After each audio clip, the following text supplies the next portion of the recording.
Do you know the beauty of small and old towns in their unique architecture, which gives almost home-like coziness to the streets, squares, and palaces? It is in such a small town and live the heroines of our story. Her father, David, is a big businessman by local standards, has several enterprises for grain processing, also invests in housing construction, but his main brainchild is a sugar factory. Having such a large and strong business, he did not turn into a soulless gatekeeper, remained the same cheerful, kind, and decent man. Employees of all his firms and enterprises called him simply David, thereby expressing their boundless loyalty and love for the boss. David's wife, unable to withstand the ordeal of her wealth, having given birth to a daughter, immediately had an affair on the side and filed for divorce. Having discussed the divorce of a good piece of his property and the child, she decided to leave the father, since the birth of his daughter did not feel her midester. Rather the opposite, the child wildly irritated her. The first time after the divorced spouse still occasionally visited the baby, and then only called, and after a couple of years completely forgot about her existence, leaving with another suitor to live in Europe. David loved his daughter, spoiled, hiring her the best nannies and governesses, and that is the name of our heroine, David's daughter, Maggie. She grew up an agile and very smart child. At 5 years old, learned to read and said that the school will not go to school and will help his father in business because she can already read and sign in block letters on different papers. David laughed then, but did not take the little girl into the business. "Daddy, I have something to tell you. It's very important," Maggie said to her father one evening as he sat down to dinner in the large, bright living room, tired after work. "Come on, tell me. Did you fail some exam again? Did Ashley paint the English girl's car? Why do I have to go to the dean's office?" David asked his daughter with a smile, smearing on his plate the hated vegetables, which he hated, but ate, because he was afraid of joint problems. In his intensive work, he could not get sick. "Daddy, I only failed one exam, and that was in my freshman year. The English woman doesn't drive anymore. Her license was taken away for 2 solid lines, so she's even angrier and nastier now. But I don't care anymore. 2 more exams and I'm a certified finance major. That's not what I wanted to talk to you about. Dad, I think I'm in love," Maggie confessed to her father and hugged him from behind. "Finally, God, how I need another man in the house and at work. At least he is not stupid. And I hope has an education," laughing, asked her father, putting a plate with hateful vegetables. "Daddy, he's the best. He is the smartest, the most handsome, the kindest and the funniest, and he adores me. And not because I have money, but because of it. Only he's not rich at all. His mother raised him alone without a father. He really wants to meet you and be friends with you, and let's invite him to visit tomorrow. And you'll see how cool he is," the girl suggested and kissed her father on the nose. "Okay, call your boyfriend for dinner tomorrow. We'll see what kind of king you got. What's his name, Kyle? You know, like my grandfather? That's a good name. I had a grandfather, God rest his soul, and that was that." The guest was very nervous before meeting his potential father-in-law. He spent a long time choosing a jacket and pants, shined his only shoes, tried on a tie rented from his roommate. "Amber, I'm so worried. What if her dad doesn't like me? I don't have a lot of money. And I don't even have a dad, what can I say? He's gonna give me the heave-ho. I'll fall through the ground or go crazy," Ryan complained, looking at himself in the mirror for the 5th time and trying to fix a stubborn curl. Caustic, my dad, though a businessman, is a very simple and smart man, and in general, his main concern is his daughter's happiness, not your money, Amber reassured him. He had plenty of money of his own, and he didn't need to count other people's money. And Kyle was also the name of his favorite grandfather. My dad has his own theory. If you're the same name as his grandfather, then he'll love you like family. It's silly, of course, but if it makes him feel better, I'm glad she grinned and handed him the comb, until he brushed all the hair off his head. Maggie and Kyle were in their last year of university, which was located in the city of Houston, literally 40 minutes away by train. Only Kyle was a technician, and Maggie was learning the basics of economics and finance. Her father provided his favorite daughter with a car and a personal driver, while she passed the license. But the girl preferred the electric train to a personal car. Morning traffic jams on the roads, quickly exhausted, or sometimes she was late for pairs. Kyle lived on campus, in a dormitory. They met at a college party back in their 4th year, but they were just friends, and high feelings were out of the question. Maggie had been raised in the tradition of chastity, and didn't have several affairs a year like many of her classmates and girlfriends. "Hey, Maggie, with your looks and money, you could have tons of suitors kissing the sidewalk you just walked on, and you're still walking around in Puritans." Vanessa, her roommate, resented her friend's behavior. Vanessa, a windy and wacky young gal who, at 23, had already been married and divorced, and was having affairs left and right. "Well, you know, I don't want to be a reflection of my promiscuous mother at all. I want to marry once and for great love. Let my chosen one be neither rich nor famous. I want to love a man, not his purse." "What were you missing? He was a great man, carried you in his arms and blew the dust off, every holiday with flowers, took you on vacation. So what?" "So he was just an ordinary foreman, but he was a man with a head and made good money. And this new, nasty guy of yours, God slippery, doesn't look me in the eye. When he talks, it's like he's hiding something. Who is he, anyway? And he's got a nasty name. Whittled. Olga, maybe he's just Vitalik? And Whittled calls himself that to make himself look more imposing. Jewess. Come on, he's cute. Do you know how much money he makes? He owns his own software company. A house downtown with an elevator right into his apartment. Have you seen his car? That's just it. Tidbit Vanessa parried. And you're sure it's all his? He doesn't seem like a prosperous man, more like a boorish left-wing loudmouth. I don't trust him. And Dad doesn't know of any such firm. He knows a lot of businessmen. Dad doesn't like him either, by the way. Vanessa, take a good look at him. Something's not right. Kyle and Maggie arrived a little late for dinner. David hated tardiness and was never late himself. When the young people arrived at the door of the large, well-built, but not flashy rich house, the owner was a little on edge. Well, how do you explain being 20 minutes late? I have provided you with a car with an experienced driver. Dinner is at 7, and I have a schedule. David expressed his displeasure. Then put the loving couple, and especially the guest, in a very uncomfortable position. Excuse us, Cuskin somewhere lost the keys to the room in the dormitory, and we waited for his neighbor until he returned and banged the door. Well, overexcited, maybe he just forgot where he put it. Don't be mad. It's not like you're from the trapdoor's favorite daughter, soothed their father in an almost half whisper. Kyle was close to fainting. He felt hot and cold. He'd forgotten his potential father-in-law's name, and when he held out his hand to greet him, he called him John Smith instead of Jeremy. Well, let's just say John Smith is a classic, and I'm Jeremy. Is it really that hard to remember? Joked the host, which upset Kyle even more. Sorry, I got excited, Kyle blurted out. Kyle Stanley, Maggie's father clarified, still trying to rehabilitate himself in front of his lover's father. Okay, well, no offense to me. I'm just starting to get old and get all squeamish. Let's get to the table. Maggie, our house fairy, cook godmother and thought ruler all rolled into one. She cooked a dinner tonight that almost made me salivate, and now you're late. David already cheerfully suggested to sit at the table, which slightly calmed his daughter's fiancé. Look at the fish Maggie's made. Ha, it's a work of art, with a ruddy crust, potatoes, and country-style sour cream, Kyle exclaimed. It's not every day you get such a meal at the hostel. The landlord thanked him as he piled a huge piece of fish on his plate. I don't really like fish, Kyle mumbled, who hated fish, especially river fish. He always thought it smelled like mud, and the small bones made it unfit to eat. Dad, I'm not eating it. The man tensed again, as if he were about to jump. Yeah, I told Kyle you're an avid fisherman, and you caught the fish yourself. You're the best daddy I've ever had, and you'll forgive Kyle and his little whims. There's plenty of meat and salads. You got yourself a carp. I'm gonna eat it and take the bones out. Kyle was already regretting not having fish, and that he'd come to this huge house, and that he'd been born into this world. Ashley encouraged her lover as best she could, and he just picked at his salad with his fork, occasionally sipping on sour table wine. By all measures, the dinner had not gone well. Kyle's answers to David's questions were either boring or inappropriate. An hour later, he was on his way home, admitting in his heart that he'd been a complete failure, and explaining that he was leaving so soon to study for his last state exam. Even Ashley felt uncomfortable in her own home and was a little angry at her father and her fiancé too. But it had to be on this particular day that I lost my keys, as luck would have it. I know how much my father dislikes those who are late or don't keep their word. After all, his business is built on following all his orders and responding to all hesitations and problems in a timely manner. Yes, Dad is a pedant, but that doesn't make him worse, the girl reasoned in her mind. Their whole way of life was built on such simple rules, and Ashley had been used to them since she was a little girl. Kyle left on the 9 o'clock train. Although slightly offended at leaving so early, the landlord had offered a car and driver. But Kyle left the house almost half an hour before the train, as if he'd been scolded with boiling water, and the station was no more than 10 minutes away by foot. You want the truth, daughter?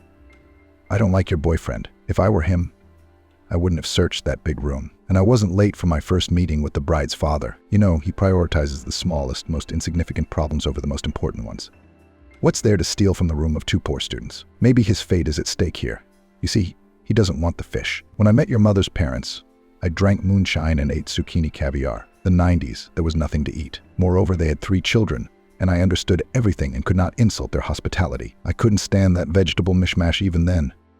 And it was the first time I'd ever tasted firewater. Then 0 hours with the toilet in the embrace, but I passed the lice test. By the way, my father-in-law and your grandparents were good people, rest in peace, who gave birth to such a daughter. I spoiled her. I didn't limit her resources. I realized I was 10 years older than her. I almost wanted to keep her, but it didn't work out. But that's it.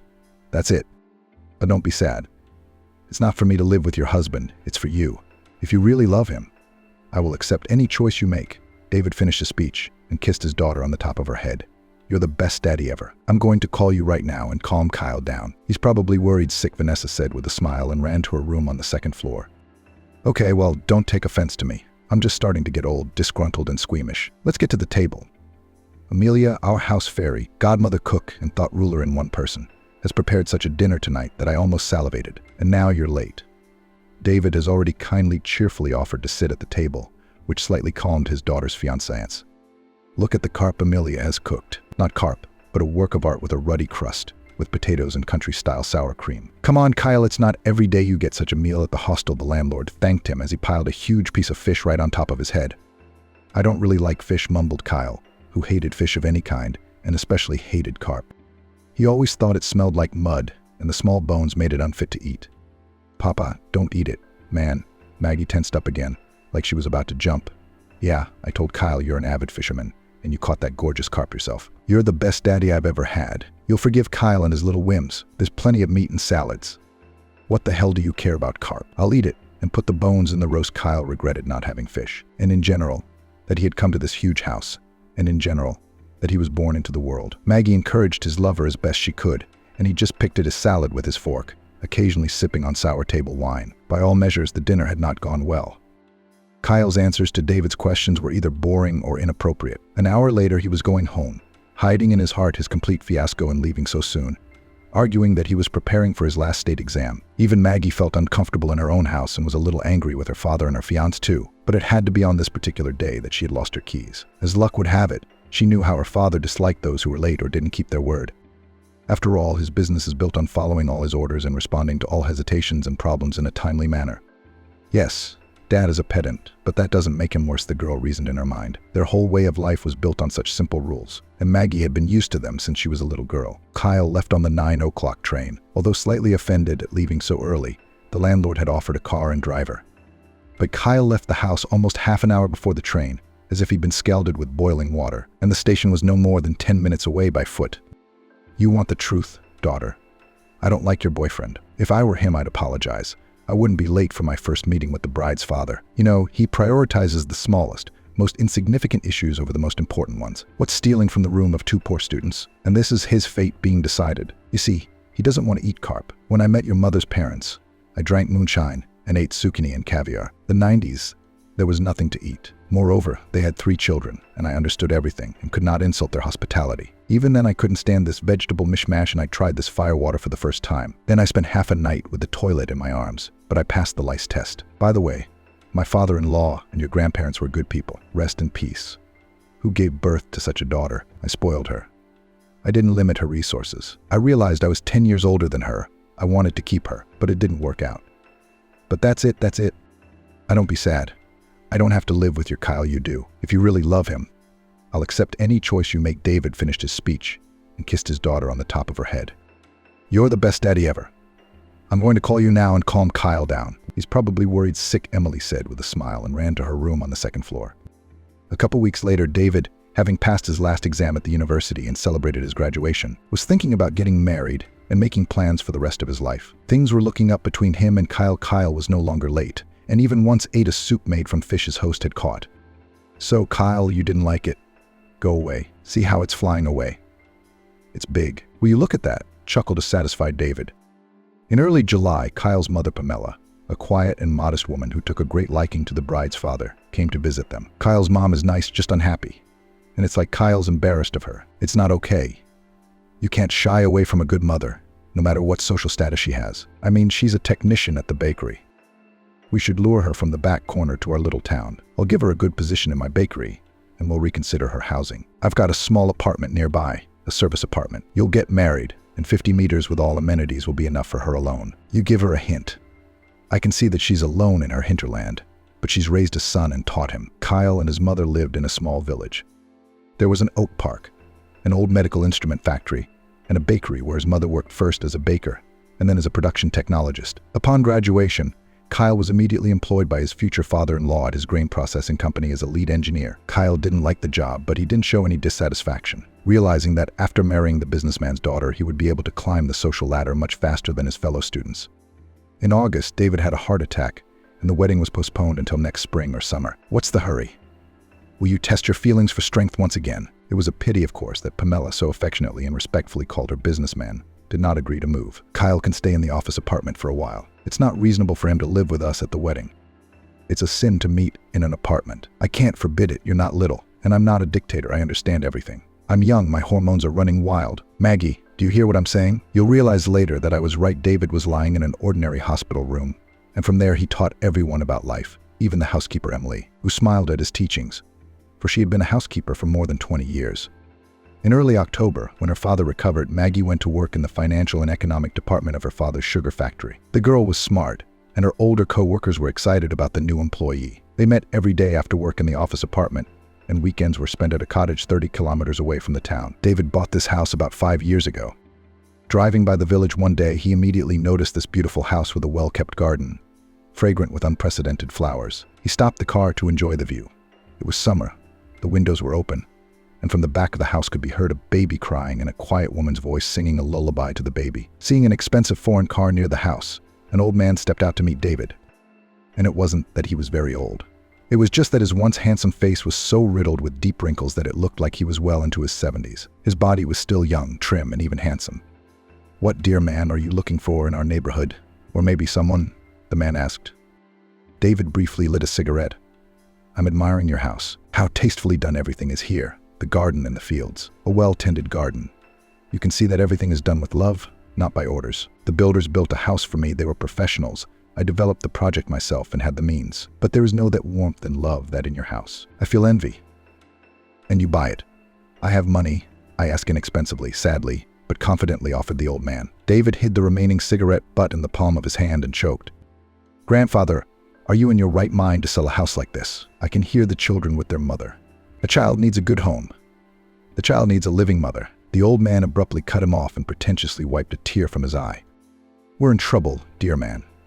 Nothing pleases me except my grandchild. He is only 6 months old, and he is already half an orphan. And then my daughter's not well at all.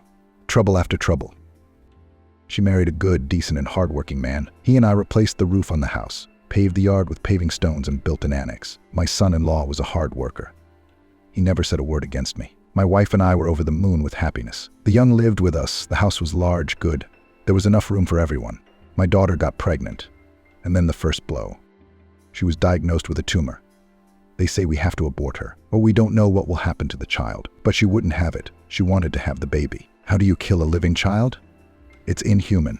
When my wife found out about the diagnosis, she went sick. A month later, God took her back to himself. She couldn't take the heartbreak. My son-in-law lost his job while he was taking my daughter to hospitals and doctors in the capital. She stayed pregnant with me, and he went to work. A month at work, 2 weeks at home. He earned good money. A golden man. My daughter got better from the treatment. Her tummy was growing, and the baby seemed to be healthy. On the 3rd shift, he left and disappeared, as if he had fallen through the earth. No word, no call. At first, I resented him. I thought he was afraid of the difficulties and responsibility. But my daughter reassured me. But now I don't believe it myself. A man can't just disappear without a trace. He would have turned up somewhere. We filed a police report, sent out ads with photos everywhere. It was no use. My daughter went to term and gave birth to a boy. He's a good-looking boy. He looks just like my son-in-law, a healthy and strong boy, and the daughter came to her senses after the birth. The disease seems to have receded. She waited and cried every day for her husband. Only her son distracted her from sad thoughts. But a month ago, the disease returned. The doctor said it was a relapse. Be damned. She's gaunt beyond recognition. The damn disease is waiting for her, and there's no more money for treatment. Buy a house. You'll like it. I'm not going to charge you a fortune. We just need to sell quickly and buy something cheaper. We don't have time. My daughter's dying. Who's going to raise the baby?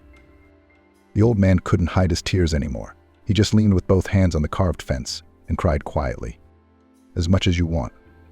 I'll give you the money today. My lawyers will draw up the sale on the spot. And what do you have in mind for a place to live? Just tell me the amount. The deal didn't go through until a week later, although David gave the money against receipt the very next day and hurried the tenants with the move. He understood how difficult it was for them to leave the family nest so quickly.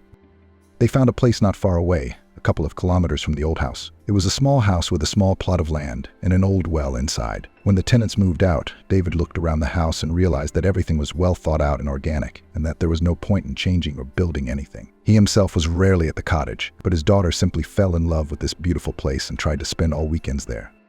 David did not tell about the sad fate of the old tenants, and the neighbors also asked him not to spread about it. From the neighbor Vanessa, he later still learned that the old man hooked up his daughter, and she managed to raise his son a little. She died when the boy was 5 years old. At first, David even wanted to help the old man and the boy somehow, but he started having health problems of his own. And he somehow forgot about his charitable impulses. But every month he transferred a small sum to the old man's bank account, as if it were a social allowance for the kid's upbringing. The old man did not go into details, just withdrew the money from the account and tried to somehow survive after so many tragedies. It was impossible to give up. He was responsible for his grandson's life.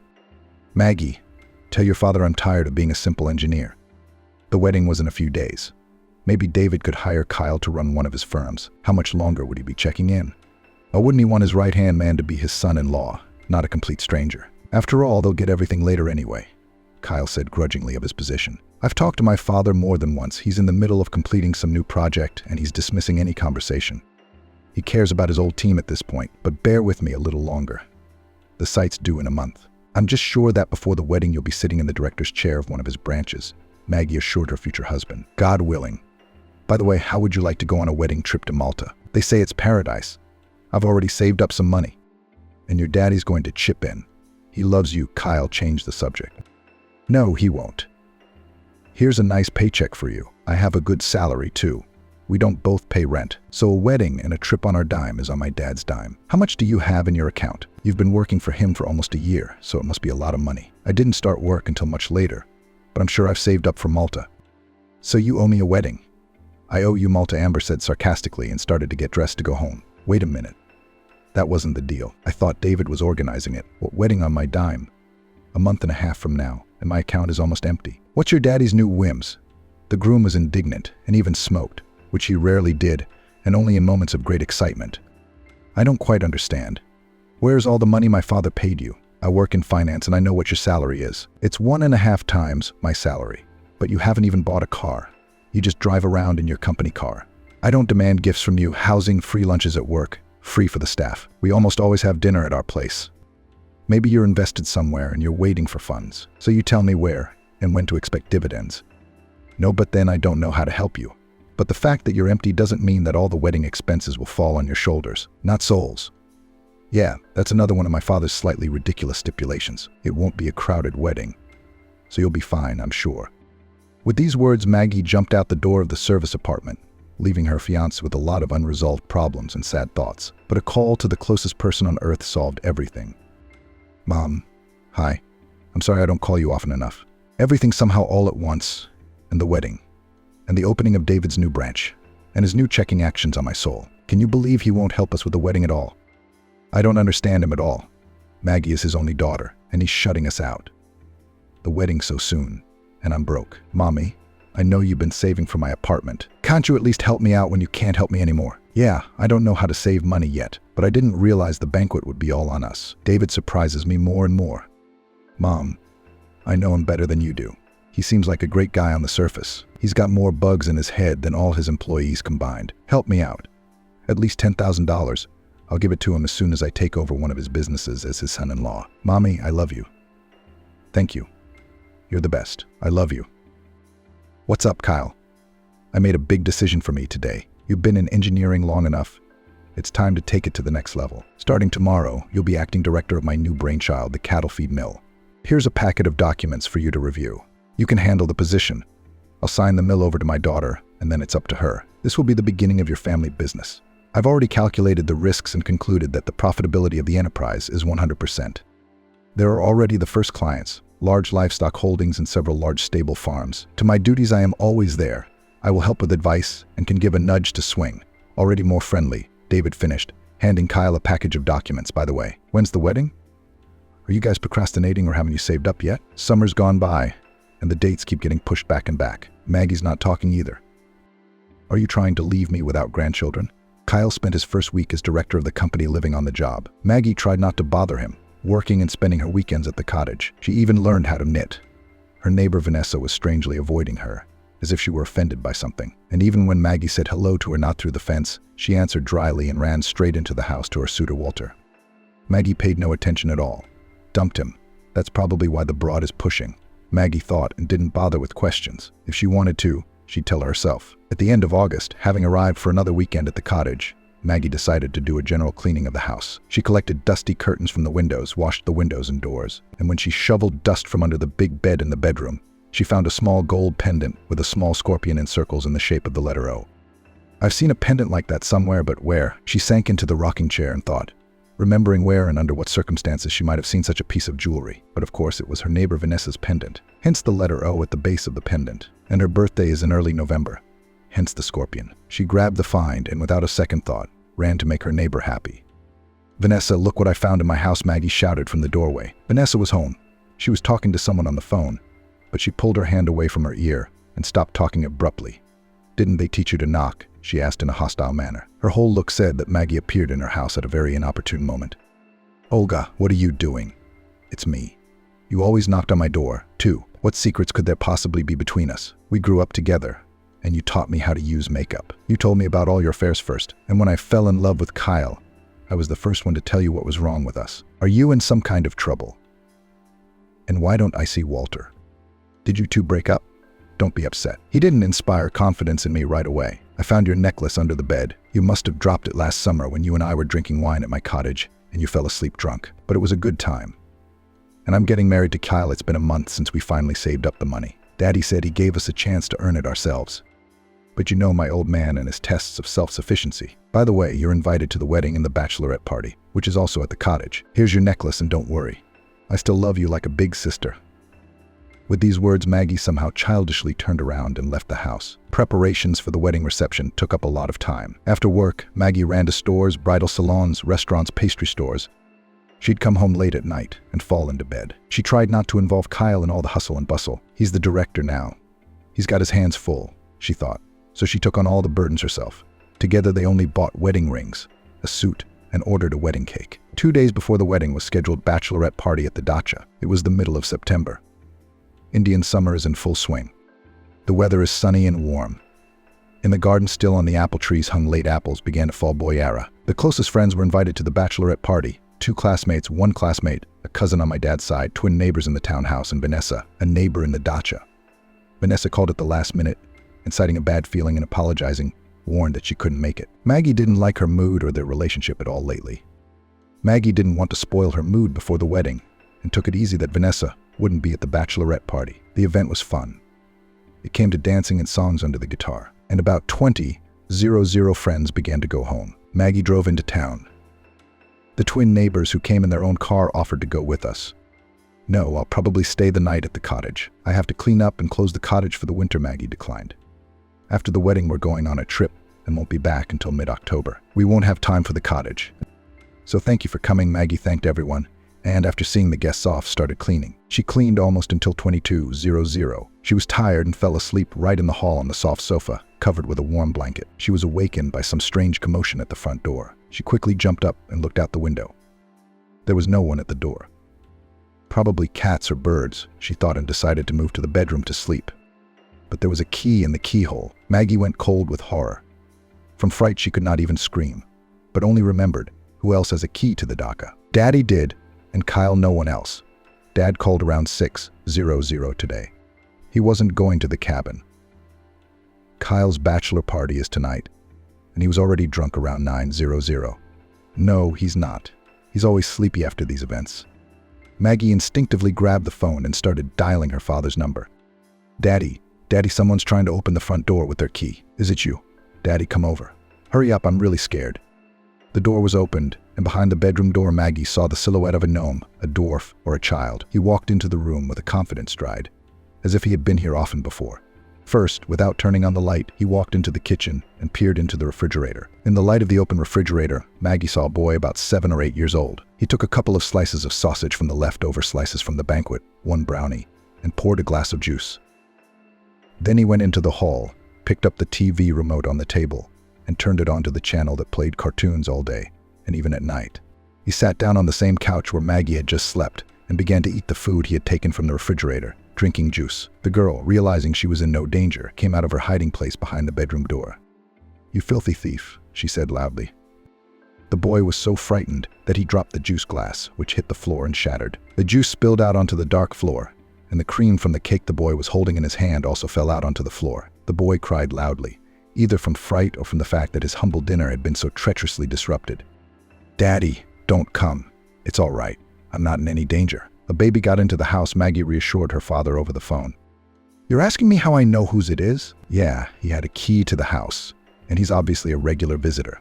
"Yeah, because he knows where things are and where they are, and he's very good at navigating the house." "I don't know his name. So far, he's just crying. I don't know how to calm him down." While on the phone, there was a knock on the door, and an elderly man with a club appeared on the doorstep. "Good evening, young lady. Here we are again." "Don't be afraid, it's my grandson. He's harmless, he's just silly. It's my fault I didn't watch him again." That's when David burst into the house, holding a crescent wrench. "Daughter, are you all right? Who are you? What do you want here?" "David, it's you. It's your house." There was a verbal pause. David immediately recognized the old man who sold him this house 6 years ago, which means he recognized his grandson as well. "What are you teaching him? Stealing from honest people by sneaking into their homes at night?" "No, you're not. You've got it all wrong. It's all because of the cursed key," the old man replied. "Good evening to you, young lady. Here, the bastard's here again." "Don't be afraid. It's my grandson Caleb. He's harmless. He's just stupid. It's my fault. I watched it again." That's when David burst into the house, key in hand. "Daughter, you're all right. Who are you? What do you want here at night?" And the old man, "That's you. This is your house." There was a pause for words. David recognized the old man who sold him the house 6 years ago. "Which means you're the best grandson. What are you teaching him? Stealing from honest people by sneaking into their homes at night?" "No, I'm not. You've got it all wrong. It's that damn key. Why didn't I hide it? I even wanted to throw it away, but I couldn't." And the old man cried like he had 6 years ago. He put the sticker in his laden hands and lowered his head. "I kept the key to the house as a memento of my ancestral nest. I was born in this house. Here my parents died. Here I fell in love, and here I experienced the great happiness of fatherhood. Here I buried my wife and took my grandson in my arms. Having lost my son-in-law somewhere in the north of the country, my daughter died in another house. Key kept some warm memories of the years of happiness in this house. The daughter never got over the cursed disease. Caleb was 5 years old. I was his only family. He's a smart kid. Everybody asks me everything, like the key. The one hanging over the door," he asked. And I tell him everything. One spring day we were walking with him and we came here, and I showed him my home. One night I woke up, no, not the boy. I shouted and cried in the yard to the river, and he ran home from the road. "Grandpa, don't cry." I went to my home. It's beautiful there. I beat him badly then. He didn't walk for a long time after that. I hid the key. Told him he went to see the weekend in the daytime. "A beautiful girl lives there," he said. "Makes jam from berries, makes flowers, plants them, then leaves." And he finds the key, and after the weekend he goes back to the house. He'll take a tasty bite from the fridge or jam from a stick, and if he breaks something, he'll always clean up the dishes. And then our TV burned down. So he started watching cartoons almost every other day. And today I woke up and the boy was gone again, and it's nighttime. He can't keep up. I'm right behind him. Old, but he's my only joy. I don't care if you kill me. That was the end of the old man's story, and he took the boy home. The conflict was over. Maggie calmed down and offered the boy any time to come to the house, treat himself to food from the fridge, and watch his favorite cartoons. "And actually, Caleb, I'll set up a room for you. If you want, you can stay at least for the night and watch cartoons as long as you want. I'll warn the neighbors too, so they won't chase you away," Maggie suggested. That caused the boy's frenzied delight and a warm, grateful smile on his grandfather's face. The wedding day had been a mess since morning. The weather was gloomy and windy. By the evening it was promised to rain. The hairdresser was not satisfied, and even the fountain is not strengthened to the hair. During the frantic preparation for the wedding, the girl lost weight and the dress became a little big. No one had noticed it. Maggie was nervous and almost cried when her father also called her a doll. Men in wedding attire. A doll with a stupid hairdo and a dress 2 sizes too big. I hate all these stupid weddings, outfits, hairstyles, and crowds of guests with their congratulations. How nice it would be just to sign in the registry office and sit at home with the closest people, or even go to the country to see no one. Almost through tears, said Maggie. She straightens the naughty hem of her wedding dress. "And I had a bad dream today, as if I'm walking down the aisle not in a wedding dress, but in a dirty, worn-out dress. And all the guests are laughing and pointing at me, and Kyle didn't recognize me at all and started laughing, saying, 'Who the hell is this scarecrow trying to be my bride?' Dad, I feel uneasy, like something or someone is trying to keep me from making a rash move." "David, you believe in premonitions, but don't laugh. I'm serious. Remember when you said your grandmother was a witch doctor and could predict and interpret dreams? What if I could do the same?" Maggie asked sadly and pressed herself against her father. She needed his protection and support now. "Yes, it's all nonsense, child. It's just that the bad weather has upset you. Your hair and your picture and your dress are great. But your Kyle won't recognize you today because you look like a queen. And there's no one in the world more beautiful than my girl, David tried to reassure his daughter affectionately. Contrary to all premonitions, Maggie's wedding was fun and without incident. True, it rained in the evening, but no one cared. The guests drank, partied, danced, participated in contests organized by the Toastmaster, and all fears were forgotten like a bad dream. Well, daughter, where are your fears now? They remained in the past life, laughed the father, dancing a touching dance of the bride with his daughter. Dear guests and newlyweds, David stood up from the table and began, please pay attention for a moment. I have a message for the young people. I don't want to say much. Everything has already been said. I have only one daughter, and only she will one day get everything that I have saved and built. No one has canceled it for gifts yet. Son-in-law, too. I checked for strength. Good, smart, and hard-working guy, copes with all the tasks at hand. That's why I'm giving the new factory and the old sugar factory to the new family. Work. Increase my life's work. I'm tired. I'll watch from the sidelines. And you, my daughter, I don't think you should get involved in business at all. A woman should keep a home, give birth to children, and wait for her husband from work. That's the right thing to do. The guests applauded, and Kyle almost lost his tongue at the riches that fell on him. For the first half a minute, he just kept silent, constantly grabbing his head and drinking the dry mouth with mineral water. Thank you, Daddy. I don't mind staying home and waiting for my husband to come home from work. Husband, can you manage without me? Maggie asked in her own voice, hugging Kyle. I don't have any options.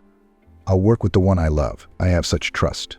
To be honest, I'm still in shock and can't think rationally. Thank you. I won't let you down. The father-in-law and son-in-law hugged like father and son. Kyle's mom stood and wiped away her tears of happiness. She couldn't have imagined a better life for her son. A day later, the young couple flew off on their wedding trip. Do you know my lucky ticket? Don't think I'm with you for money and personal gain. You'll see. I'll fully justify your father's trust. I've got so many ideas in my head right now. I feel like I'm going to burst. You most importantly, provide me with a reliable rear, so that I come home after work, knowing that I am welcome and loved. God, how happy I am, Kyle exclaimed excitedly as they flew over the sea and looked down at the island that would be their earthly paradise for the next 2 weeks. I don't really want to get up and go to work every day. In general, I dream of moving to live in the countryside. There is such beauty there, no worse than in this Mediterranean paradise. In summer, I will plant flowers and pick berries from the plot, and in winter, I'll knit you warm sweaters and socks. I also want to have children. I am the only one in the family, so I was sometimes lonely in the big house. We'll have lots of kids, and I'll be such a spoon mom. Maggie shared her dreams before the flight attendant announced the landing and asked to fasten the belts. The 2 weeks on the Côte d'Azur flew by quickly. David called every day and reminded her that he wanted grandchildren and to get away on vacation sooner, entrusting his empire to the young. Maggie and Kyle laughed and promised to work hard to fulfill their father's dream of continuation of the family, especially since the environment was so conducive to it. The day of the flight home came. Suitcases were packed. Souvenirs and gifts were carefully packed. Strangely enough, her father did not call in the morning as usual, nor before the flight. Maggie was wary and decided to call herself. There was no answer. It wasn't until the third time that she heard a child's voice. Yes, baby, Daddy's on the phone. Daddy, what's wrong? I don't like your voice, Maggie asked worriedly. Her joints were aching very badly. Fall, rain, aggravation. David could hardly stand up today and couldn't even go to work. His knees were swollen, so he had to take crutches. You can go home now.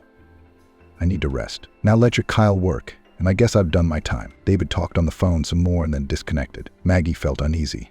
Her father had always been so energetic and restless, and now he'd given up on her.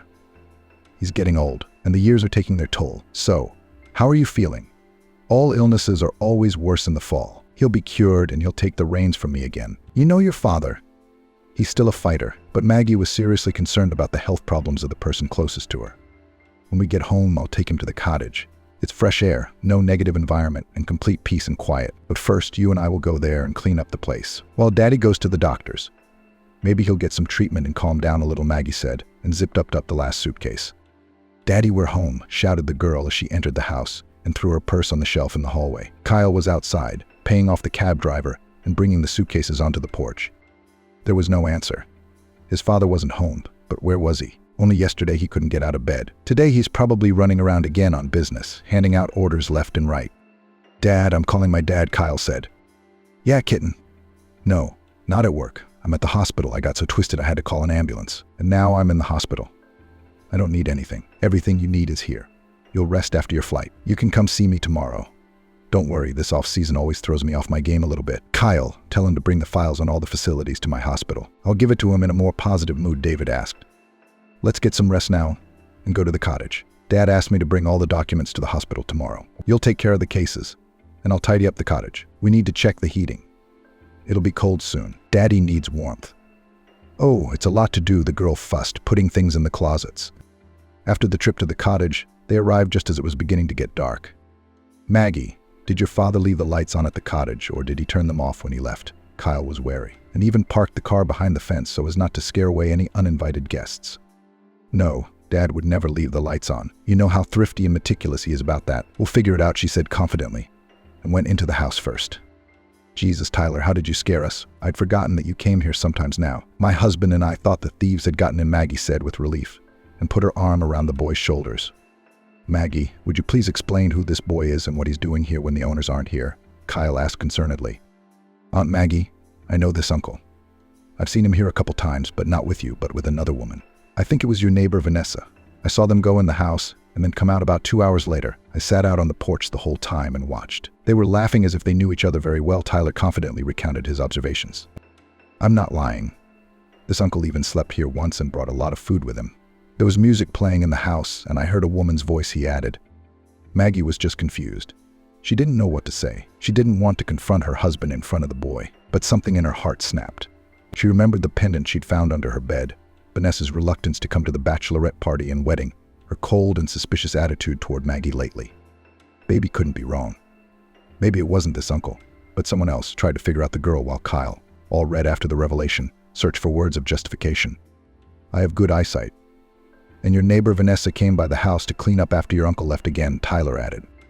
At that moment I was hiding in the house in a closet. Kyle, we'll talk later.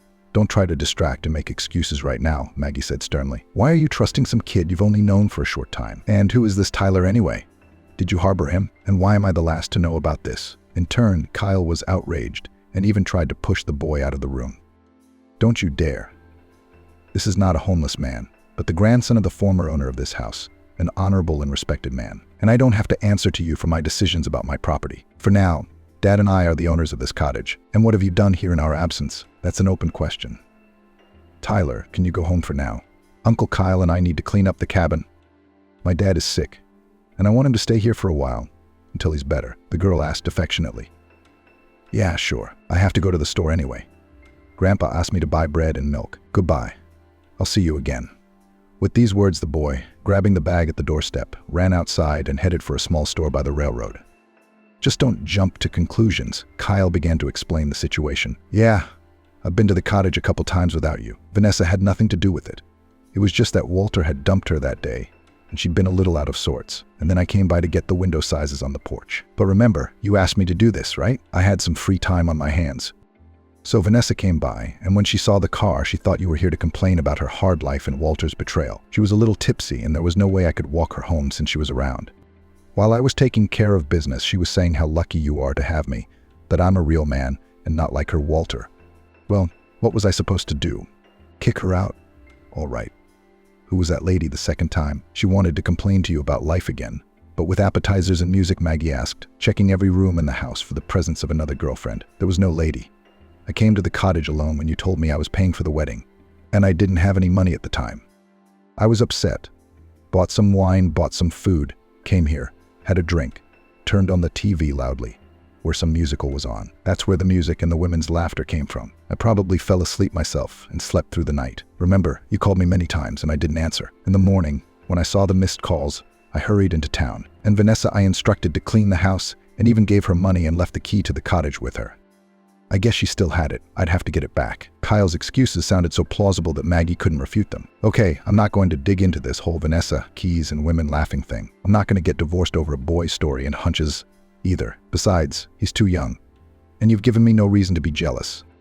And I can't suspect you of anything wrong just because of what other people say. Let's just pretend this conversation never happened and start cleaning up the cottage. In the morning, Maggie and Kyle went to the hospital to see her father. The girl was still depressed after yesterday's conversation with her husband, and some doubts remained after all, but she didn't want to show her father that she was worried about anything. On the contrary, she drew in a full chest of air and put a slight smile on her face before entering the room. The sight that opened to her eyes was horrifying. Her father lay on the bed pale and silent, Not at all like he was in his normal life. Jesus, Daddy, what's the matter with you? You told me yesterday it was nothing. And what do I see?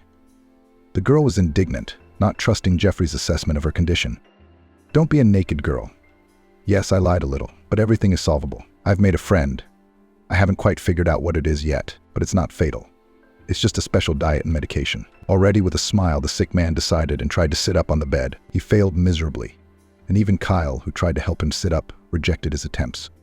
No, you're better off lying down, Jeffrey. Oh, Dad, David, you're more like a walking away person. Sit up, just collapsed.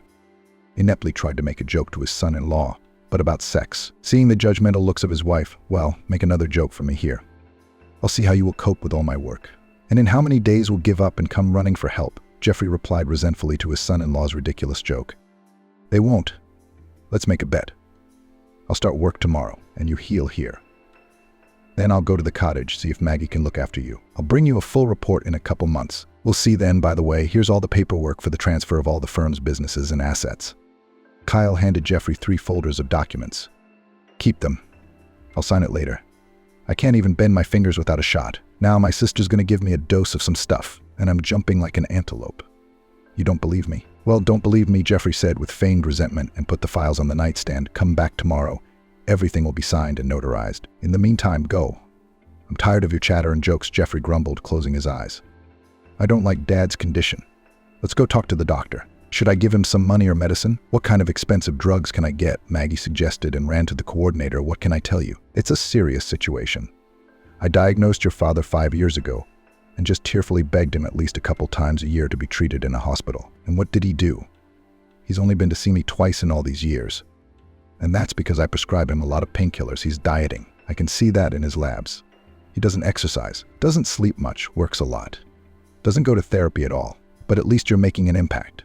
Or he'll just sit down and never get up again. And it's good if he just sits down, but he might even fall asleep. This is no joke, the attending warned her sternly and handed Maggie a list of medications that the hospital didn't have. But that would help Jeffrey at least a little at first. For 5 years I knew nothing, and he kept quiet, ate his peeled feathers and lied that it was for weight loss. I even wondered if he had a woman, if he wanted to be in shape. But it's more serious than that. Maggie was terrified for her father. Her heart clenched. How could it be? Her father was an unbreakable rock, a pillar, and now, almost helpless invalid. Jeffrey wasn't discharged for a month. Kyle was doing a good job of managing a huge business empire, but only thanks to the help of his wife, who spent hours on the phone, calling customers, meeting with investors, drawing up documents for deliveries. At the same time, she was still pulling the whole house, cooking, laundry, and had time to visit his father in the hospital. On the day of discharge, Jeffrey went straight from the hospital to the main office to familiarize himself with the affairs of the firms. As much as he tried to find flaws in the work of his son-in-law and daughter, he found almost no flaws. Business in all directions was going great, with no overlaps or complaints from clients. Business worked like a Swiss watch. Well, take respect. And I, to be honest, giving you all the rights to manage, very doubtful. As a result, it's time to retire. Business is in good hands. My people are reliable. They've been with me for years. You relied on them. They won't let you down. No, they won't. I realize the old guard has a lot of experience, but I need someone with a modern way of thinking. And there's one more thing. I want to fire a few people from your old team. They're no longer up to the task. They're not good with computers, they're old school, and it's slowing down the business. We'll give them a good severance package, and I'll replace them with young and promising employees. Since you've given me your responsibilities, I want to use your rights, and that's non-negotiable. Kyle was so adamant that Jeffrey didn't even dare to object. Okay, I'll do it. On one condition, you keep the one person I can't fire. He's been around since the beginning of my business, and if even now he's no longer able to fulfill his duties, let him just go to work. You can't fire him. This is Toppenheimer in purchasing. His family was killed in an accident 2 years ago. And with all the work he's got left, we'll take the last of it away from him, bury the man. That's what Jeffrey said. No problem. I have a heart, too, Kyle replied. Let it work. Yeah, he seems to be doing okay. Let him do the organizational techniques and let him work. But he's the only one you can't ask for anymore. The cuts will be significant and permanent. I realize you're going to get calls from old employees complaining, but don't pick up the phone. Or turn off the phone altogether. Listen, why don't you and Maggie stay at the cottage for a while? She needs the rest.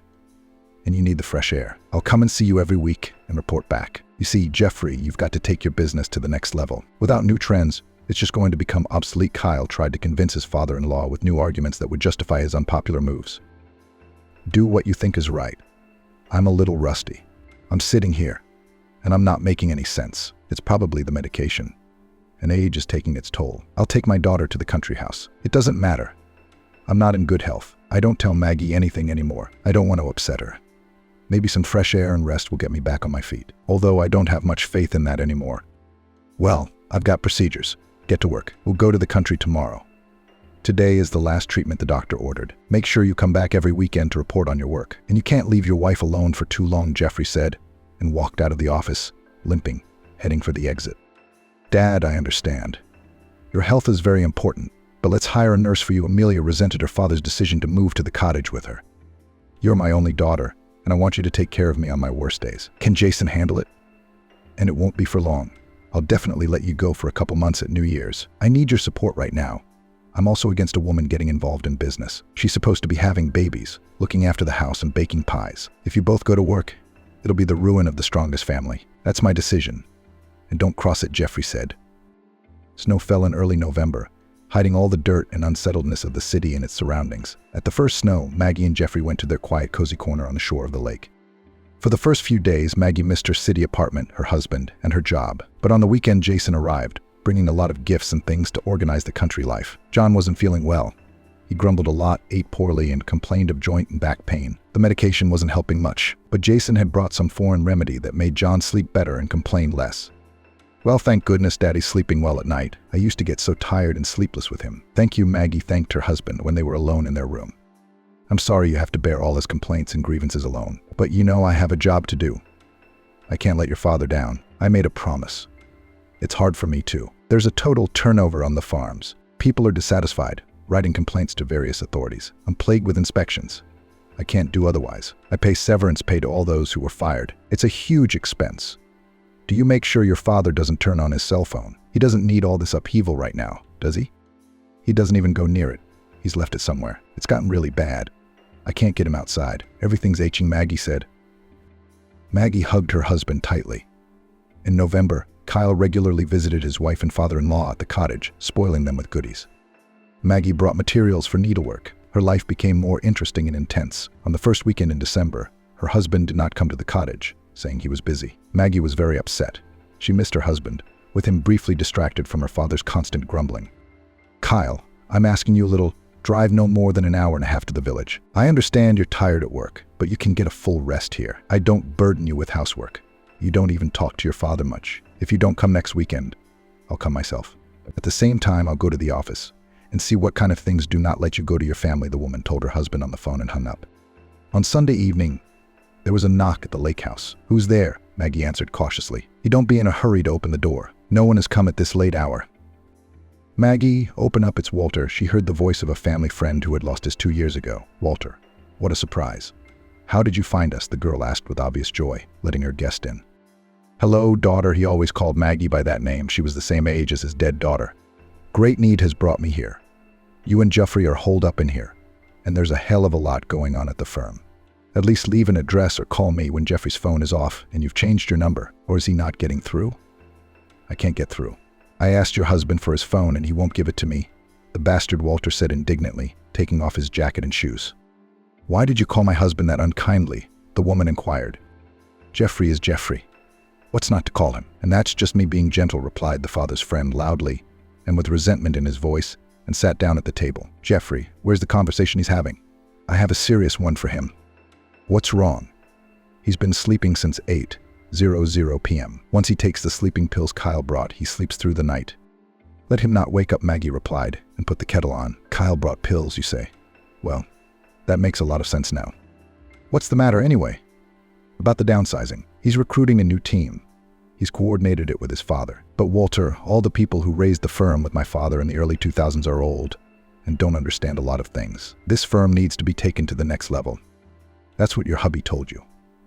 Good level, 40 people from 4 branches fired. He took 2 crook lawyers, who have already put 2 branches for sale, and a new secretary. That's all the new hires. Did Jeffrey sign anything the last time he came to see you? How do I not know? Why are you even here? Supposed to keep an eye on your father and be together all the time. Since he's sick, you know he signed everything to his tune. He transferred all the firm's assets to himself. It's a disaster. There's a deal on Thursday for 2 companies. He's selling them for next to nothing to a local criminal mastermind. It's an embarrassment. The employees of the firms are cursing Jeffrey. I snuck into his office like a thief. The bastard. I saw the documents myself. I found the address of the cottage. I don't give me any more of those pills my hubby brought. They've made a fool out of my father. And you don't even care. Tomorrow we'll go to the city and file a lawsuit to invalidate the company transfer. It's all notarized, really. You can't dig it up. He's got people everywhere. Jeffrey for tests. We need to prove he was off his meds when he signed.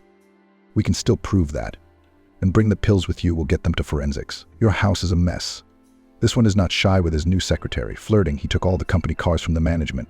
Already sold a few. Said he needed a new injection into the business. But I don't see any new injections. Why are you standing there?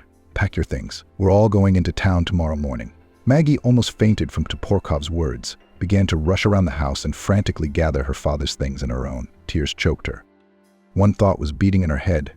It's not true. It's just a bad dream. Vladimir Ivanovich, Papa is bad. He can't go now. Let's do it without him. Let the medics come here and take his blood. And what else do you need? And his grandfather and his grandson will look after him while I'm gone. He's useless now anyway. He can't solve anything, pleaded Maggie. All right, that's what we'll do. Let's not bother the old man just yet, or it will make things worse. Maggie was awake. The world had collapsed around her. She cried a sea of tears. She came out of the bedroom in the morning, collected and outwardly calm. The step from love to hate turned out to be one night. In the morning, they reached the former owner of the house and asked him to look after Jeffrey for at least a couple of days. The old man, though he was already in his mid-teens, agreed. Even the neighbor Vanessa, seeing in the morning that Maggie was about to leave, came to see what was the matter and if her help was required. There you go, all waiting on me. Now what's changed? Maggie asked her former friend reprovingly. A lot has changed, good. But maybe your creep of a last one lied to you about what? I was just going in there for no reason. He and I were having an affair before you got married, and you found my pendant under the bed. Not for nothing. I was ashamed of myself in front of you. That's why I didn't socialize, and I didn't go to the bachelorette party and to the wedding. Your husband has only money in his eyes and position. He's a bastard, not a human being. About 10:00, Jeffrey woke up, and seeing strangers at home, was even confused. He didn't recognize Toporkov at all and took a long look at his old friend's face. Vladimir, are you? What on earth brought you here? In some detached, unfriendly way, he asked Toporkov. He described the situation to him in a nutshell and was dumbfounded when Jeffrey calmly and even with a slight chuckle told him that it was all nonsense, or jealousy on the part of the latter of his son-in-law's successes. Vladimir did not even find something to answer. He just got dressed and walked out the door with the words, "Fuck it all." Maggie ran out after him. Vladimir Ivanovich, don't be angry. You can see he's not himself. Vanessa is coming. Egor is watching him. Why are you here? My daughter has abandoned me. And you're just as glad. Jeffrey grumbled at his grandfather and Vanessa. You're a fool, my man. Your daughter went to save your fortune, and you're scolding her for nothing. I brought you some herbs. You'll drink it instead of pills. What did your son-in-law poison you with? The silent psychic turned me. They won't work right away. It's not drugs. What's the root of it? Valerianovich. Yes, empty-headed the field now, I say. And 3 tablespoons, and twice a day as a bayonet. Vanessa will see to it. And here is a bee tincture. A tablespoon on an empty stomach. Supports immunity and swelling of the legs will remove. I'll have you back on your feet in a month. I offered to help your daughter, but she turned her nose up, saying doctors know better. The maestro's wife was a great one. She got a lot of people back on their feet. I know something too, and I still have some of her notes. She and I used to collect them together. I know them like the back of my hand. You should take licorice root and peony for your joints. There's a lot of acid in you. It's salt in your joints and keeps you from moving. I've suffered from it myself. But as you see, I came to you today without a stick in the snow. The grandfather went on listing various folk medicine recipes for a long time. While Jeffrey was eating breakfast, Maggie and Toporkov showed up at the main office for lunch. Kyle was even taken aback and speechless when he saw his wife in his office. Honey, how are you here? Did you bring your father to the hospital? Is he worse? The husband asked naively, affectionately. No, dear Papa, fine. I came to throw out of this chair, out of my life forever. By the way, I've already dragged your secretary out of our house by her hair. David, by the way, do you know what she was doing there? Oh, I'm sorry, you sent her to our house to pick up some papers you forgot today. And she changed into a bathrobe for some reason and just started making coffee in the kitchen of our house. You always find an explanation for everything, don't you? But with Vanessa, it's clear to me, she confessed. I still have a lot of questions for you about everything else. Maggie sat on her husband, throwing in his face the facts he was carefully hiding. I don't give a damn now that you know everything. I signed over the last of the firm to myself today, and you and your daddy are now indigent, like I was 2 years ago. I'll sell it all to the lowest bidder and go somewhere warm so I don't have to see your faces. I'm so sick of you. How tired I am of you." Kyle was almost shouting and shaking some papers in Maggie's face. He didn't even notice two men enter the office. "Kyle Stanley, you are under arrest for economic fraud and embezzlement. Come on in," they said. Kyle stammered and turned pale as if he had been sentenced to death. He walked silently out with the officers of the law, not even looking at Ashley Topakov's wife, who stood in the office doorway. Vanita La Comedia Toporkov said ironically, and exhaled as if he'd lifted a huge weight off his shoulders. "How so?" "The operatives came quickly. We just came from the village," puzzled Maggie. "I submitted the documents to the police on Friday for examination, but don't get your hopes up. The evidence is weak. He signed a waiver of everything in the paperwork. It's going to be hard to prove otherwise. Maybe this crook already took money for part of the firm, or maybe something else." "Shall we fight?" Jeremy asked. "It's a shame, Jeffrey. As long as he looked bad, we had to bring him to his senses." The trial was scheduled for early April. In the meantime, Kyle was on his own recognizance and living in a rented apartment on the outskirts of the city. Jeffrey was slowly recovering from the drugs his son-in-law had given him, and Grandpa Egor had pulled him out of his depression and put him on his feet with his lotions and tinctures. "Grandfather, you're worthless," Jeffrey repeated, doing exercises and bending both legs freely at the knees, as if he were 10 years younger. "You're the one who just started treatment. If you drink a year of my tinctures, we'll cure you," Grandpa Egor laughed. Maggie divorced Kyle. He looked pathetic and lost in court. He answered the judge's questions without raising his head. Maggie looked at him and didn't understand how she could love this man, how she didn't listen to the doubts. Kyle, in complete ignorance of Jeffrey's condition, hoped that the sick old man would not be able to prove that he had not voluntarily turned over his business to him. Kyle carefully prepared for his defense, hiring the most expensive lawyers with the money he had stolen from the business. At the trial, he was stunned to see Jeffrey in good health and with a huge evidence base, which revealed all his machinations, starting almost from the first day of his management of the business. The legal battle had been a long one, with Kyle's attorneys honestly earning their fees. The judge made a decision only closer to the fall. Jeffrey was fully returned his business, and the former son-in-law received a suspended sentence with a multi-million-dollar compensation for material and moral damage. Jeffrey was not a mean person, and right at the trial asked the judge not to give Kyle a real sentence, feeling very sorry for Kyle's mother, Pamela. She was at the trial and looked destroyed, crushed by her own son. The court found the plaintiff's request reasonable, for while incarcerated, Kyle was unlikely to be able to pay restitution. Kyle's sentence was changed to probation. Kyle was hired reluctantly and only for the lowest wages and very hard physical labor. And here Jeffrey showed himself at his best, taking the ungrateful ex-son-in-law to his work as an ordinary engineer on maintenance of ventilation equipment, taking 50% of his earnings on account of his debt to the company. "Hey, Grandpa, how are you?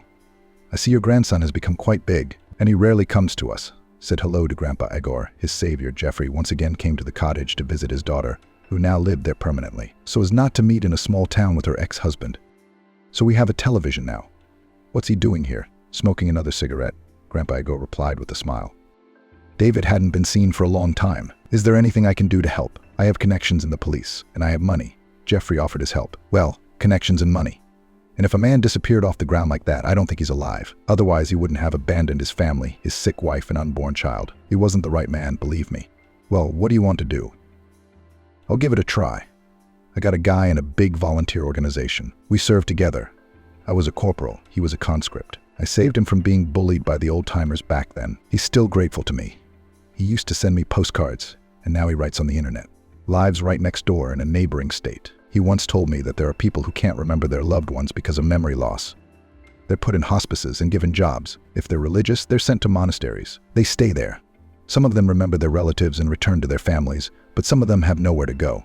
Their wives are married. Their children do not remember them. Their parents are dead. He even told me a case of a man who had been a slave for many years. Yes, Grandpa, it happens. They beat him there. But one day they beat his memory completely out of him.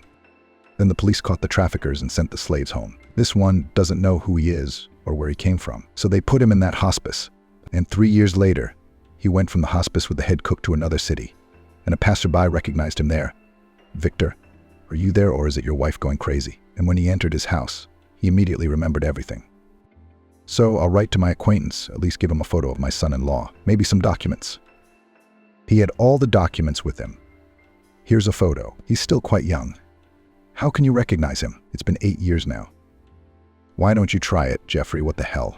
I've been to the police. I've put up flyers. I've recorded a TV program. You know, there used to be a TV show. Well, I don't know where else to write, and the boy needs a father. Even though he didn't know him, he's still waiting and hoping that his father will be found." Sad, concluded the old man, and smoked again. The answer to the inquiry came 2 months later. A man, very similar to the description of approximately the same age, build and appearance, with a birthmark under the left shoulder blade and a scar on the wrist of the right hand, is in the hospice at such and such address. He was found at a railroad crossing with no money, no ID, and a head injury. After hospital treatment, he wandered around for a long time, as he had partially lost his memory and could not remember his name or where he was from. He only remembered that he was married and that his wife was expecting a child. No response had been received to a request to establish his identity. 2 years ago, he was admitted to a hospice where he remains to this day. Jeffrey was just flying to his grandfather with this letter. "Grandpa? Grandpa, where are you?" shouted Jeffrey, entering Grandpa Egger's empty house. "Why are you yelling?" "Honey, I was cutting the grass behind the bathhouse, feeding the rabbits, making porridge." "You scared me," Grandfather replied sternly, taking the scythe off his shoulder. "Grandfather, I've received a reply to the request. I had given up hope. And then I saw a big envelope in the mailbox. I never checked the mailbox. Nobody writes letters nowadays. The internet is everywhere, and here you are. For some reason, I understood everything at once." "Grandpa, read it quickly. You're standing there like you're encased in concrete." Grandpa's hands were shaking. He tried not to show that he was worried. Grandfather Igor searched the house for a long time for his glasses, then put them on for a long time, and taking the letter with shaking hands, began to read. "Grandfather, I'm sorry, I printed it out. I couldn't help myself," Jeffrey tried to justify himself when he had finished reading it. Grandfather Igor sat down on the sofa and cried quietly in a manly way, without sobbing, about his son-in-law. Grandfather and Jeffrey went together, for there was no one to leave Tyler alone. Pamela was just waiting for him. The boy, on the other hand, behaved calmly and confidently said that he was no longer an orphan, that his father would recognize and love him. Even though he had never seen him, Tyler arrived at the house. Maggie and David were waiting for him. Jeffrey's car pulled up and a sturdy man of about 30 to 33 years old got out of it. He was confident and walked straight toward the house. At first, however, he looked at it as if he were remembering something. Then, reaching the iron gate, he threw his hand over the fence and fumbled with his cheek. It never tightened. "It still sticks just the same," said the stranger gravely, and opened the wicket. "Wow, what a yard this is. It's beautiful. Who arranged it like this? David, didn't you?" Maggie came out onto the porch. She was holding the hand of Tyler, who kept trying to break free and run toward his father. "That's not my wife. Who is this woman, and whose child is this?" The man somehow said slowly and uncertainly and began to gaze into the boy's facial features. "Daddy, it's me. Tyler, didn't you recognize me? I look just like you." That's what Grandpa Egger always said and cried afterward. He cries a lot in general. The boy did snatch his arm out and throw himself on his father's neck. Even the steely Jeffrey cried. Maggie and neighbor Vanessa sobbed, hugging each other and wiping their tears with the kitchen towel that had been on Maggie's shoulder when the guest arrived. But it was Rodion. That was the name of old Egger's son-in-law, who came out with him like that. He remembered almost everything, except that his wife was seriously ill. Apparently, his memory had filtered out those heavy memories. When he learned that the house no longer belonged to them, he was saddened, but with confidence in his voice he said, "I have a son now. We'll build a new one as good as this one." Then he said a polite hello to Maggie and Vanessa and thanked them for helping his grandfather raise his son. "So much for Tyler stopping coming over at all," Maggie sighed as she poured tea into a large cup. "He has a father now, and we're not related to him." "Stop lamenting. It's time to have children of your own," said the father cheerfully yet sternly, who had come from out of town to visit his daughter. "Who am I supposed to have them from here?" "From Grandpa Egger. Vanessa and I are left with no men at all, and we don't want to go to Juan. Someone's going to cheat us again. We can't trust anyone, so we'll stay as girls." Emily finished, laughing, and even stomped her foot as if in a dance. "Not everyone is a cheater. You can find some decent ones. Have you even met someone on the internet? I have a chief accountant in the firm, 38 years old, 2 children. And you know what kind of man she got. On the internet, by the way. He works for me as a welder. Now he's worthless." "Oh, Dad, listen to you. So my ex is worthless," Maggie contradicted her father, and sat down to drink tea. There was a knock on the door, and a smiling Tyler appeared on the doorstep. "Wow, what delicious candy you have on the table." "My treat, Daddy brought my favorites from town," Maggie offered and invited the boy to the table. "What I came for is what I came for," the boy tried to justify, filling his mouth full of candy. "I wanted to call you guys for a visit. It's Grandpa's birthday today. Dad went into town and bought a present and a cake. He saw that Jeffrey had arrived and told me to call you, so you'll come. They scold me that I didn't invite you." Well, the boy complained as he continued to fill his mouth with candy. "But we won't allow such a worthy young man to be scolded, will we, Emily?" "Of course we'll come. Just finish our tea without candy, and we'll come," Jeffrey promised, chuckling at the boy's appetite. I don't know why, but Maggie took a long time to choose an outfit for the evening and carefully styled her hair. "I'm just going to my grandfather's birthday party, aren't I? What's wrong with me?" Why do I want to look so stunning? Thought the woman, taking her hair into a beautiful bundle and fastening it with a barrette. Rodion had stopped by Maggie's house a couple times before that day. The first time to thank her again for helping her grandfather and his son. The second time he asked to see if his toolbox was in the closet or in the attic. He wanted to correct the cross on the grave of his wife and mother-in-law. The box was indeed in the attic. The man thanked the landlady for the safety of the tools and left. After her last visit, Maggie had the thought that she had a great deal of sympathy for this somewhat wordy, stern man. It was evident that he had never betrayed anyone, had no malice toward anyone. He even forgave those people who many years ago hit him on the head and took all the money he earned on watch. Only really regretted not burying his wife and raising his son for so many years. He was a little out of the world, or a hard fate had made him that way. But Maggie realized she thought about him a lot and couldn't control herself in that. When Maggie and Jeffrey arrived at Grandpa Igor's house, they were surprised to see that in the couple of months since Ryan's return. The house had been transformed from a dilapidated shack into a good-sized structure. Ryan immediately showed his entrepreneurial acumen. "Would you like to work for me, Jeffrey? I could really use someone like you." "No, thanks," Jeffrey replied. "I'm not going anywhere. I haven't seen my family long enough to leave again. A local farmer offered me a job, and it pays well. It's enough to live on. We don't need much, and the school's close by. And it's a beautiful place. What more could you ask for?" Maggie listened to the men's conversation with interest. She was glad that Ryan hadn't given in to Jeffrey's entreaties. He'd sat at his grandfather's house for half an hour, congratulated him, and then he'd gone home, saying he had a lot to do, and was coming back almost every day. "Well, at least you stay," the boy asked Maggie. "I have fun with you, because Grandpa is always grumbling Dad is working and Dad is working, and in the evening they make me do homework. Let me show you the picture I drew. Doesn't it look like our house?" "Is it our house now?" the boy asked Maggie, showing her the picture. For some reason, Maggie felt even a little uncomfortable that she was now the owner of this house. That evening, Ryan volunteered to escort her home. They walked slowly, as if they both wanted to be near each other as long as possible. Maggie asked him about his work, about her son's studies, about Igor's grandfather. Ryan, on the other hand, didn't ask her anything, but answered her questions briefly, as if he wanted to talk about something more important. "I heard from my grandfather about your failed marriage," Ryan asked abruptly. "Do you still love him? Or do you not care about him? Don't answer without thinking. I really need to know if you have any feelings for your ex-husband." "Why do you need to know that?" Maggie wondered. "I have no warm feelings for the man, only contempt and pity. He looks like a beaten dog now. And he has to deal with my father a lot in his work, but he has to put up with it. Where can he go? He's going to have to pay off that debt in 50 years. And you know, if he's put back in power, he'll do the same thing, but he'll be much more careful and cunning. So why do you care about my feelings?" "Nothing," Ryan answered. He simply pulled the woman to him and pressed his lips to hers as greedily as if his life depended on it. Maggie didn't resist. She was so pleased with the smell of his inexpensive cologne, his slight carelessness, and the boldness that drove him to this somewhat rash act. After that, they just walked to Maggie's house, and before the door he took her hands and kissed them for a long time. "I think you see why it was important for me to know," he said. "Good night." He left very quickly, without turning around. Maggie stood at the gate for a long time, not realizing what was going on inside her. Everything was burning from his kiss. She felt wanted, loved, and the only one. Maggie and Ryan didn't see each other often. He worked for a local farmer from morning till night, and in the evenings he tutored his son. On the weekends he set up his house, and only came to her house a couple times a week to meet and be near her for a little while. The man didn't ask to come in, wasn't intrusive in his desires. He simply loved, even idolized the object of his love, and did not dare to stoop to carnal pleasures, so as not to offend her dignity. "Daughter, why don't you stop fooling around with a man? You either get rid of him or get married. It's a matter of urgency." "I need grandchildren," once again came to visit his daughter, said George David. "Well, how can you be so knowledgeable?" Maggie retorted. "Or did you put a hidden camera on the house?" "No, my daughter, I don't need cameras. I realized it at my grandfather's birthday party, so I left quickly. And then one night I'm driving by the lake, and you guys are sitting by the lake. No, I wasn't peeking.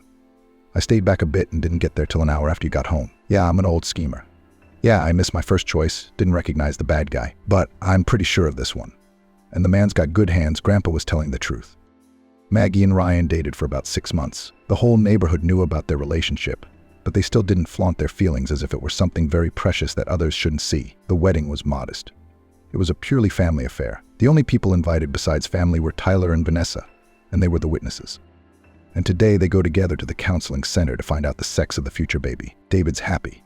He did not even go to work, waiting for them outside the hospital and worried. It would be good to have a boy, a helper for grandfather, and a girl is also good. They're loyal, affectionate girls. If only we had twins, then we would be very happy. Decided to check the new maid, left his wallet on the table and switched on the camera. MP4. Jonathan never thought that in his 40s he would be the head of the company his father created. He thought he would have to wait 10 years because his father was strong, healthy, and never got sick. And no one expected that he would ever go to the hospital. But it happened right at the meeting. Robert became ill and was taken to hospital. The doctors said it was a stroke. Jonathan immediately called his mother and told her the news. "But how can it be, son? There's no way your father's heart could be bad." "Mum, this is no time to bicker. That's what the doctors told me. So come here." "Sure, I understand. I'll be right there." Jonathan didn't have a good relationship with his mother, nor with his father. He could never understand why they had even produced him if they had absolutely no interest in his life. They never cared. His father was in business and his mother was in business for herself, and they didn't care about their son. When Jonathan grew up, he realized that his father had always done his best for the family. When he came to work in his father's company after college, he realized how hard it was, and that his father had always tried for the family and their well-being. And this is how it all ended. Mum arrived an hour later. This really pissed Jonathan off because he understood why she was late.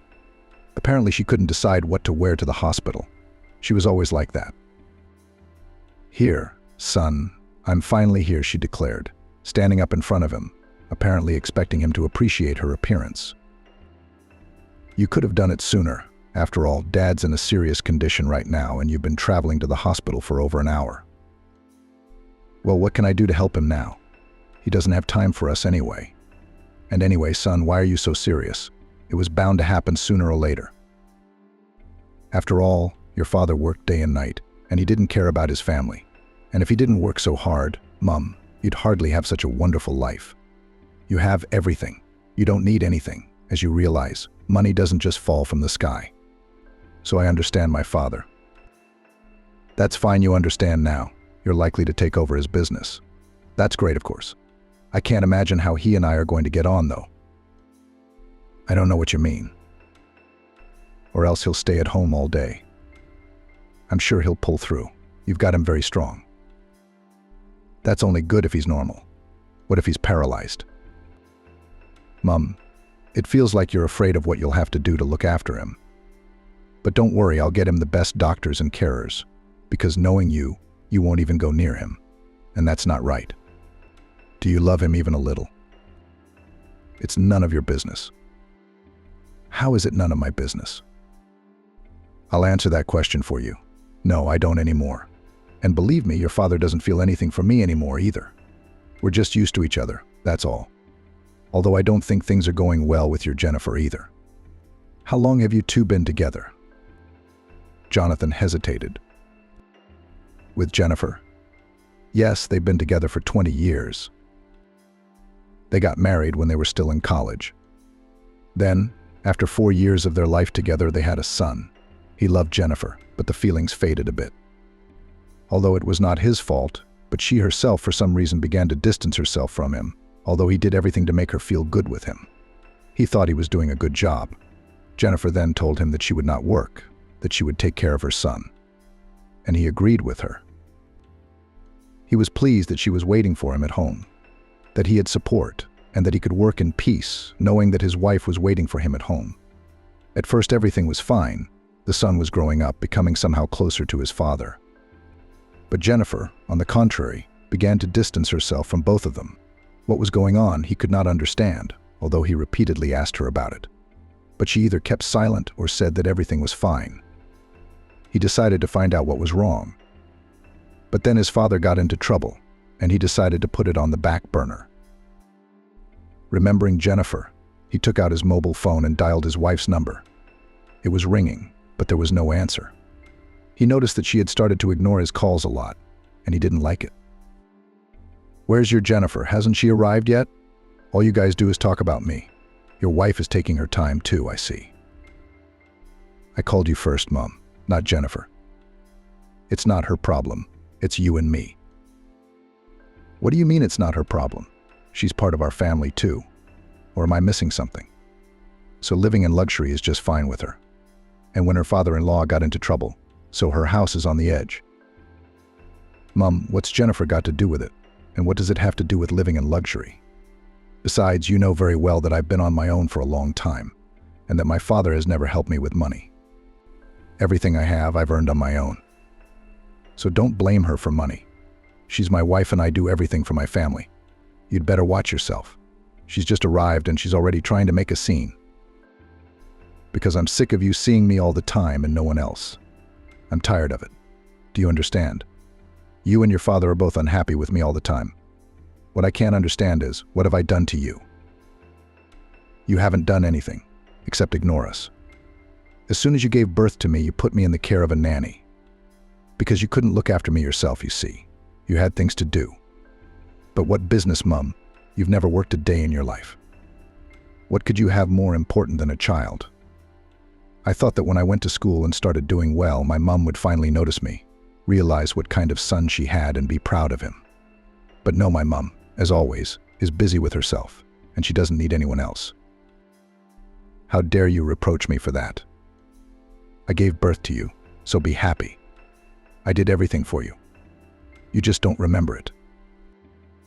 Well, Mum, let's remind me. What did you do that I'm shameless? I've forgotten everything. Remind me. Cassandra looked at her son carefully, not understanding what was happening to him. Most of the time they just said hello.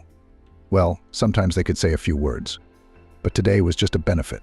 Her son was demanding some kind of explanation from her, and she didn't like it. I see what's going on with you. You had a thing with Jennifer, and now you're taking it out on me. Am I wrong? What does Jennifer have to do with this? Mum, you're always changing the conversation. I'm not diverting anything. I just see that you're taking your anger out on me, and I don't like it. Do you understand? I don't want my son talking to me like that. Do you understand? Jonathan stood up and walked down the corridor of the hospital complex. The hospital was not a budget hospital. The building had been built during the Soviet era. It was obvious to the naked eye. As soon as my father feels a little better, and as soon as he can be transported, he will immediately move him to another clinic, to a place where he will be comfortable. And anyway, as if reading his thoughts, his mother said, "Why the hell did you bring him here? Can't you see there's nothing they can do here? It's a hospital for the poor." For whom? Are you serious now, Mum? I don't think you came from a rich family either. And I bet you went to the exact same clinic when you were a kid. Jonathan, for the last time, don't talk to me like that, or I'll... What are you going to do? Mum, are you going to punish me? You won't do anything. You just don't like talking to me because I don't agree with you all the time. And because I have my own opinion on everything. You see, I've grown up and I see things differently now. In fact, you're to blame for a lot of things, but that's up to you. I'm just asking you, please don't act like this. You can talk to your mates like that, but don't talk to me. We're here together because my dad's not well. That's it. Cassandra pouted, but kept silent. She was uncomfortable with the whole thing, especially the way her son looked at her as if she were a stranger. Yes, it had been a long time since they had seen each other. Jonathan rarely came to visit them out of town. Her daughter-in-law and grandson hadn't spoilt them with their visits.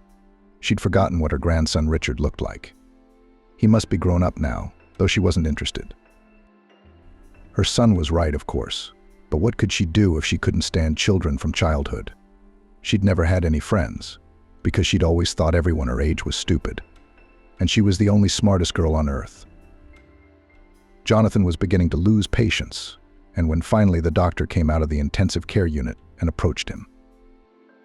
Well, the crisis is over, but he should not be disturbed now. He is still very weak. We've given him medication and he's sleeping. Was it a stroke? No, it must have been a microinfarction. Your father is mentally and physically exhausted. So I'll tell you what, he doesn't need to work anymore.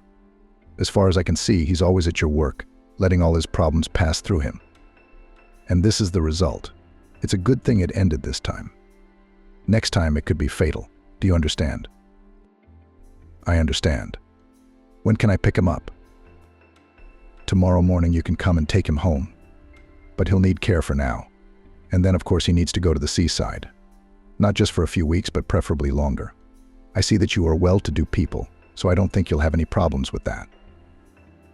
Jonathan nodded, agreeing with the doctor. He had been telling his father for a long time that he needed more rest. But, as always, his father didn't listen to anyone. And this was the result. When they left the hospital, he turned to his mother and said, "All right, I'll pick up my father from the hospital tomorrow. He needs to stay at home for the first time. And then I'll send you to the sea. My father has a cottage. It's got a life of its own. There are tenants there now. Tell them to look for another place. And you'll move there. You'll live there for a while." "How long do we have to live there?" "Mom, what do you care? Do something for your husband already. After all, you see the state he's in. Besides, you could use a change of scenery too. You don't look well, to be honest." Cassandra wrinkled her nose. She didn't like being told that. She preferred to hear only compliments. "You could be more polite. Besides, you know I don't like being told what to do." "Mom, I said you and Dad are leaving, so that's what's going to happen. Do you understand?" She stopped talking and looked at her son. She had never seen him like this before. What was going on with him lately, she didn't understand. In the past, although they didn't talk much, he had treated her with respect, unlike now. "Whatever you say, son. Just don't talk to me like that again, please. It's like you're a stranger." "Mum, stop it. You see how things are, but you're still trying to contradict me. You knew your father should have taken a holiday a long time ago, but you didn't do anything about it. You're his wife. Did you see how tired he was? I didn't see anything because he'd leave when I was asleep. He'd come back when I was asleep. Do you understand?" "No, Mum, I don't understand, because he loves you. I always thought everything was perfect between you two. What happened? Why did you become so inconsiderate of him?" "Because Cassandra didn't want to continue the conversation. Why would she tell her son that his father had had a mistress a long time ago? And she occasionally indulged in innocent pranks. That's probably what drove them apart. And of course she didn't want to go to the sea with her husband, because she realized that they were strangers to each other." "Mum, are you not telling me something? I can see that you and Dad don't even live together." "You know, son, I don't want to make a big deal out of it. This is between me and him, and it's none of your business. But I can handle it. I'm a strong woman, and if you say we should treat him, then we'll treat him. By the sea, then by the sea. Although I'd rather go abroad." "Mum, not now. You realize flying might make him worse. I'd rather go to the sea. When he's stronger, then you can think about going abroad. And I'll support you in that, by the way. Let the doctors there examine him. Because I don't trust our medicine very much." "Well, son, you're wrong, of course. But you know best." They got in the car and Jonathan drove Mum home. They lived in the country. His father had built a big cottage a long time ago. He wanted the whole family, including his grandson, to live with them. But his Jennifer didn't get along well with her mother-in-law, so they stayed living in the city. Although he could see that his wife liked the house very much. "Who's going to look after the house?" "Son, as far as I'm concerned, we're not going there for one day. We're going to be there for a long time and we can't just leave the house." "Of course I understand. Please come and live with us. It would make me feel better." Jonathan nodded, but he realized that even though it was an elite cottage town with security guards and all that, he couldn't leave the house for too long. And that meant they'd probably have to live there. "Don't worry, Mum, I've got it. We'll move in with you." "Don't worry. I'll tell Jennifer to pack today. Tomorrow I'll pick up Dad from the hospital, and we'll move in a few days." "That's good. That's great. I'll show Jennifer around and introduce her to the staff, the cook and the housekeeper. We've just had a maid leave the other day, and while Molly's been keeping the house in order. But it's hard for her to keep track of everything. You know, it's a big place, so we'll have to find a maid." "All right, Mum, I'll think of something." "So why do you bother? Let Jennifer do it. She's at your house anyway. And your son's a big boy, by the way. He's got a long way to go to school. So he's going to need to be picked up." I'll talk to Uncle Will, my dad's driver, so he can keep his job. He'll drive my son to and from school. Good, that's settled. Then I'll come home and start packing. I have to start packing so I don't forget anything. 'Cause if I do it in a hurry, I'm bound to forget something important. I will. Jonathan listened to his mother and smiled. He remembered his childhood, when his mother had always started packing for a trip a month in advance. And when the day came when she had to go somewhere, she had probably 10 suitcases instead of 1 or 2. My father would always scold me, but my mother would reply that she had taken everything she needed. So, Mum, here we are. I'm not going home, I'm going to work. I have to do something there, and I have to tell her that my father won't be here for a while and that I'll take his place. Then I'll go home and tell my wife to start packing too. We'll move in with you one of these days. Okay, son, I'll take care of things then. Thank you, son. You've somehow calmed me down, because lately I've been feeling like a stranger and unwanted. It's going to be okay, Mum. I love you very much. And believe me, Daddy loves you very much too. Cassandra didn't say anything to that. She smiled, stroked her son's cheek, and got out of the car. Jonathan had settled things at work, and when he looked at the time he realized that it was well past midnight. He often came home like this, even though he had planned to get home early tonight. Plus, Jennifer still hadn't called him back, and that worried him a little. Everything seemed fine, though. But still, something wasn't right. He got into his car and finally drove home. He was a little dizzy from fatigue, and all he wanted to do was take a shower and go to bed. Tomorrow would be a busy day.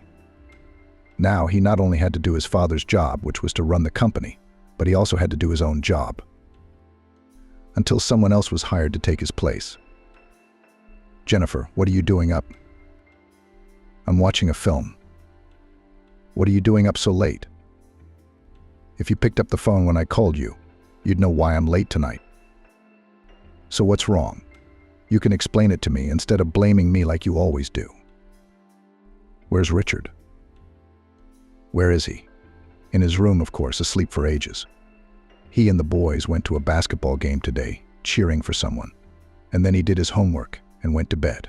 We should put him in some kind of sport, because he's growing up a bit weak.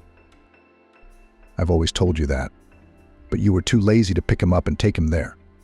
And you kept saying he didn't need it. And now what? He's got to get ready for college. Last year of school. Jennifer flared up, jumped up from the couch, and was about to go into the other room when Jonathan grabbed her hand and pulled her against him. I'm sorry, it's just hard for me. My dad got sick at work today. They took him to the hospital. It's just been really hard on me. I always thought my dad was a tough guy, that nothing would ever happen to him. But today I was just scared for him. I realized that I could lose him at any moment. So how's he doing? He's all right, he's better, and I'll take him home tomorrow. He and his mother are going to the seaside soon. And who will live in their house?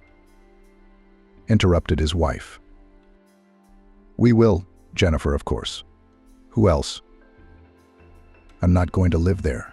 Jonathan and Jennifer turned round and looked at their son, who was standing in the doorway and had probably heard the conversation. I will stay here because it is too far to go to school from there. You'll have your own driver, son. Remember Uncle Will? He's going to be your grandfather's driver now. You see, son, that's the way it is now. So we're all going to have to go along with it. You think it's easy for me? I get up even earlier than you do, but there's nothing to do. So we're moving as a family into that house. All right, if I get a lift, then I'll take it. You can sleep in the car while I drive. Richard turned and went back into the room. Jennifer snapped her fingers nervously, thinking about something. Don't you think we'll have to live there for a long time? Of course I do. Because Dad will probably want to stay there. And he had this dream of growing grapes. So I think he's going to want to finally fulfill that dream. Would your mum go for it? It's so beautiful out there. Of course she would. Besides, it's as nice a house as the one you and I are going to move into. My father planned to retire and go to the sea, but he didn't expect that time to come. He planned to work too. Actually, I agree. I like it. Are we going to sell this flat? Why sell it? Let it stay. Or you can rent it out.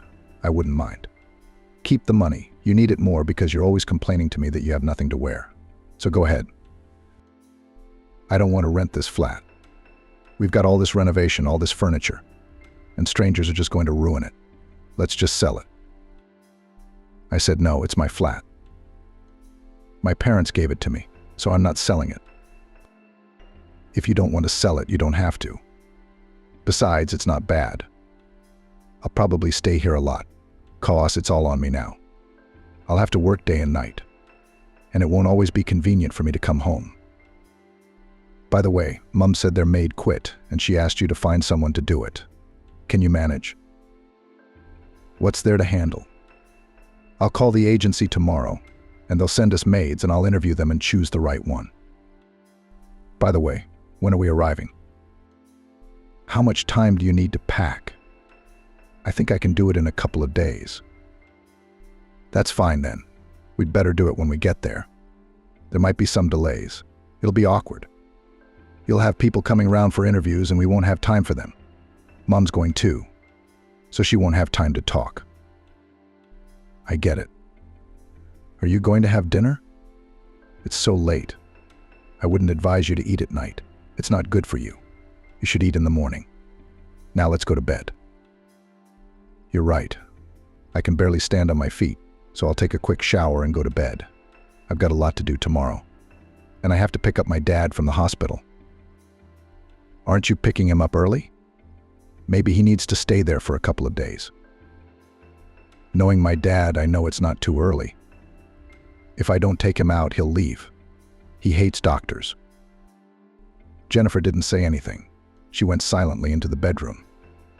Jonathan sat down in the armchair and thought. A plan for tomorrow was in his head. He could have sat like that until morning, but feeling that tomorrow then he would feel wrecked, he got up and headed for the shower. Washing quickly, he immediately laid down on the bed and fell asleep. Jennifer looked at her husband, who was already sleeping a sound sleep.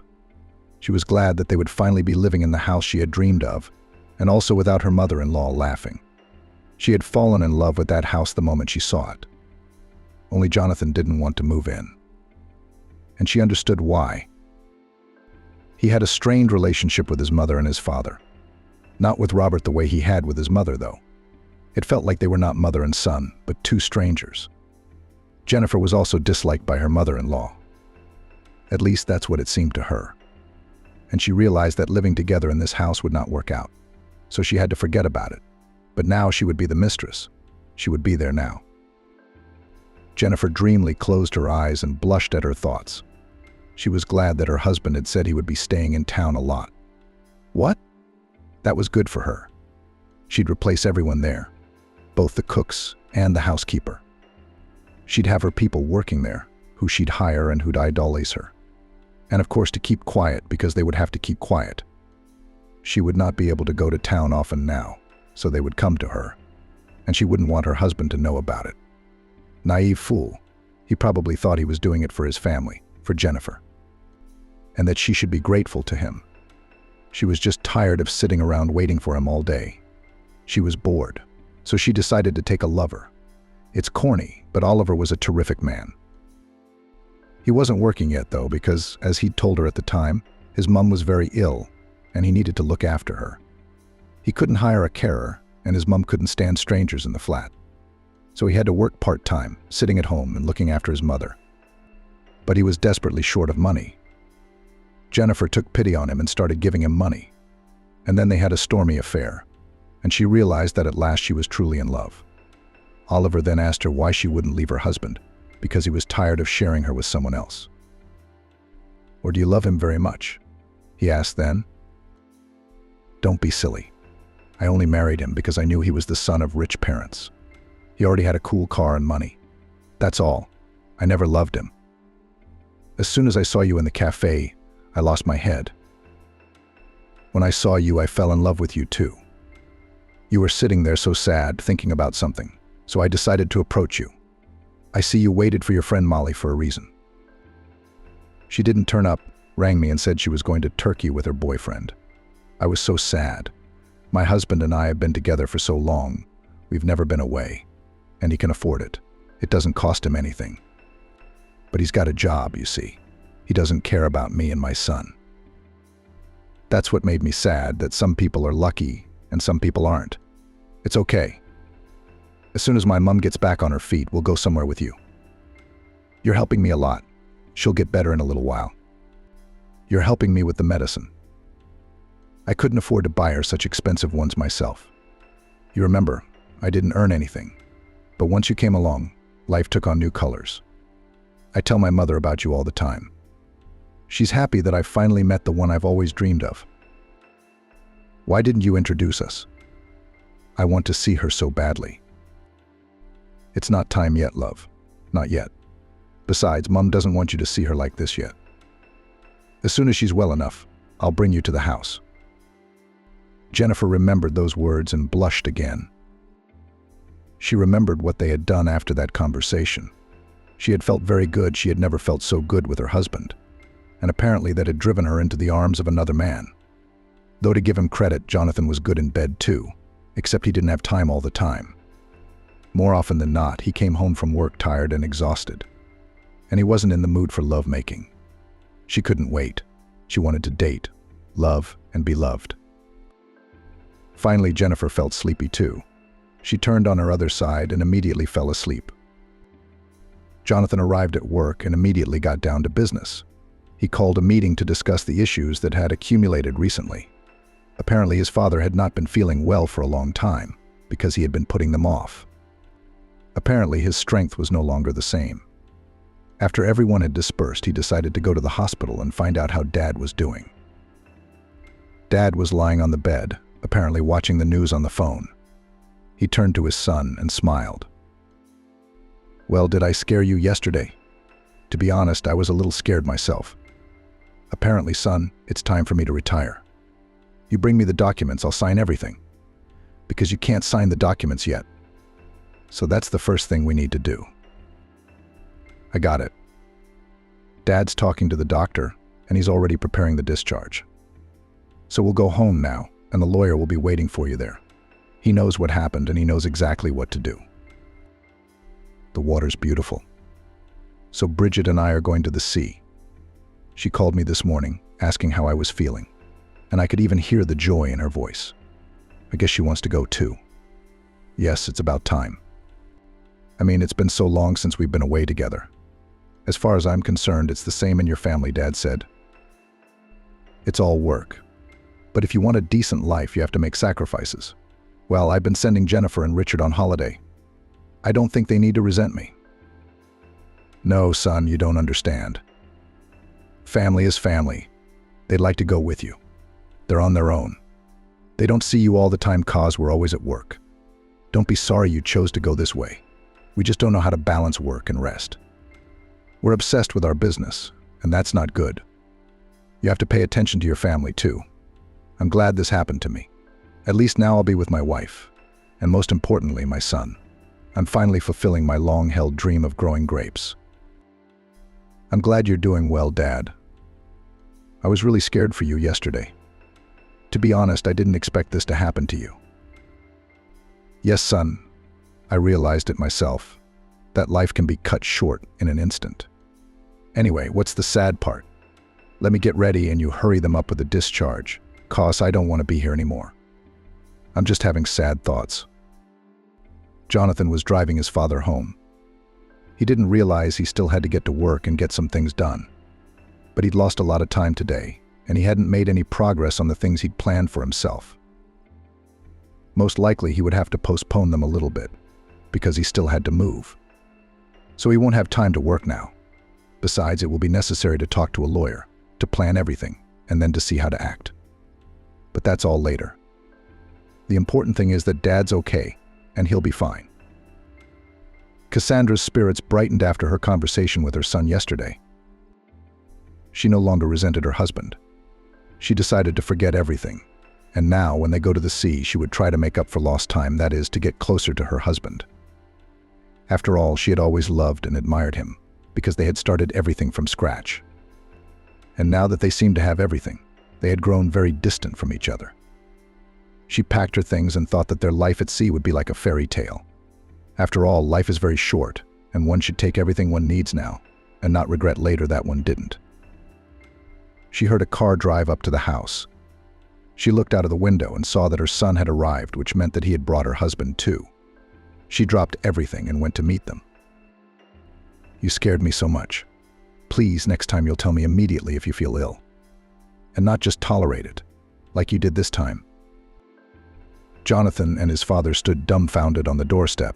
They hadn't seen Cassandra like this in a long time. She threw herself around her husband's neck and hugged him. Robert hugged his wife too. You could see on his face that he was very pleased to hear this. "So this is US standing on the threshold. Come on, go into the bedroom. Lie down and I'll make you something to eat. You need to take it easy and get more rest." "Mum, the lawyer's coming and we've got some business to attend to. So Dad can't lie down right now.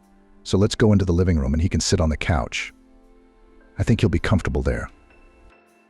"Here we go again, son. How many times?" "Mum, it's just a formality. You know, Dad's going to leave now, and I'll be running the company. So Dad needs to sign some papers now. It's necessary." "All right, but when you've finally signed everything, Robert, you go straight to bed. I'll be right next to you because I've started packing for our trip. We'll talk about it." "All right. Whatever you say, darling. What about you, Jonathan? When is Jennifer moving here? I'd like to see Richard, too. Last time I saw him was a month ago when he came to the company. His grandson's all grown up now. I didn't even recognize him." "That's because we don't see each other much. And now that we're going away, we won't see them at all," Cassandra sighed. The men looked at her in surprise again. "Why do you keep looking at me like that? I've already explained to you that I was very frightened when Robert went into hospital. I realized how fleeting life is, and we live it so miserably, so now it's going to be different." "Right. I'll make you a cup of tea, and I'll get on with my packing. I won't disturb you." When Cassandra had gone, Jonathan turned to his father and said, "You know, Dad, I think your illness has come at just the right time. Look what Mum's become. Maybe you should have been sick like this 10 years ago, don't you think?" "I think I should have been sick all the time. And maybe life went differently." They laughed and joked about it until the lawyer arrived. Only then did they settle down and get down to business. Jennifer, of course, really wanted to live in this house, but now it would be very difficult for her to get to the city. Naturally, traveling by taxi would be expensive, and Jonathan would start asking her where she went every day. So she'll have to ask him to buy her a car, and that would be a way out. "Yeah, and then we could invite Oliver here too. I mean, she's going to need to hire staff. So she'll fire the gardener and hire Oliver. Then she wouldn't have to go anywhere, and they'd be together all the time. Which probably won't work, 'cause he won't go for it. He had a sick mother, but she'd have to talk to him and see what he had to say." She immediately dialed his number and told him that they needed to meet urgently. She drove to the flat she had been renting for a few months now. At first they met in hotels, but she was not satisfied with that because she was afraid of meeting people she knew, and then she asked her husband for money. She rented a flat, and now they only met there. Oliver was already waiting for her there. She was always surprised at how fast he came because she herself had just taken a taxi and swore at the traffic. "Well, it's a good thing you're already here because I thought you were late too," Jennifer said. "I was lucky. I was just in the neighborhood buying my mother's medication. So you don't have to worry." "So what? Did you buy it? Show me. At least I'll see what it looks like." "Alas, I didn't buy it. The pharmacist said she wouldn't have it until tomorrow. So I'll have to drive here tomorrow as well. But that's all right. The important thing is that I can see you. So my day wasn't wasted." "Listen, I've got news for you. Really, I don't know how you're reacting to it because I understand you have a sick mum," Jennifer said. "Jennifer, you're going to scare me. Tell me already what happened." "Oh, don't worry so much, honey, it's nothing. It's just that my father-in-law and mother-in-law are going to the seaside and probably for good. They've got a fancy house there. And since my father-in-law just got out of the hospital, you understand, they will live there permanently. So we're moving into their house. It's just outside of town. The house, of course, is just beautiful. It's every woman's dream to live in such a house. But there's one thing, it's very far from the city. I don't think I'll be able to take a taxi to our meetings. And I don't think you'd want to spend a lot of money either. So I don't know what to do now. Wait, Jennifer, are you saying we're not going to see you anymore? Well, that's not right. That's not the way it's supposed to be. I've only got a ray of sunshine glimmering ahead of me. And now you're leaving me. What am I going to do without you? Oliver asked excitedly. I'm not leaving you. You misunderstand me. On the contrary, I think I found a way out. Only I don't know whether you'll agree to my proposal or not. I understand. You have a sick mom you can't leave alone. But before you say no, think carefully, okay? Well, tell me already. Don't keep me in suspense. What's on your mind? I've thought of this. My mother-in-law is leaving, and that means I can change all the staff that work there to my liking. I don't get it. What staff works there? I've just told you it's not a cottage, it's a fairy tale. There's a lot of land around it, and the house is quite large. Naturally, there are people working there. Besides, my father-in-law and my husband can afford it. Well, what do I have to do there? I'll fire the gardener and hire you. You'll live there and get a salary. And of course you'll meet me. How does that sound? But you can't leave your mom. Yeah, look, it's all solvable. I'll hire a carer. I've got the money, so it won't be a problem. Besides, from what I understand, you said I'd get a salary. So I'll have enough for a carer and my medication. I agree. Beloved, I'm so glad you agreed, because I was really worried that we wouldn't be able to see you often. You've thought of everything perfectly, and I'm happy again now. You have no idea how much I love you. When do I start my gardening duties? Hang on. We'll be moving there one of these days. Then I'll take care of the staff. And when it's ready, I'll call you straight away. Do you understand me? Jennifer asked. Yes. I'll look forward to the call, love. But now let's go to the bedroom because I missed you terribly, replied Jonathan. Jonathan sent the car out for his wife to load the things she would want to move now into their house. It became clear that his parents would probably stay at the sea. In fact, it would be better that way. His father would finally be able to do what he loved, and the local air would make him healthier. Jonathan was glad that everything had worked out with his father and that things were better with his mother. Cassandra had really changed. She never left her husband's side, and she acted as if she had been a loving and faithful wife all her life. She could see that Robert was coming around to her, so she tried to please him even more. Jonathan liked the way his parents treated each other now. He wished Jennifer would treat him that way, too, because they hadn't talked much lately. But he'd come home from work and go to bed. He'd get up in the morning and go to work again. Everything was fine, it suited him. But he wished that his wife would at least sometimes meet him from work, and they would talk at least a little bit. He could see that she was excited about the move. Jonathan knew how much his wife liked the house before. And now she must be happy that she was finally going to live in it. In fact, why wouldn't she be? Maybe he'll try to be home more often now. He and his wife will have tea in the garden and talk. They used to have a lot to talk about. Except something had changed. And he didn't think it was just him. And Jennifer must have changed too. But it'll get better. If things were good for his parents, they'd be good for him. He was sure of it. Vanessa walked home sadly.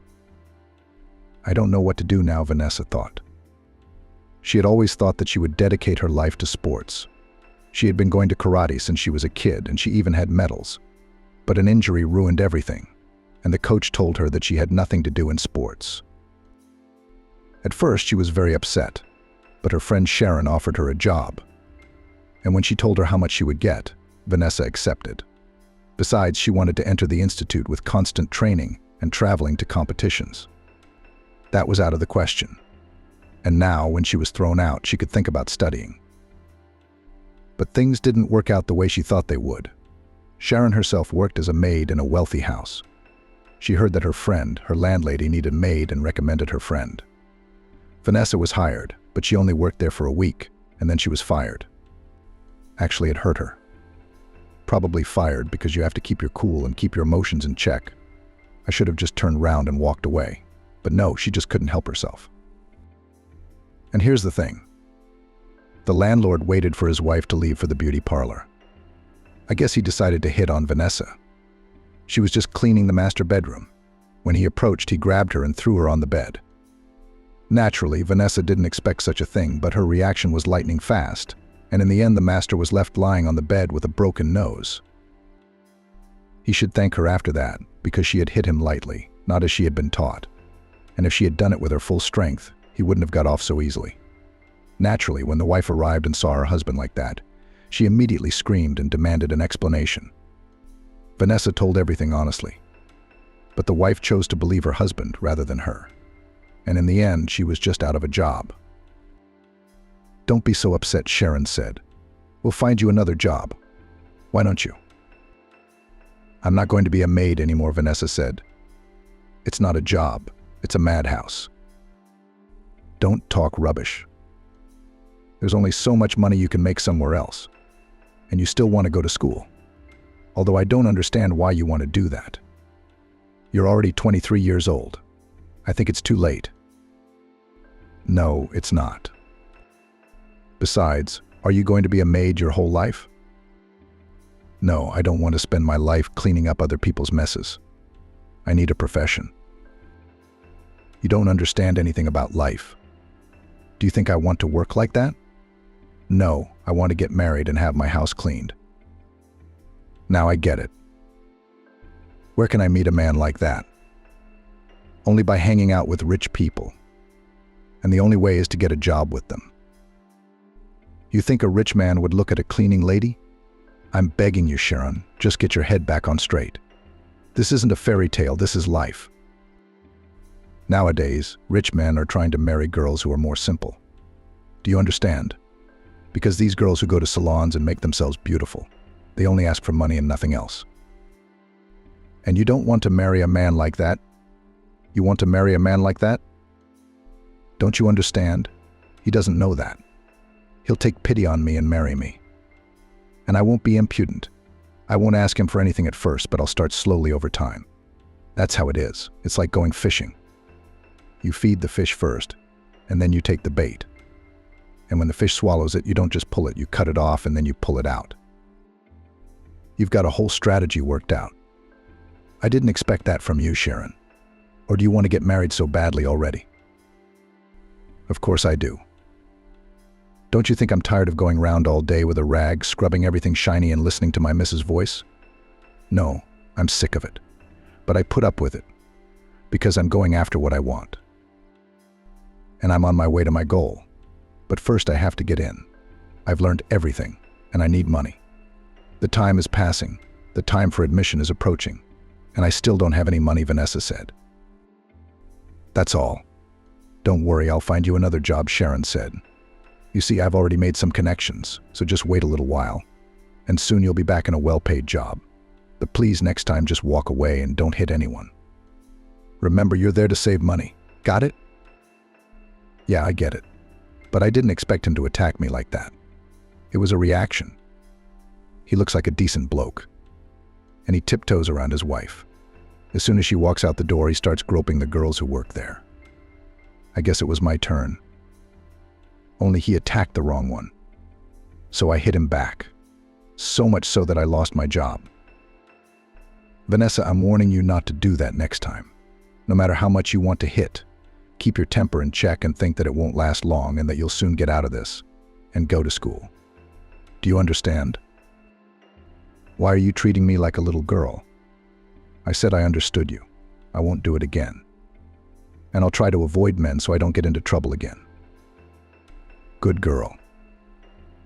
Let that be a lesson to you. I'll call you tomorrow, 'cause I've been told I'm looking for a maid. So wait for the call. Jennifer, as planned, fired everyone who worked at her mother-in-law's house. True, she only kept the cook, but she also left the gardener, knowing full well that if she fired him and hired Oliver in his place, her husband would immediately realize everything. Because her lover didn't understand anything about flowers. So she decided for herself that they would have 2 gardeners and told her husband. I've hired another gardener, because this one can't cope anymore. Uncle Sebastian is really an old man. He's been with us for a long time. At first he was my father's driver. And then when my father built the house, He said that his eyesight was bad and that he couldn't drive anymore, and he wanted to become a gardener. My father was surprised then, because he didn't expect such an interest in flowers from such a healthy man with hands as big as a spade. One day he started a garden at our house. Everyone loved it. As it turns out, it's his hobby. So there's no need to fire him, let him work. Well, get a young man to help him and let him take charge. That's what I did, darling, because I realized that Uncle Sebastian knew what he was doing and there was no need to sack him.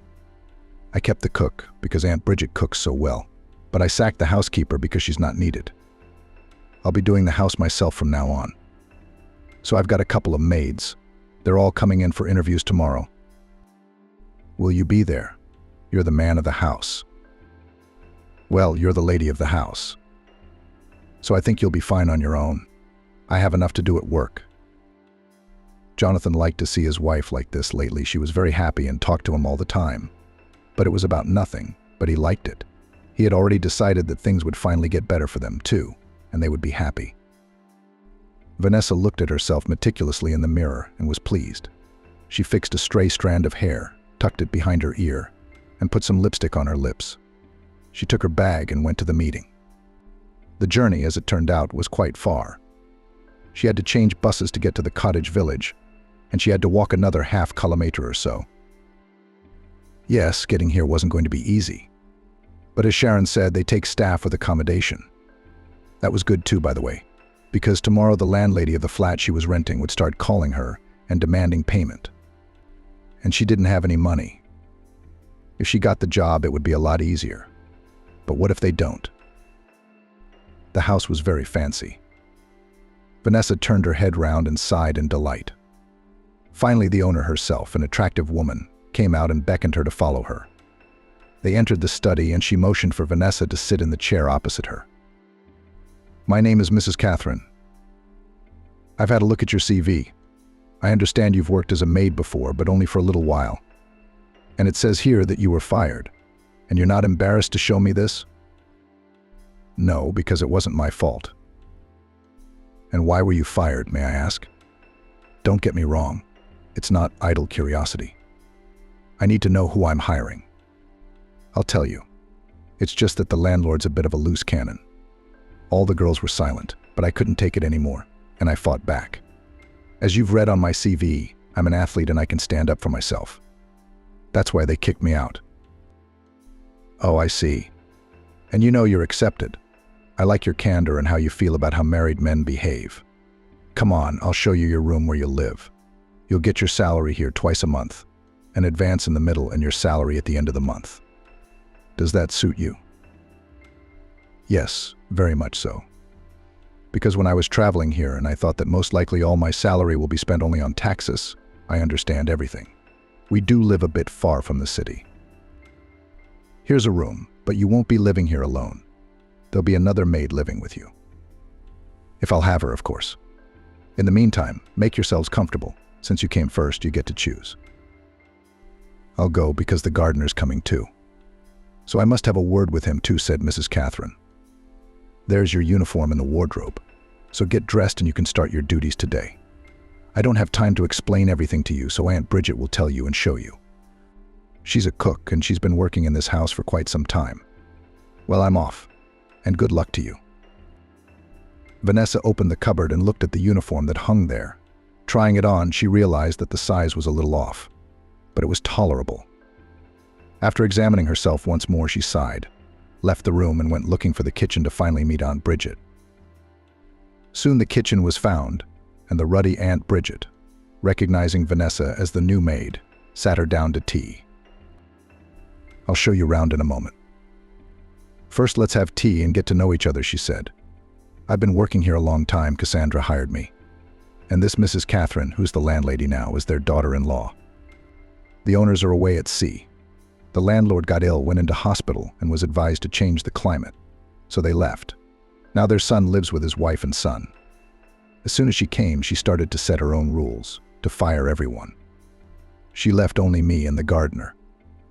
Yes, and she told me that the gardener was coming to work here.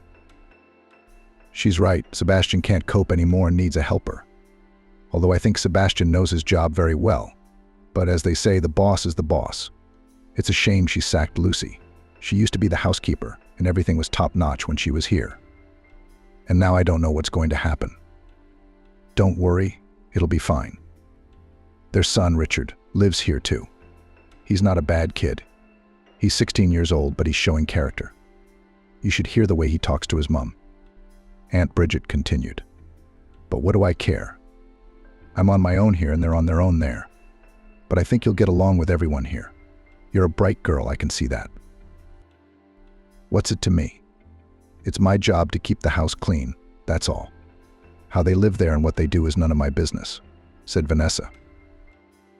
That's right, agreed Aunt Bridget. Because they don't like it when you meddle in their business. So it's better to just mind your own business and stay out of it.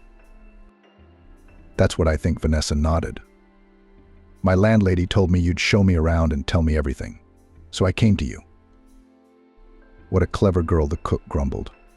So she can fire and hire, but I can do all the work. As if I have nothing else to do. I understand everything, I know my job. Just tell me where their storeroom is, where they keep all the cleaning products, buckets, rags, and so on. I'll figure it out. I've been a maid before. That's a good girl, said Aunt Bridget. You'll come out of the kitchen, turn left, and you'll see a door. It's just under the stairs, and that's where everything is. So you can find it yourself. And once I find it, I'll get started. It's a big house, so I'll have a lot of work to do, Vanessa said. I've already realized that you're not afraid of work, so you'll be fine, the cook nodded. Vanessa left the kitchen and went in search of the pantry. On her way out, she bumped into a boy of about 16. So this is the Richard Aunt Bridget told her about, she thought. What are you looking at? Haven't you seen people? He mumbled and walked into the kitchen. Yeah, the kid's obviously pissed off at someone, Vanessa thought, and moved on so she could get to work. She saw Richard a few more times, only the boy paid no attention to her.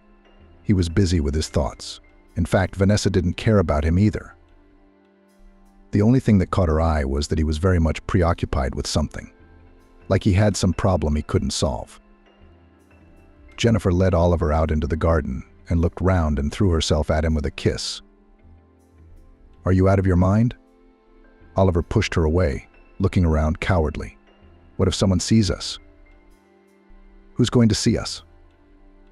Jennifer objected. The gardener's in the garden, the cook's in the kitchen, and the maid's cleaning the house. The son never leaves his room. So it's just you and me.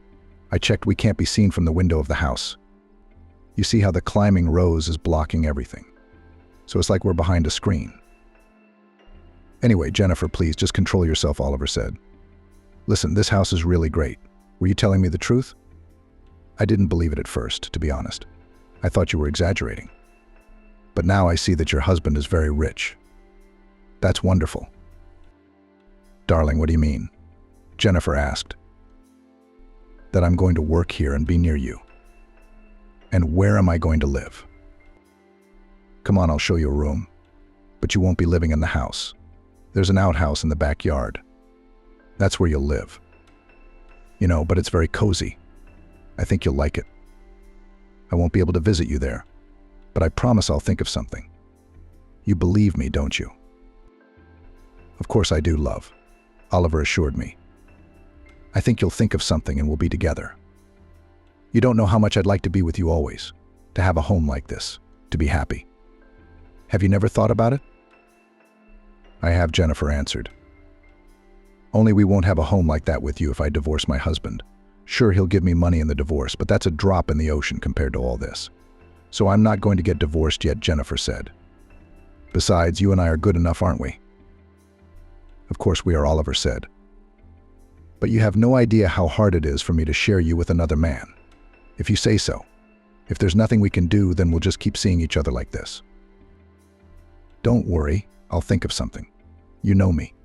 You see how I've planned everything cleverly, and now you'll be with me all the time, and we'll help your mother cure at last.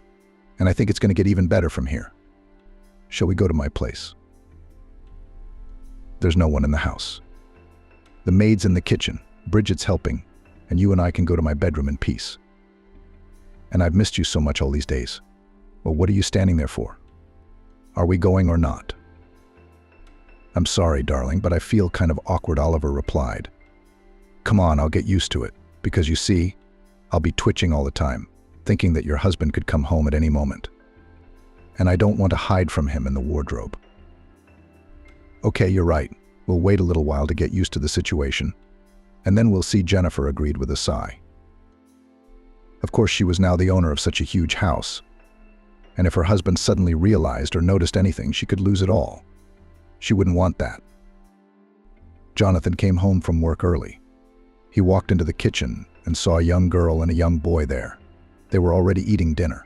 He introduced himself and got to know them. Then he came out and made his way to the living room, where a table was already set for them. Darling, I see you have hired a staff today, he addressed his wife.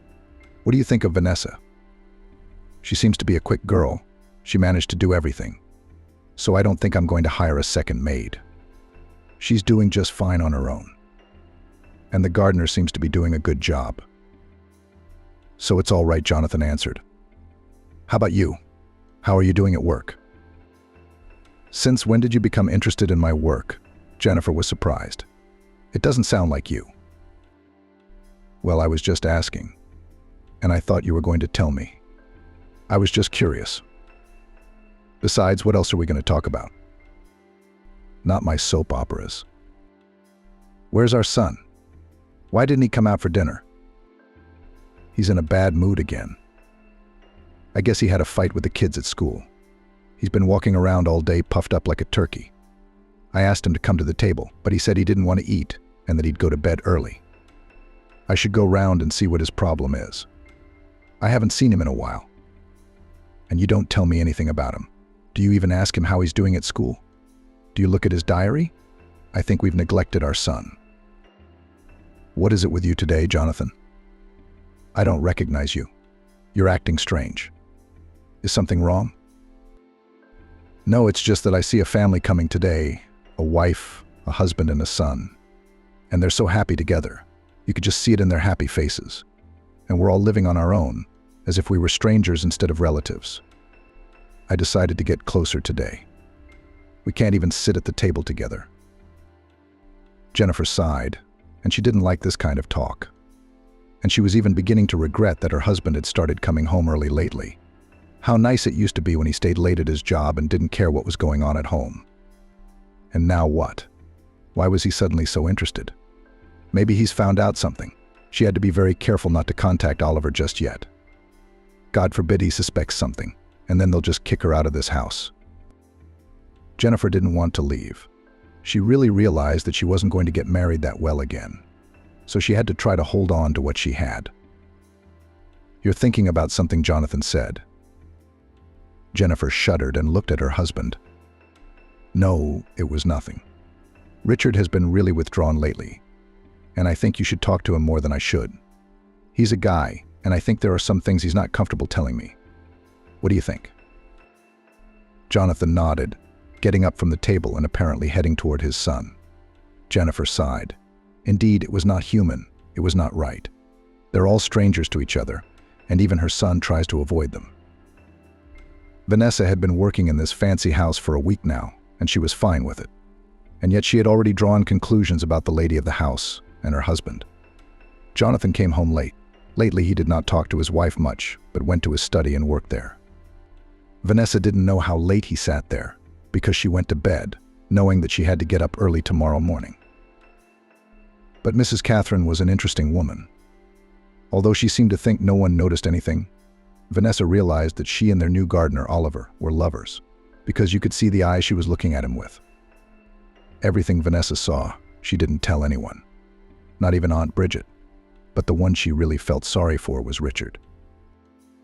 It was obvious that the boy was very lonely and unhappy, and she could see that he had no friends at all, and that he was probably having trouble in class because of it. She would have liked to help him, seeing that his parents were not paying any attention to him at all. But she didn't know how to even approach him. Vanessa was cleaning the office when she heard some rustling. She looked out and saw Richard. He didn't look his best. There was a huge black eye under his eye. It was obvious he'd been in a fight with someone. Wow. Who did that to you? Vanessa asked. "What's it to you?" he replied in his usual rude manner. "I don't. I just wanted to help, but I can see you can do it yourself." "Exactly. Take the rag and do your job," Richard said. "Okay, if you say so. You're not the one to say it like that. Or you might even get a black eye," Vanessa said. "What are you talking about? You think that if I have a bruise, I can't stand up for myself? I can handle you, can't I? Before you know it." Richard didn't have time to say anything, because he didn't realize how he'd ended up on the floor. He was dumbfounded and looked at Vanessa, who didn't seem to do anything, but just took a step towards him and froze like that. "What do you think you're doing?" Richard jumped up and lunged at Vanessa, but immediately found himself on the floor again. He felt so hurt and ashamed that an unsolicited tear rolled down his cheek. He jumped up and silently went to his room.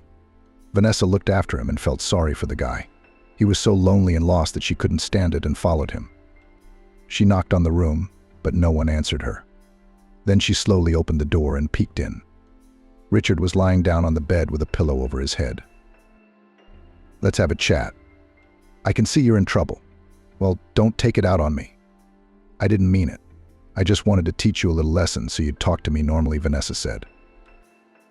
There was silence. Then she went into the room and sat on the edge of the bed. "You know, I know what you mean. My mom divorced my dad when I was 8. I was very upset, but I held it together and didn't show it," Vanessa continued. "I was a very sickly, small and thin child myself. You know, I was also very ugly in class. I was always teased and hurt no matter what I did. Everyone laughed at me. And then I realized that nobody could help me but myself. And one day I was walking from school and saw a set of karate classes. So I signed up and started training. Then I started to go to competitions, made friends, and in class I gave back to my offenders. And everything got better right away. If you want, I can teach you to stand up for yourself.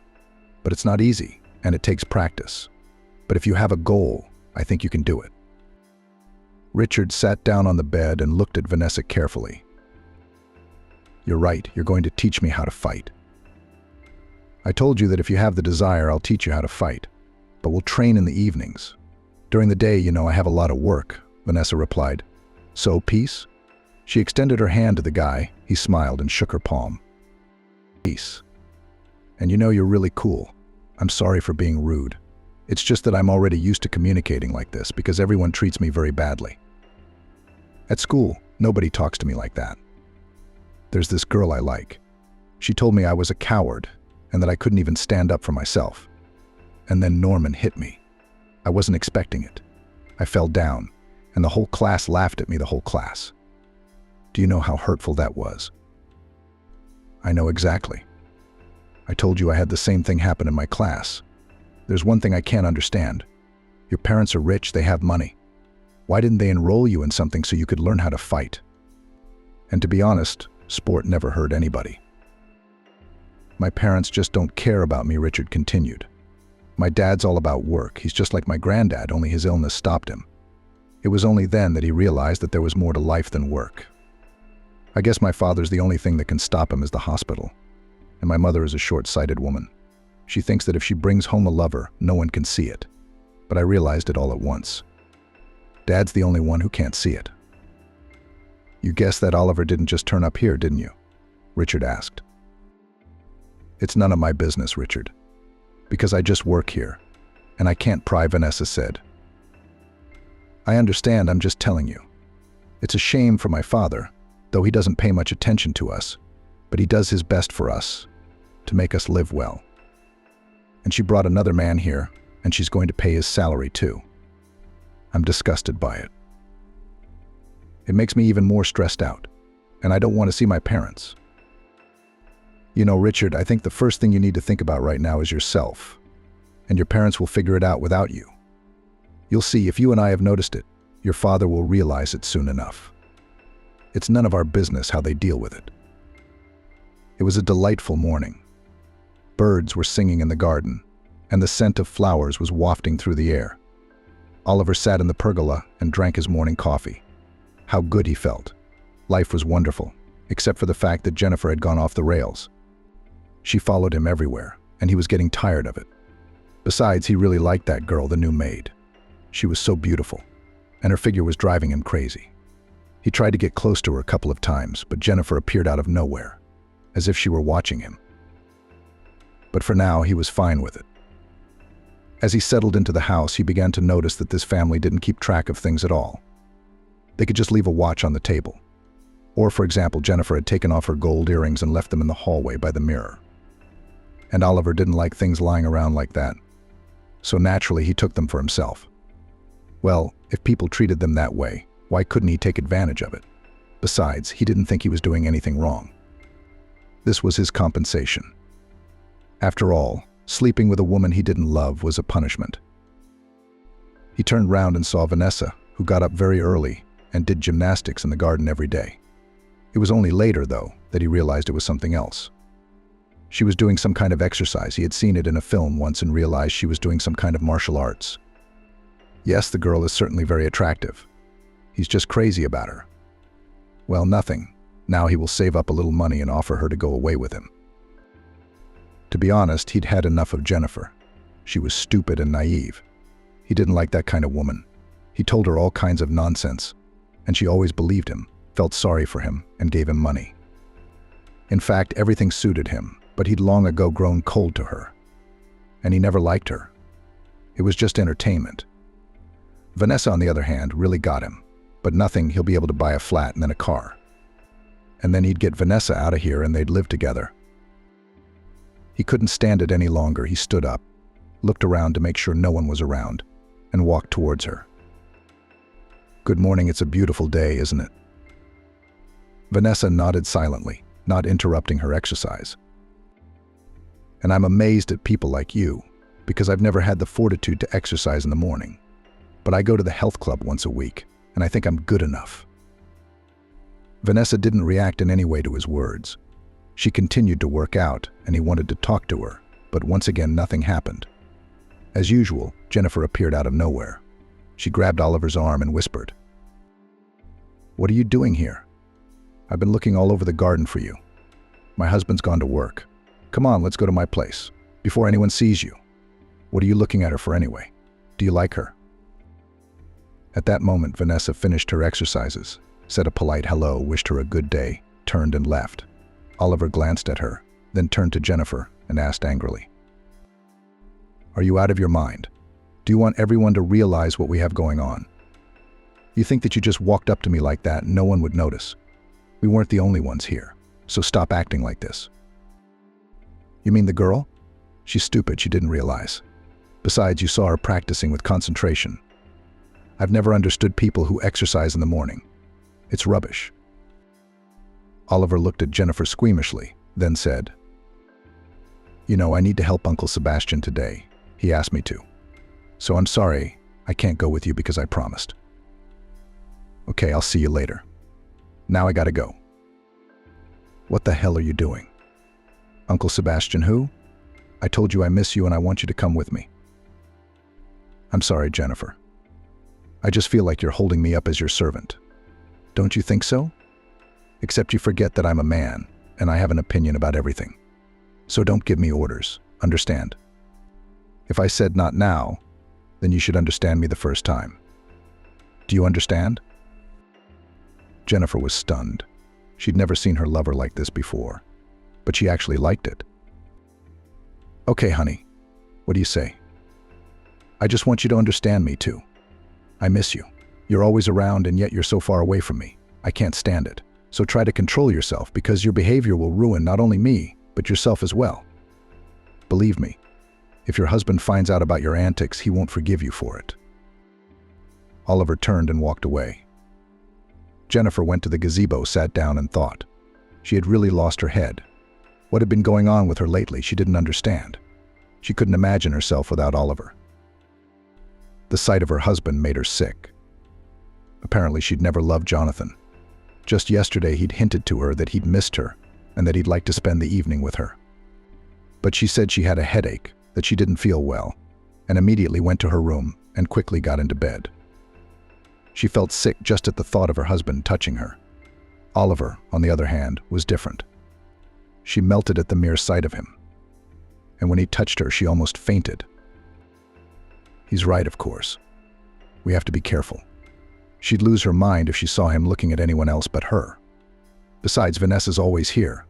True, she was relieved that this girl wasn't paying any attention to Oliver, and that made her feel better. Still, she needed to do something right away. But she didn't know what.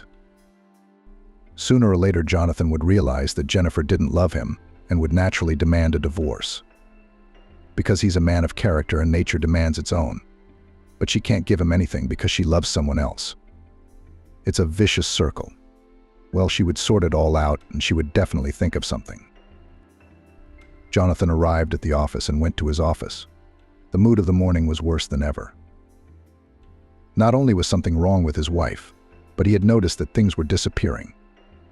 Just this morning he couldn't find his cufflinks, although he remembered well that he had left them in the bathroom when he took off his shirt to throw it in the dirty laundry basket. But they weren't there. He looked all over but couldn't find them anywhere. When he asked Jennifer about it, she rudely told him that she had no intention of keeping track of his things, and that if he wanted them to stay put, he shouldn't throw them anywhere. At that moment, his deputy Norman entered the office. They had known each other for a long time, and as soon as Jonathan took his father's place, he immediately took him on as his deputy. "Why are you frowning?" "Has something happened?" Norman asked. "You have no idea. It's like the Bermuda Triangle in my house. I put something in one place, and then it just disappears. And I can't find it," Jonathan replied. "But that's nothing. Someone must have taken it and moved it. Have you looked around the house? Could it be somewhere else?" "Yes, I looked all over the house this morning, but I couldn't find the cufflinks." "All right, they're small. They could have fallen off and gone somewhere.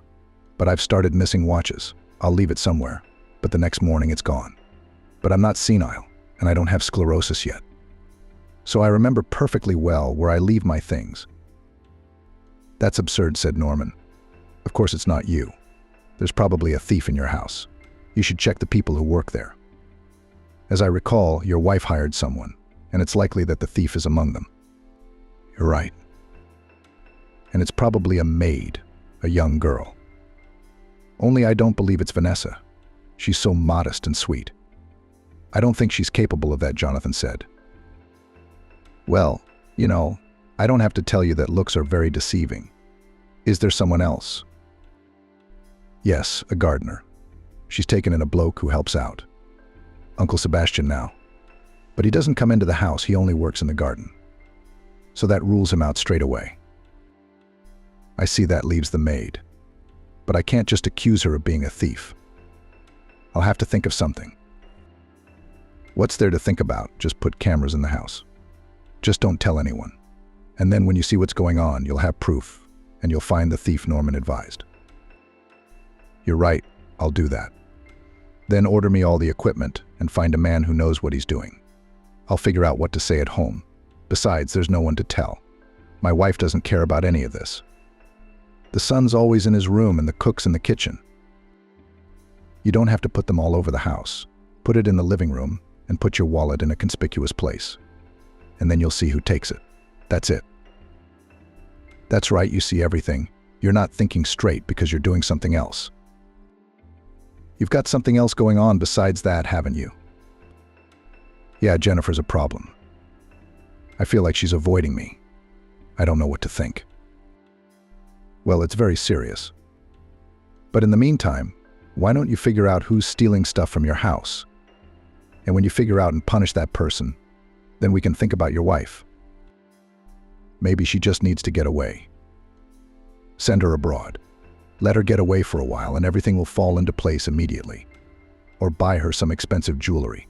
You know how women love that." "You're right. I'll think of something. But first the cameras, because I don't like this at all." Norman nodded and walked out. Jonathan leaned back in his chair and thought. Indeed, something was going on in his house lately and he needed to put an end to it. Soon Norman returned with a young chap who said he would make the best of it. "That's fine. Let's go then," Jonathan said. They arrived at the house and went into the living room. It was the largest room and had an entrance from the garden. He had decided to put the camera here. While Will was setting everything up, Jonathan decided to look for his wife to suggest a trip abroad. Maybe she really just needed a change of scenery, and then she would be more affectionate to him than she was now. But Jennifer was nowhere to be found. He looked for her everywhere and thought she had gone somewhere else. "There you are. What are you doing up so early?" she asked and looked at her husband fearfully. "What's the big deal? Can't I come to my house when I want to?" "No, you misunderstood me. I got scared. I thought something might have happened." "Nothing is wrong. It's just that the internet's been bad lately. I can't work in peace. So I had a specialist come round. He'll take a look at it, and then I'll go back to work." "Okay, it's fine. I understand. I was just scared. In all these years, you've never been home so early, that's all. Let's go to the kitchen, have some coffee, and calm down." "So I'm calm. You're the one who's shaking. Are you all right?" "Well, I told you I was scared. I thought something was wrong."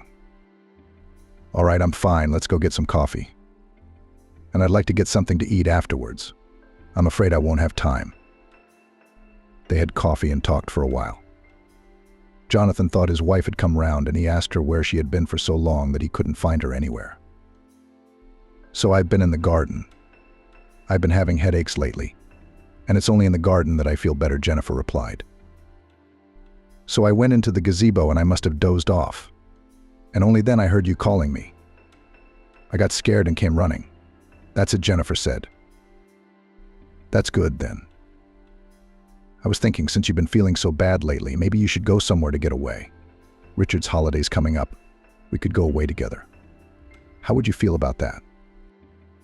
"I think it's a great idea. I just need to think about it for a while because it's kind of sudden." "So think about it. And tonight you'll tell me what you've thought."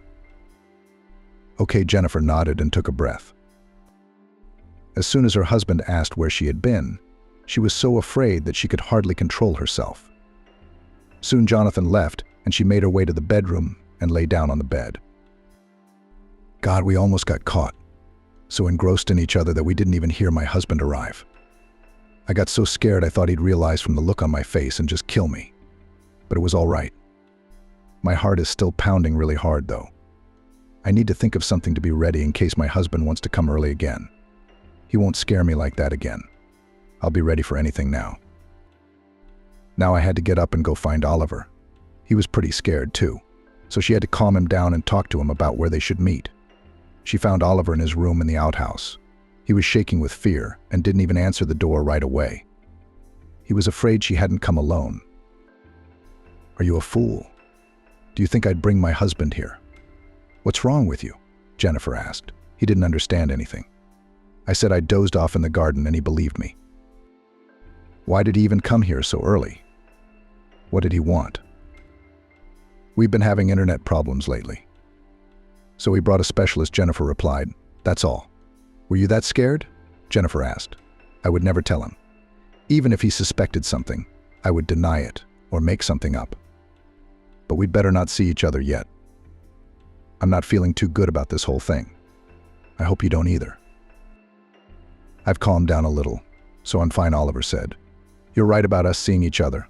It's going to take a couple of days because, to be honest, I was pretty freaked out myself.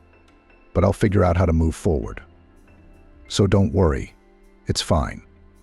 And now you have to go." "I have a lot of things to do around the house," Jennifer said. "Are you kidding me? How can you have chores to do when they do everything for you?" "Well, you're wrong about that. For instance, I'm going into the kitchen now to draw up the menu for tonight so Bridget can make a nice dinner." "All right, spare me your bartending. Just go. I need to lie down. I don't feel well." "All right, sweetheart, you rest. I'll go inside. I need a distraction, too. I still have a lot of pounding in my chest." Jennifer turned and left. Oliver locked the door behind her and rushed to the wardrobe. He had some things in there that he'd been finding around the house lately and taking for himself. They needed to be stashed somewhere, just in case. Of course, rich people don't even notice when they lose things, and that's just to his advantage. He'll sell it all. Well, not all of it, of course. He'll keep some of it for himself. Besides, he's got a serious amount of money saved up. After all, he didn't spend anything now. He ate, drank, didn't pay his rent. And he was getting paid for it too. It's a wonderful life, said Norman. We shouldn't be in a hurry to leave yet. Vanessa wouldn't go anywhere, and he could save up some more money. After all, most likely there will be no more such a good opportunity. And he would probably never find a more trustworthy person than Jennifer. Jonathan arrived at the office and called Robert again. So everything has been established? He asked. And when I left the house, I left my purse in a conspicuous place. Well done, Robert said. I reckon a thief is bound to take the bait. From what I understand, you've lost more than one thing, so he's got a taste for it. That's fine. He feels he can get away with it now. So he's going to take the bait. That's what I thought. And if it's Vanessa, I'm going to be very disappointed. I really liked that girl. Not only was she beautiful, but she was smart. I did a little research on her. And to be honest, I never would have thought she'd be the type. She's an athlete, she's been to the Olympics, she's even got medals. And I didn't think she was capable of something like that. Well, maybe it wasn't her, Robert said. Why suspect her in the first place? It's just that there's no one else. Bridget couldn't have done it. Besides, she's been working in this house a long time. And the only newcomer is Vanessa. And she's the only one who has access to all the rooms. But there's also the gardener, Jonathan said. What's he got to do with it? I told you they don't go in the house. Their place of work is the garden. That's where they work. I've known Uncle Sebastian for a long time, too, and I have 100% confidence in him. So that makes it Vanessa. What will you do with her when you find out the truth? I don't know, Jonathan answered. As far as I understand, she wants to study and she probably needs money for that. So she started stealing. She could have just asked me for it, and I would have given it to her. But since she did it her own way, she can give it back and get out of my house, Jonathan said. Do you understand? You won't call the police? Robert asked. No, I think it would teach her a lesson. And if she doesn't, someone else probably will. If she doesn't stop, you know best. And you're right. I do feel sorry for the girl. I don't want to ruin her biography. All right, well, why don't you watch the tape first and then you can make your judgment? Okay, you're right. We need to be sure first and then decide what to do with her. Vanessa left the room she was cleaning and headed for Richard's room. But she knocked on the door and called out to him. He'd come in. And I've already finished doing my homework. So you can get started, Richard said. And I'll help you, Richard offered. No need, Richard. Your parents pay me money for this. It's my job. Well, let me help you, because you do so much for me. Vanessa smiled and looked at Richard. I see you can put the ointment I gave you on your bruise. You're looking much better already. What did your mom say when she saw it? Nothing. I don't think she noticed. I haven't seen my dad in a couple of days. So when I do, I probably won't have anything on my face, Richard replied. How are things going at school? It's going great. You were right. Jack was trying to catch me off guard again. But that trick you taught me the day you suggested I study was the best thing that ever happened to me. Everyone just went wild. And now some of my classmates are talking to me and even offered to go to the club with them, but I refused. Besides, you don't want to go clubbing with that face. Yeah, I don't think it's too early for you to go out there. But that's up to you. It's not for me to tell you. I'm glad, Vanessa said. But if you don't mind, we could keep going. You'll need it, Vanessa said. In a little while, you'll be dating a girl. And you'll have to be able to stand up for her. Besides, trust me, girls like strong guys. So you're going to be a winner. Thank you, Vanessa. You've been so helpful. You're like a sister to me, Richard said. I don't really have any parents, to tell you the truth. I've realized that because I've been working here a long time and I've seen a lot of things. You're right. We're quite a family, Richard said. It's a shame about Dad, because he's been so busy lately, he's been a bit lost. And I think he's starting to realize that your mum's cheating on him. Or maybe he's just having trouble at work. You keep an eye on him just in case. Just in case, she continued. Men react differently to cheating. Besides, from what I've heard, your grandfather had heart problems. So God forbid your father might have a heart problem and end up in hospital too. You're right. We'll have to keep an eye on him, Richard agreed. Besides, that's probably not the reason. Maybe he's having problems at work because Mom's acting like nothing's wrong. You're right, it's probably work, Vanessa nodded. Then let's not think about the bad stuff. All right, I've got to get on with my cleaning. And if you want to help me, go ahead. Then I'll finish faster today and we'll study as usual. We come to the living room. It's quieter in the evening, and it's a lot more space. We could do it in the garden. But it's likely to rain tonight. So you'd better come into the drawing room, said Richard. Jennifer had been worried for a couple of days. Oliver had been avoiding her, trying to keep out of her sight. If she did see him, he wasn't alone at that moment. She was also alarmed by the behavior of the cook, who kept looking at her strangely. And when she came yesterday to prepare the menu, she even said that she didn't like women who were unfaithful to their husbands. Why are you telling me this, Bridget? Jennifer asked. Or don't I know something? It's just that a friend of mine cheated on her husband. Well, I still can't get over it, Bridget said and turned away. But Jennifer didn't like that. She was sure that Bridget had said that to her.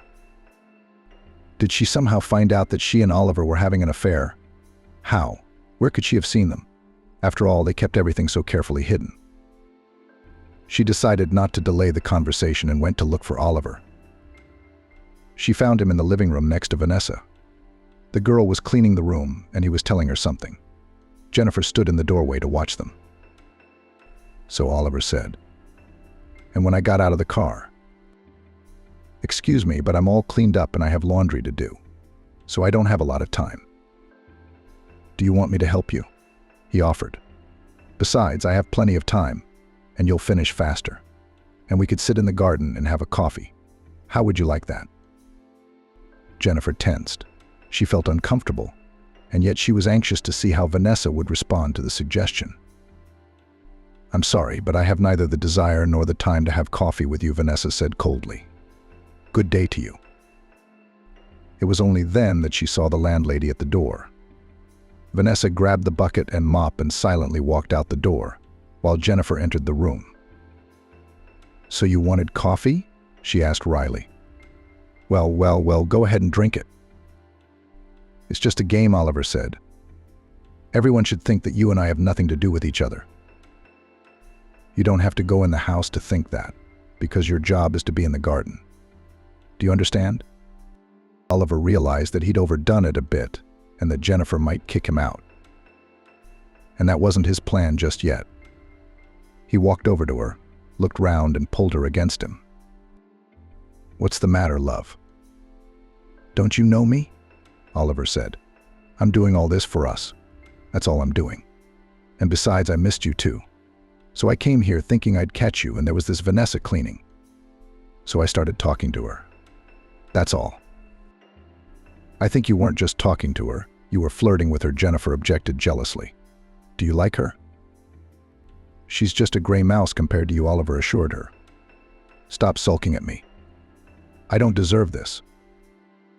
Jennifer started to move away from Oliver, then turned and ran over to Oliver, and they kissed. Then, as if they'd come to their senses, they pulled away from each other and went their separate ways. Jonathan decided to finish his business early and go home to see who was stealing things in his house. When he entered the house, he saw his wife, who greeted him and told him that she had not had dinner yet and that she was waiting for him. "Why did you decide to wait for me?" Jonathan asked. "Is something wrong?" "No, nothing's wrong," Jennifer answered. "Besides, don't I have the right to want to wait for you? Besides, you and I haven't had dinner together for a long time and we've grown apart." Jonathan smiled. He immediately forgot about the camera, because he was very pleased with his wife's attention. They sat down at the table and Jennifer took out a bottle of wine. They had dinner and then retired to the bedroom. Jonathan woke up in the middle of the night and looked at Jennifer sleeping. He smiled. Apparently they were finally going to be okay. His wife had told him she loved him, and they were doing amazing. He carefully got up and made his way to his office, spun the footage from the camera, and watched.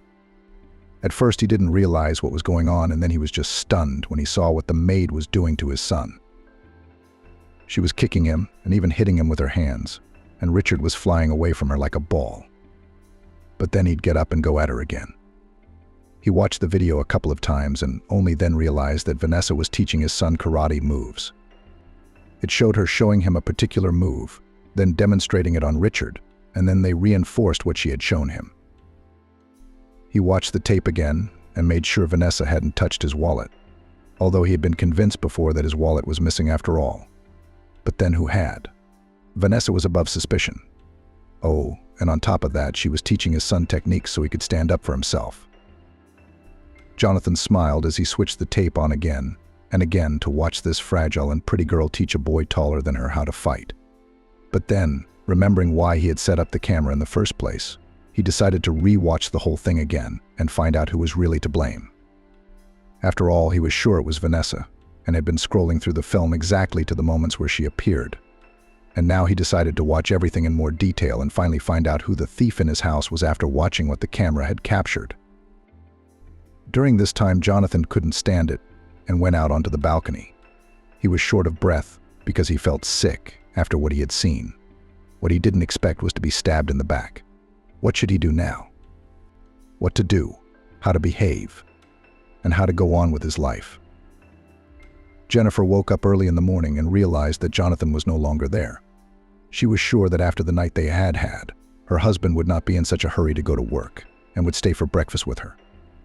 But it hadn't worked out that way. He still left for work. She stretched out in bed and smiled contentedly. Things weren't so bad. Her husband believed her, and that was the most important thing. A couple more days and she could go out with Oliver again. Everything was going according to plan, and yesterday she'd made sure Jonathan had no idea. That was exactly what she needed. Jonathan paced from corner to corner in his office, unsure of what to do. Did you find out what you wanted to know? Is it really Vanessa? Norman asked him when he entered the study. No, I was wrong. The girl didn't do anything. She's just a smart girl. Besides, I told you she's an athlete. Well, she's teaching my son karate, and I've seen how much he likes it. Plus, I've started to notice how my boy's changed. He doesn't walk around like a pouty, disgruntled teenager anymore. He acts like a real man, and I didn't think much of it. Now I realize it. It's her fault. Oh, that's wonderful. And that's just great. Then why are you so angry? You're not even wearing your face. Did you find out what happened? Tell me. Yes, I found out, but I can't tell you yet because I'm in complete shock. To be honest, I came to work. I thought I'd take my mind off it, but now I see I was wrong to do that. I'm going home now. I've got some business to take care of while you keep an eye on things. Don't worry. You know very well you can count on me. Just you. Just be careful you don't do anything stupid. But Jonathan was already out. He couldn't wait to go home and face them, because he hadn't expected such a betrayal. Jennifer was sitting in the gazebo drinking coffee. Her mood was just fine. She was enjoying everything around her and was happy. She was a little confused when she saw her husband enter the garden. Then, remembering the previous night, she realized that he probably couldn't stand it and had come to be with her a little longer. She smiled and waved at him, but Jonathan didn't respond. He silently walked over and sat down next to her. Jennifer felt the tension, but didn't pay it any mind. She reached up to kiss her husband, but Jonathan abruptly pulled away from her and then stood up. "What are you doing, honey?" Jennifer asked. "Nothing, Jennifer." "Did I make you feel bad?" She didn't realize anything. She decided to calm down, even though panic was starting to spread throughout her body. "You what?" "I'm fine with you," she replied. "Then why are you cheating on me with the gardener?" Jennifer froze. She couldn't understand how he knew that. Who had told him about it? And anyway, why would he even think that? No, what kind of nonsense is that? Well, think about it. Where am I and where's the gardener? She protested. Then come on. I'll show you something. She had no choice but to follow him into his office. He switched on his laptop and showed her the tape. She understood. There was no point in denying it. It showed her and Oliver kissing. She looked at her husband to tell him she didn't mean it. But when she met his gloomy gaze, she didn't say anything. "Okay," Jonathan said. "Tell your Alfonso to keep everything he's stolen from my house. Not even the money you paid him to work here, do you understand? I'm not completely stupid. I spoke to Uncle Sebastian the other day and I found out. And I want you both out of my house. Do you understand? But Jonathan, why don't you listen to me? Maybe we." "There is no maybe we now, is just you and your gardener friend. My son and I are no longer in your life. I'll give you an hour, and if you don't clear out, I'll call the police and file a report. I'm done." Jennifer walked out and Jonathan sat back in his chair and thought. Maybe it was for the best that things had happened this way. But so far he had no answer to that question. And as usual, he thought that time would tell. Unexpectedly arrived at my mother-in-law's house, and when I opened the door I was shocked to see her .mp4. "Mr. William, hello. I'm sorry, but I'm not going to be able to deliver the project on time." "What happened, Julia?" "I had an accident the day before yesterday. I'm in hospital now." "How? You weren't driving, were you?" "No, I was in a taxi. Anyway, the doctors say it's going to be a while. So the project should probably be handed over to someone else." "Do you need help?" "I don't know yet. My husband will be here. He'll bring my sick leave." "All right, darling, feel better." Julia leaned back on the bed, dizzy and aching. "What are they giving me?" "They say it's an anesthetic, but it's probably something else, and my back hurts and I'm dizzy." She tried to remember the day before yesterday and couldn't concentrate. She had been traveling to a client, taking a project. She usually tried to always leave in advance and on public transport. Well, in the extreme case, the boss, the same Mr. William, gave her a car, but here she refused the car. And Nicholas had made a row in the morning about an unironed shirt. You'd think after almost 20 years together, you could have said so from the night before. But no, he got angry like a child. "Can't you take care of your husband at home, iron his shirt?" "Nicholas, you're a grown man. You can't do it yourself, so ask in advance," Julia said. "It's like in the first grade. We need to bring a craft tomorrow. You're like, I need an ironed shirt." "Why do I need a wife if she can't do such a small thing?" "So you need me? Shirts to iron?" Julia asked. "By the way, I work all day too. I cook, clean, and do laundry." "The washing machine does the washing, not you." "Then ask her to iron your shirt," Julia said. I'll find someone to ask. You can start looking." He brought Julia to tears. While she calmed down, tidied herself up, she did not iron her shirt on principle. In general, with her husband tried to meet as little as possible in a 2-room flat. When finally he angrily slammed the door, the woman looked at herself in the mirror. "God, I look like an ant. That's what I am. What do they say? 45 is a woman berry again. I don't know. Maybe, of course, in a couple of years I'll blossom. For now I'm just a watermelon, and not ripe," Julia thought. "There are bags under my eyes, pale skin, some spots. If I had divorced him at once, maybe I should have done it, rather than to endure scandals for nearly 20 years for the sake of property division." She looked at her watch. There wasn't much time left, and Julia began to frantically pack, realizing that she wouldn't be able to get there in time by public transport. She had to call a taxi. She was still late, but at least she could call her client and apologize. The driver got into the situation and tried to get the client as quickly as possible. But at an intersection they met a large Jeep, which was in an even greater hurry. It hit the door where Julia was sitting. Either she had sat down awkwardly or had turned round at that moment. But besides the blow, the woman felt pain in her back, from which she lost consciousness. She woke up in hospital. Fractured spine. For the first 24 hours she did not think anything at all, but only did what the doctors said, moved her arms and legs, tried to say phrases. There was no amnesia. She immediately remembered everything that had happened. However, they gave her a call only a day later. Of course, husband Nicholas and son Thomas flew to the hospital. No, the husband did not ask for forgiveness, but he behaved carefully. talked to the doctor, asked his wife what she wanted and what she could bring. Thomas told the school news, trying to distract his mother from her sad thoughts. She looked at her son and rejoiced. 18 years old. Good kid, caring, always ready to help. I'm surprised he didn't take after his father with his rudeness. For 5 days after the accident, Julia was in shock. Then she was gradually brought back to normal by doctors. And then the next trouble came upon her. Julia, the doctor told her during her regular rounds, "We have stabilized your condition and your life is not in danger. However, you need to get used to the idea that you will no longer be able to walk." Julia's ears pinched again. "What does that mean, doctor?" she asked. "It means we've done all we can, but the lower part of your body will remain paralyzed," the doctor replied. "But how?" "I moved my legs like you asked." The doctor shook his head. "It only seemed that way to you. Unfortunately, you can't move your legs. How many times have I asked you to do so? Besides, we've done other tests. You can't feel your legs." "Alas," said the doctor, "I'm sorry to have to tell you this, but at least you're alive and everything else is fine. You'll just have to learn to live a new life. In a wheelchair." "Oh, really? What about work? And how am I going to get down from the 3rd floor? Do I need a nanny now?" The doctor threw up his hands.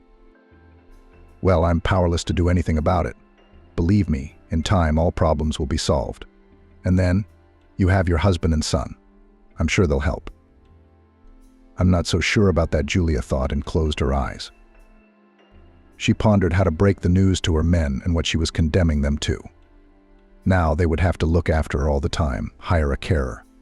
And she herself would now not be able to just get dressed, go to the shop, the pharmacy, or just go out for a walk.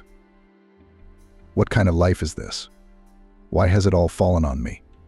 And if I had divorced Nicholas, would I be alone now? Or is it his fault that I'm in this position?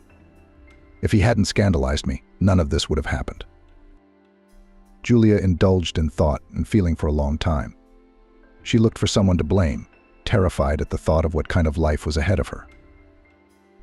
And this at 40, what's the next 30 years, maybe more? I have to live like this. And Thomas, he'll have to look after me all the time now, instead of having his own family and grandchildren. Oh no, we have to come up with something right away. Maybe the doctor doesn't know everything. Maybe there are some prosthetics, Julia thought. You have to live on something. I can't sit on Nicholas's neck. He'll reproach me with every piece of food. I couldn't bear it. What am I going to do? By the time she was discharged from the hospital, Julia had not thought of what to do, but just mentally waved her hand. She decided to act on the circumstances. When she got home, she was amazed at how the flat had changed. A lot of space had been cleared where some things and other rubbish used to stand. Now there were spacious passageways.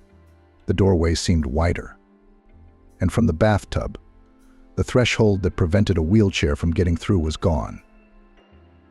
"Thank you, boys," she looked at the men with tears in her eyes. "What's the matter, Mum?" "It's all for you," Nicholas pronounced. What are you crying about?" Thomas was indignant. "It's me from happiness."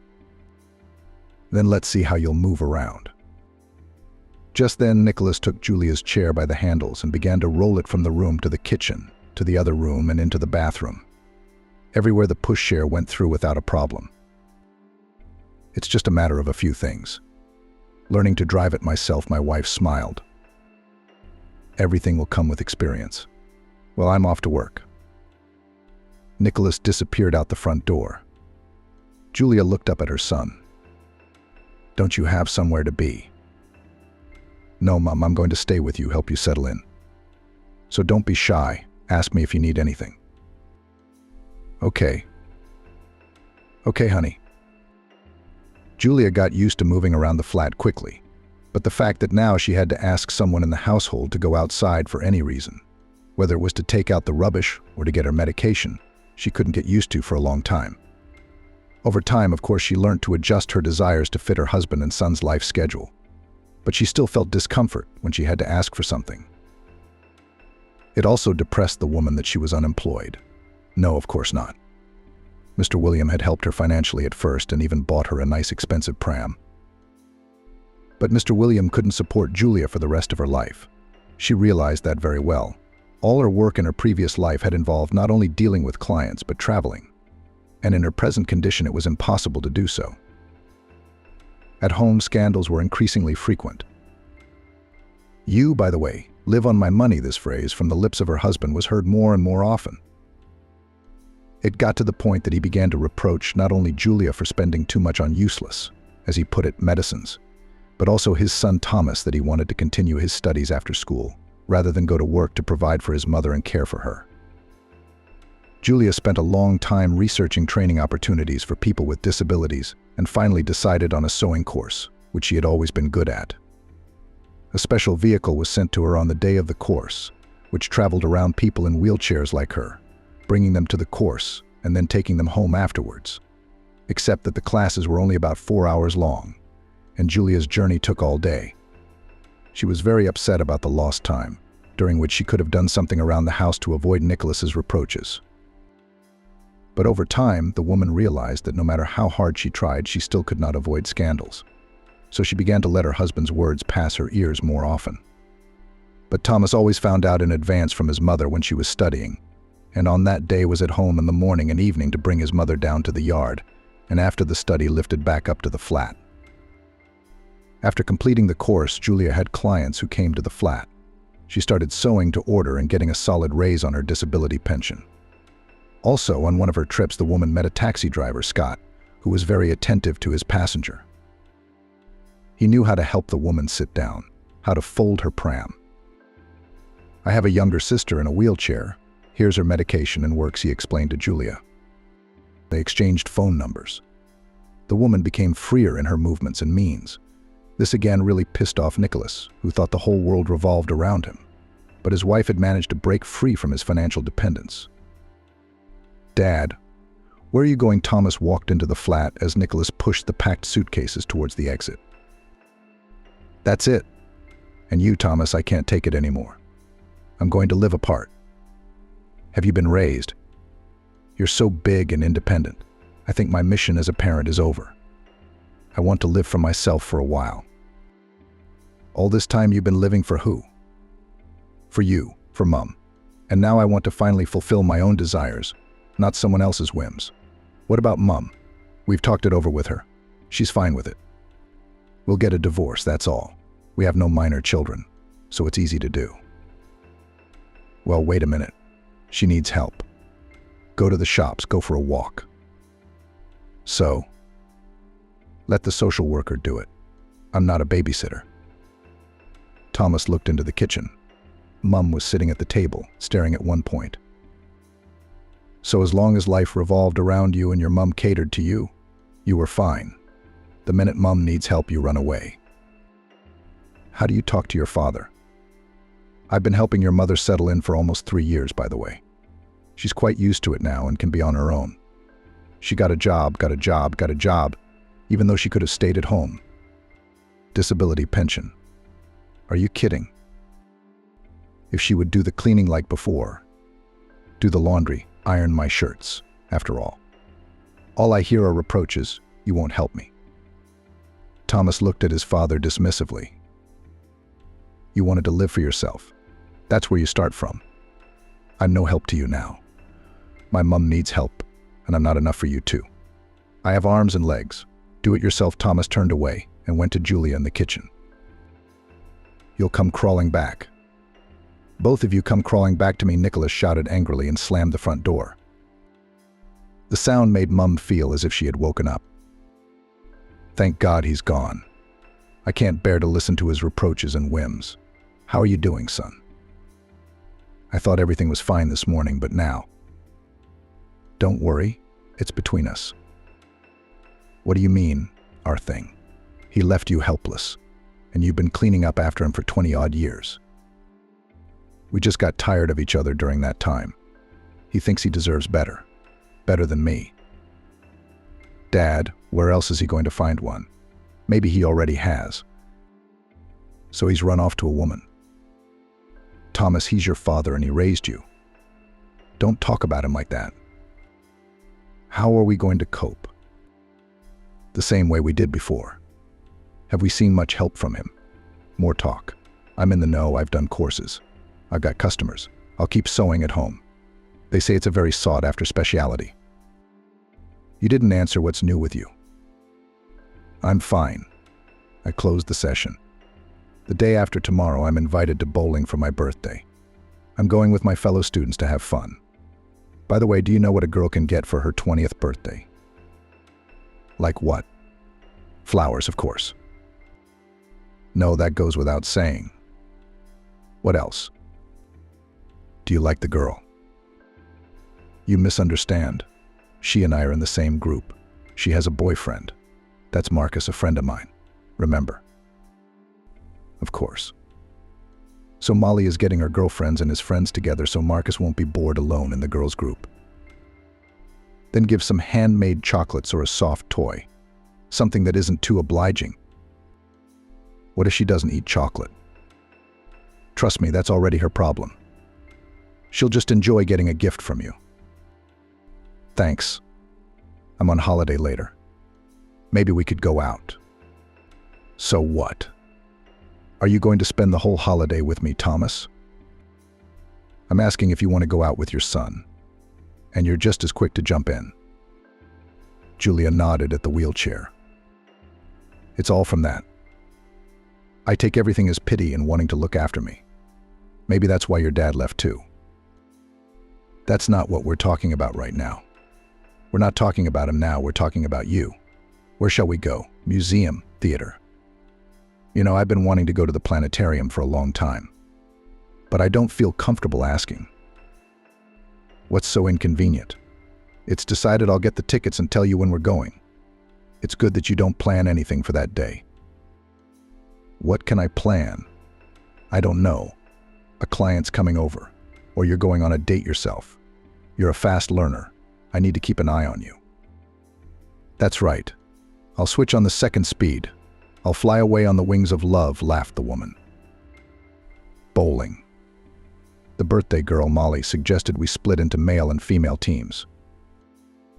No, Molly, that wouldn't be fair. Maybe I want to play on the same team as you, Marcus protested. And if we share who wants to play with whom, then those who no one knows will be offended, objected the girl. Let's write names on pieces of paper now, and Paul Thomas suggested. One cap has the names of the guys and one cap has the names of the girls. And for example, you and your sister, or Marcus and I take turns pulling from one or the other. So Thomas ended up on the same team as the birthday girl's sister Amanda. And his friend Marcus pulled a piece of paper with Molly's name on it out of the woman's cap. Can't be helped. Fate, he smiled and kissed the girl lightly. As it turned out, Amanda was 2 years younger than her sister and a very good balloon thrower. When she threw out a strike with her last hit, which defeated the opposing team, Thomas happily lifted the birthday girl's little lightweight sister above the floor and lowered her, putting her back down. I don't like this one, she smiled. What Thomas wondered and brought the girl back to the ground. When strangers touch me, Amanda explained. So we do know each other. Well, not that familiar. Well, I'm sorry. Molly's older sister addressed her. Thomas has just known you for a couple of hours, so he's not aware of all your quirks. And if I sit next to you, you'll just tell me what you don't like yet. Would that be okay, Thomas asked the girl. Easy, Amanda nodded with her blonde hair. It was a warm June, so Julia went up to the outdoor area with Thomas after the planetarium cinema. She walked between telescopes and sundials from different eras and civilizations, reading the accompanying information and generally enjoying the weather and the company of her son. Hello, Thomas, she heard a girlish voice somewhere off to the side where her son had retreated. Julia turned round. Standing next to the young man was a short girl. The guys were talking about something and smiling. Pretty in such cute ponytails, Julia thought, and saw the couple heading towards her. A couple of years ago, the woman would have been very embarrassed by her position and would have tried to avoid making acquaintances. But now, smiling, she waited for the boys to approach. Mom, I'd like you to meet me. This is Amanda, Marcus and Molly's girlfriend, sister, Thomas almost stammered, trying to pronounce it. Nice to meet you. And my name is Julia. How do I address you? Why is that awkward? Are you interested in astronomy too? I like to look at the stars. If that's called being interested in astronomy, then yes. But I'm actually here with my mates." And the girl waved her hand at the company standing nearby. "Pretty, that Amanda of yours," Julia said to her son when they got home. "Mum, she's not mine at all. We met at a bowling alley when Molly was celebrating her birthday." "Too bad she's not yours, though. Then someone else will be lucky. But you won't be so lucky." The first thing she said was that she didn't like strangers touching her. "Did you touch her?" "We won, and she threw the winning strike. Well, I spun her around. She demanded to be put in her place and spoke her mind to me." "Well, she's right. Who likes to be hugged and spun around without being asked? You have to be more careful about expressing your feelings." "I'll try next time," Thomas muttered and went to his room. Mum left the day after Amanda's birthday when she turned 10. The girl woke up expecting a delicious breakfast and her mum's cheerful voice, but instead, her dad Oliver was sitting on the kitchen table, fidgeting with her note. The girl read it later as an adult. "Oliver, I have fallen in love with another man. I was hoping to deal with this feeling, but I can't. I don't want to deceive you, so I'm leaving. I'm leaving the girls to you. I believe they'll grow up to be wonderful girls. Don't hold a grudge." Mum took one suitcase with her. Most of her things remained lying on the shelves, and it looked as if she would be back soon. It wasn't until about 5 years later, when Dad started renovating the house, that he sorted out the rest of Mum's things. The good ones he gave to charity, some he threw away. Some he kept as a memento. As an adult, Amanda still couldn't understand how anyone could do such a thing. And it was okay for her. But Molly's wife was Daddy's stepdaughter. Dad had married Mum when she was already pregnant with Molly. And he raised and educated his eldest daughter as his own. Never gave Amanda any preferential treatment and made sure that none of his daughters felt left out of his father's love. And just like that, to walk away because she fell in love with someone else. Leaving her daughters behind, Molly made attempts to find her mum, discouraging her younger sister from helping her. But Amanda had her daddy's ironclad temper. She didn't want to know the one who left her.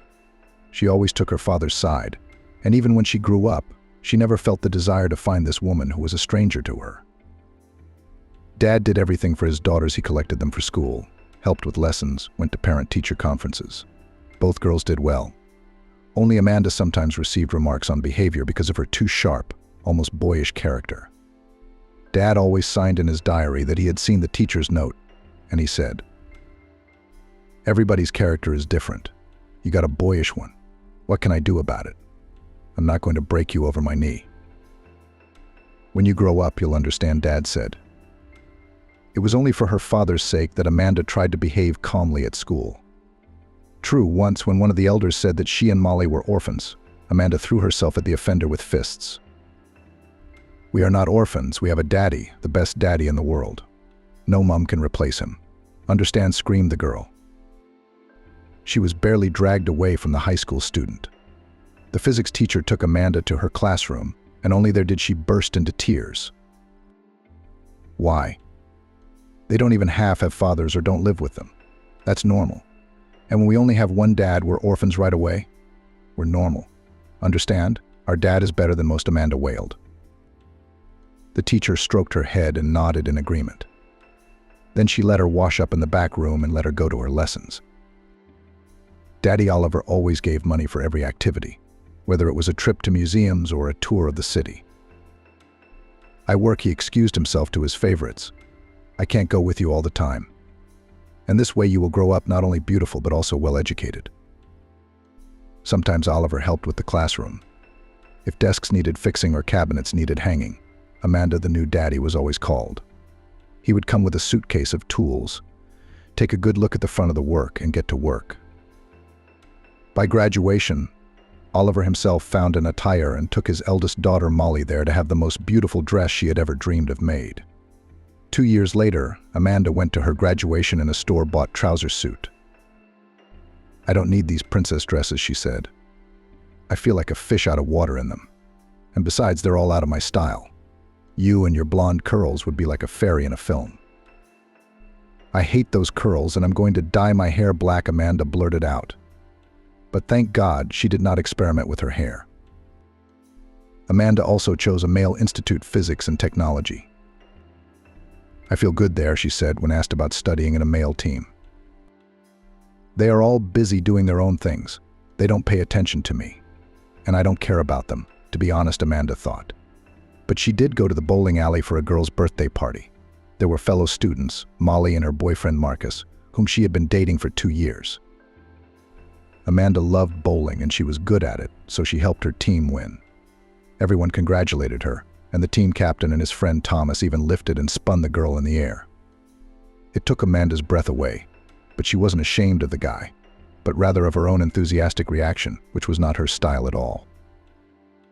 The next time Thomas met Amanda was at a football game. A friend had called him over. "Listen, it's a great match, but my Molly's canceled. She's either got a manicure or a hairdresser for that time. Do you want to go?" Thomas wasn't a fan, but sometimes went to football for the atmosphere and the spectacle. And in the company of his best friend, he immediately agreed. What was his surprise when he saw Amanda next to Marcus? "Hi," he smiled at the girl. "What brings you here?" "You think only men like football," Amanda replied defiantly. "I don't think anything," Thomas mumbled, wondering to himself why this girl was so defiant towards complete strangers. Marcus explained that he had taken 4 tickets, but only Amanda could go and the others refused. "At least I found you. And the 4th ticket is missing," upset the friend finished.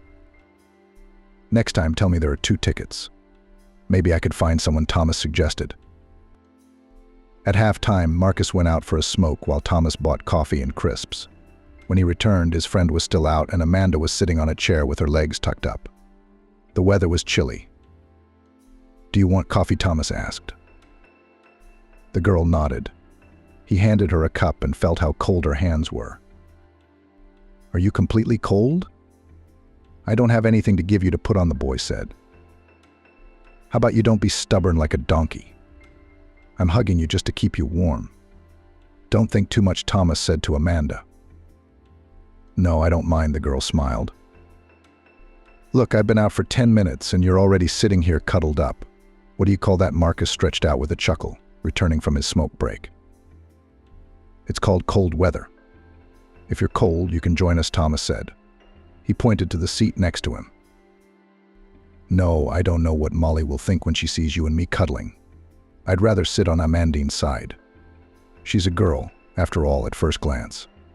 At least immediately, bending down, Marcus jokingly received a fist on the forehead from Amanda. "All right," Marcus said conciliatingly. "Pretty girl, no reservations. But remember, I'm with your sister Molly." "I have no claim," Amanda showed him her tongue. After football, Marcus went to pick Molly up from the cinema, where she had gone after the beauty salon with her friends. And he had strictly instructed Thomas to walk Amanda all the way to the front door. "I'm responsible for her, and if she runs off anywhere, I'll give you a hard time," Marcus threatened. "I'm not going anywhere," Amanda said. "I just want to get home quicker in general. I'm freezing. Sorry." Amanda, accompanied by Thomas, walked towards the entranceway. "And sorry if I'm asking the wrong question. Why is your mom in a wheelchair?" "You don't have to answer if you don't want to," the girl asked. "Oh no, she was in an accident. Her legs were paralyzed afterwards," Thomas shrugged. "A long time ago, over 3 years ago." "I see. Do you want to come in? Get warm?" "No, I think I'll go. Mom will be worried. Thank you, bye." Amanda suddenly stood on tiptoe and kissed Thomas on his unshaven cheek. The girl had already disappeared down the driveway, but he stood there, rubbing the spot where she had kissed him. The next day, Marcus called Thomas at 7 a.m. "Are you crazy?" Thomas snapped at him. "It's the weekend. You'll wake Mum up." "Put it on mute," said his friend judiciously. "Actually, it's a small but urgent request," Marcus said to Thomas over the phone. "I'm taking Molly to the train station now. I want to ask you to buy some medication for Amanda and take it to her. She's been sick since last night's match." Marcus gave the list of medication and the address flat 38. "She'll get it, because my dad won't be back from his shift until after 12. And she doesn't even have any antipyretics." Got it. I'll do it, Thomas replied. He hung up the phone and started to get dressed for somewhere this early. Where are you going? Woke up, Mum wondered. There's someone I need to help. Don't worry, I'll be back by lunchtime, Thomas said as he kissed his mum on the top of her head. He grabbed his purse and closed the front door. Amanda looked very pale. How could it be? Didn't the coffee or Marcus and I hugging you help? Thomas asked. I don't know myself. This sort of thing doesn't usually happen. I'm actually a hardened person. I've been camping in the rain, in the snow, freezing intense, and I've never been sick. But here's some football, and immediately the temperature is 39. Well, go to bed. I'll do everything now. I'll bring you some medicine, Thomas said. Have you had breakfast, by the way? He asked. I don't feel like it. Okay, I'll figure it out. The kitchen is this. Amanda pointed with her hand and retired to her room to her bed. Thomas boiled the kettle, poured in the instant medication. Then he looked in the fridge, took out 2 eggs and set them to boil. Finding bread, he made a cheese sandwich. Not finding a tray, he took a large flat plate, put the medicine and food in it, and carried it into the girl's room. Amanda opened her eyes and sat down on the bed in surprise. Wow. How did you get the hang of it so fast? Who taught you that? She asked. Life, Thomas smiled. Come on, sit down, we'll have breakfast now. Did you take your medication? No one has ever brought me breakfast in bed before. Well, there's a first time for everything. How did you know I wanted eggs? I didn't guess, the young man shrugged. I just know from myself that when you're sick, it's hard-boiled eggs that go best. And here's another sandwich. It seems to me that no one has ever invented anything tastier than a cheese sandwich. I like it with red caviar or fish, Amanda said dreamily. I love them too, but you can't eat them every day. But you can have them with cheese. I don't get bored, Thomas said. Eat. Come on, stop talking. Amanda happily took an egg from the dish and began peeling it onto her plate. After the girl ate her breakfast and drank the healing potion, Thomas carried everything back to the kitchen. Leave it. Amanda shouted after him. I'll wash it myself. She noted with some admiration, however, that the young man had not listened to her. From the kitchen came the sound of pouring water. Well, why did you? I told you I'll wash it myself. I know how men don't like to do the dishes, Amanda said. Who told you that? I love it when I do the dishes, thinking about life or some difficult problem that needs to be solved. And you know it helps, Thomas replied. You're right in my words. Who taught you that? Mum. She always said that you can find positive aspects in any activity. You just have to be lazy to look for them. My dad hates washing dishes, but he has 2 daughters. It's not hard for the 2 of us to share the housework. Where's Mum? Thomas asked. Amanda sighed. Mum's gone. I'm sorry, no, you misunderstand. She didn't die. She packed up her things one morning and left one morning, leaving my sister and I to Daddy. How come she left you? It turns out she did. Wow. How long ago? The day after my 10th birthday. That is, she decided that Molly and I were grown up and could be left to Daddy. I don't think she decided anything. She wrote a note saying she was in love with someone and disappeared from the horizon. Didn't you try to find her? Molly tried, and I refused.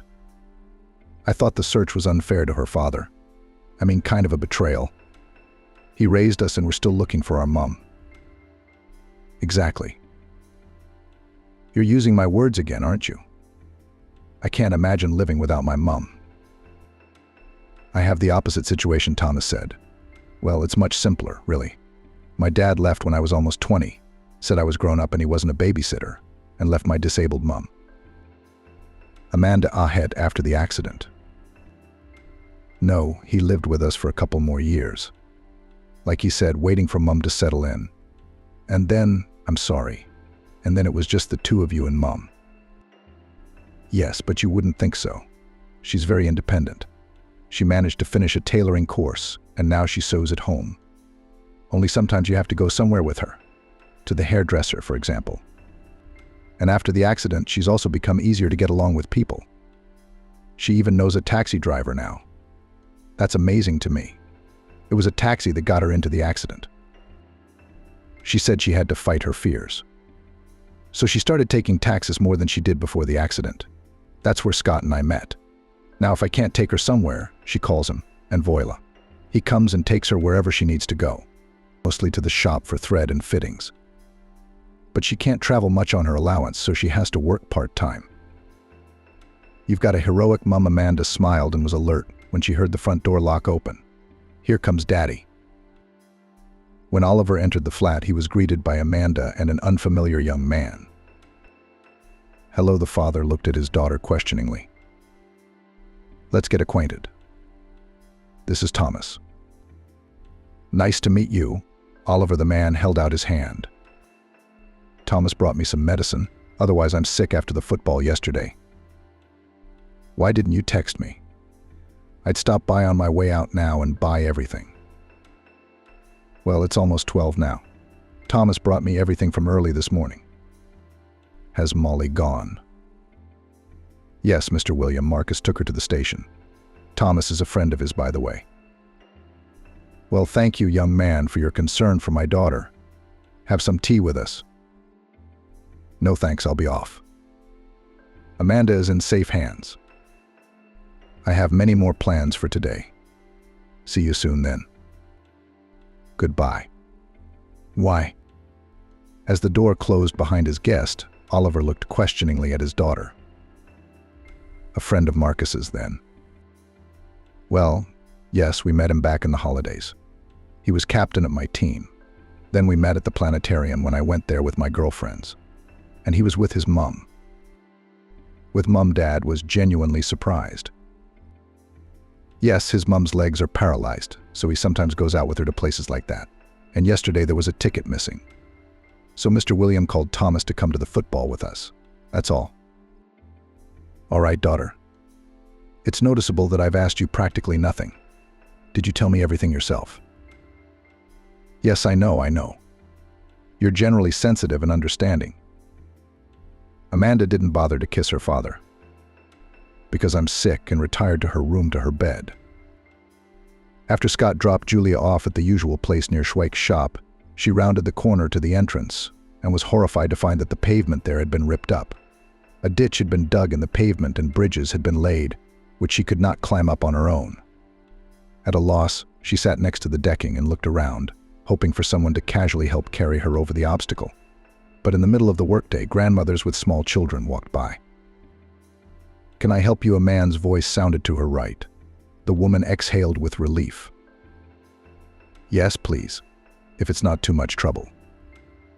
She caught a glimpse of a man about her age who took a firm grip of the pram's handles and began to carefully lift it up the steep climb. Why are you without an attendant? He inquired. Oh, as long as there was no construction here, I managed on my own. And today it's a surprise, agreed the stranger, as she crossed the bridge. Where do you want to go next? Right here, to the Schweik's shop. Julia pointed to the entrance. Thank you very much. I can take it from here. You're welcome. How'd you get back? About the same. So maybe I should wait for you. Well, why would you waste your time? Some other kind person will find some other kind person. The man didn't put the pram down, rolled it up to the very entrance of the shop and held the door open. And yet I'll wait. No, I'll be there to choose, and I may be late. I've got nowhere to rush. It's my day off and the weather's fine, so you can manage my time. Julia, realizing that she was expected after all, tried to finish her shopping as quickly as possible. When she appeared in the doorway, the midday sun was blinding her, and she didn't immediately notice the man waiting for her. He quickly walked over to the pram, took hold of the handles, and began to lower it. You don't think I'm imposing, but I thought your face looked familiar. Only I can't remember where we might have met. Then stop here. Did you decide I was clingy after all? No, it's been so long since anyone's courted me that it would probably be nice. I just want us to stand in the shadows and I'll look at you. What if I recognize you? Otherwise, you've been behind me all the time and I couldn't see. When the man found himself standing opposite Julia, she too thought something familiar about him. What's your name? Oliver. And you're Julia, aren't you? Julia, is that you? Is that you? Me, Oliver from the neighboring school. Remember we were in the same school? At the talent encounter competition or something? You were reciting your poetry then? And Gwen was playing drums, seeing you off. She was in love, remember? The image of a blonde-haired, funny-looking boy with a girl's haircut came to Julia's mind. Oliver, of course I remember. I was in love with you too. We used to walk in the park and go to the cinema together. Right. Where did you disappear to? I went away to study. I got married. I have a grown-up son. Did you get married too? 2 daughters. Why are you in a pram? I had an accident 4 years ago in a taxi. Now I live differently. Leave me here, I'll call a taxi and they'll pick me up. Oh, really?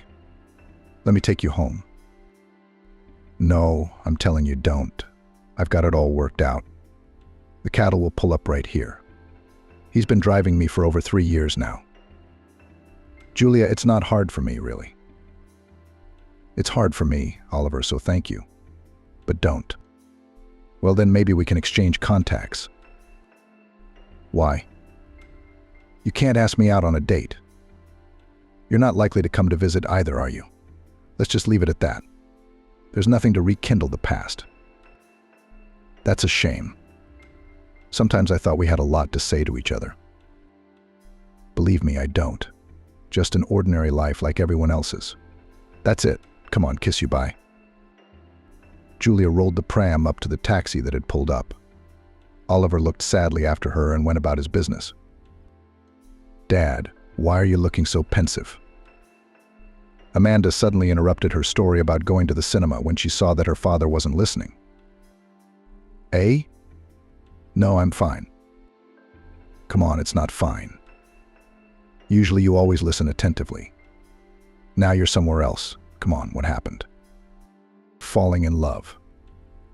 Bah. Amanda, what are you doing? What fall in love? I just met someone I know. We went to neighboring schools. So what? She's an old lady now. No, it's not that. She's still beautiful, but only with her mature beauty. She's my first love. She's in a wheelchair. And she's traveling around the city. She's adapted. She looks like she's not discouraged at all, just like 30 years ago. So what if she's in a wheelchair? Thomas's mom also uses a wheelchair to get around without the help of a man, and lives life to the fullest. Did she recognize you?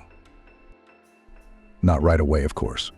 Both of us have changed in the meantime, but we talked anyway.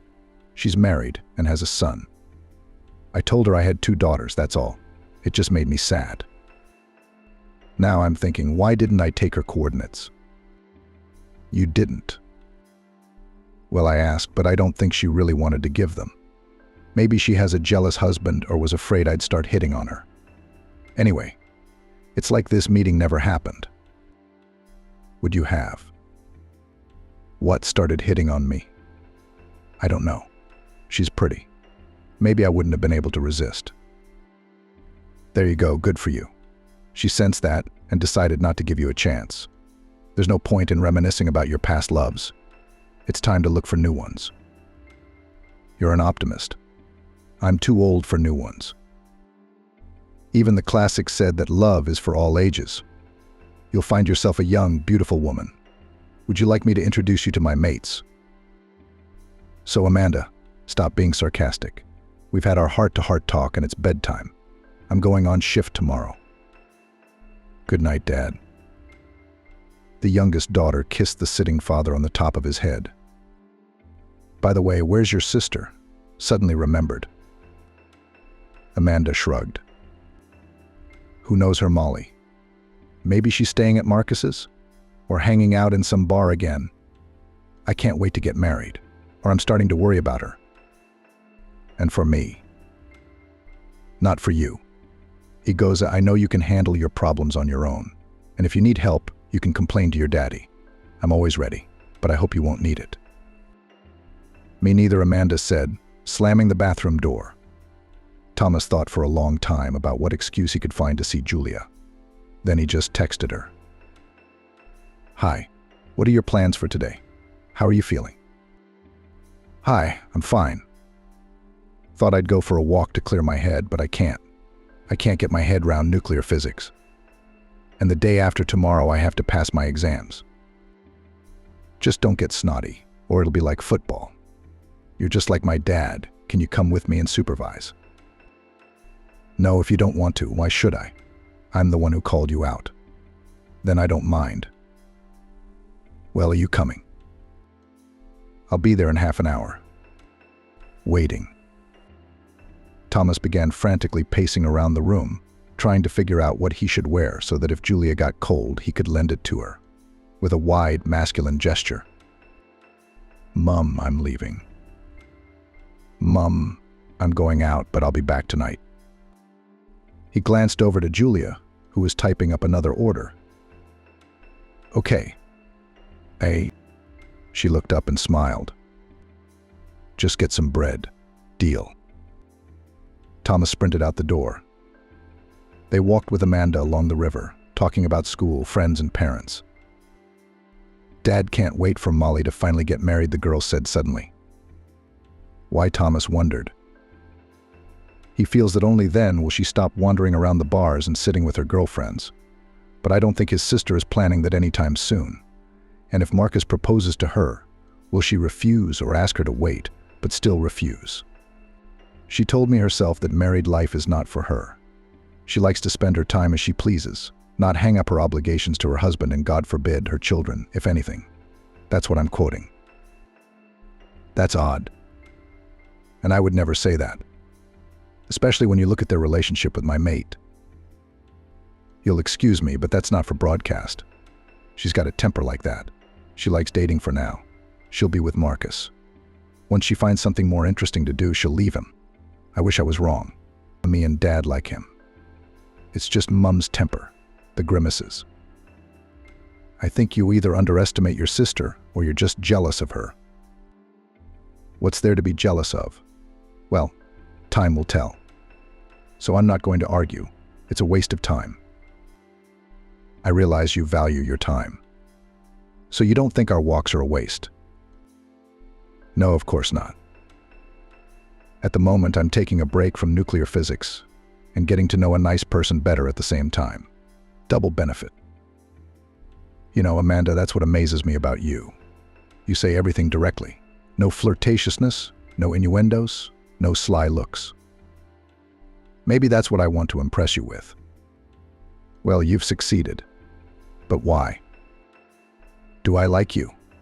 Is it okay if I said it first? It's cheeky, but it's great.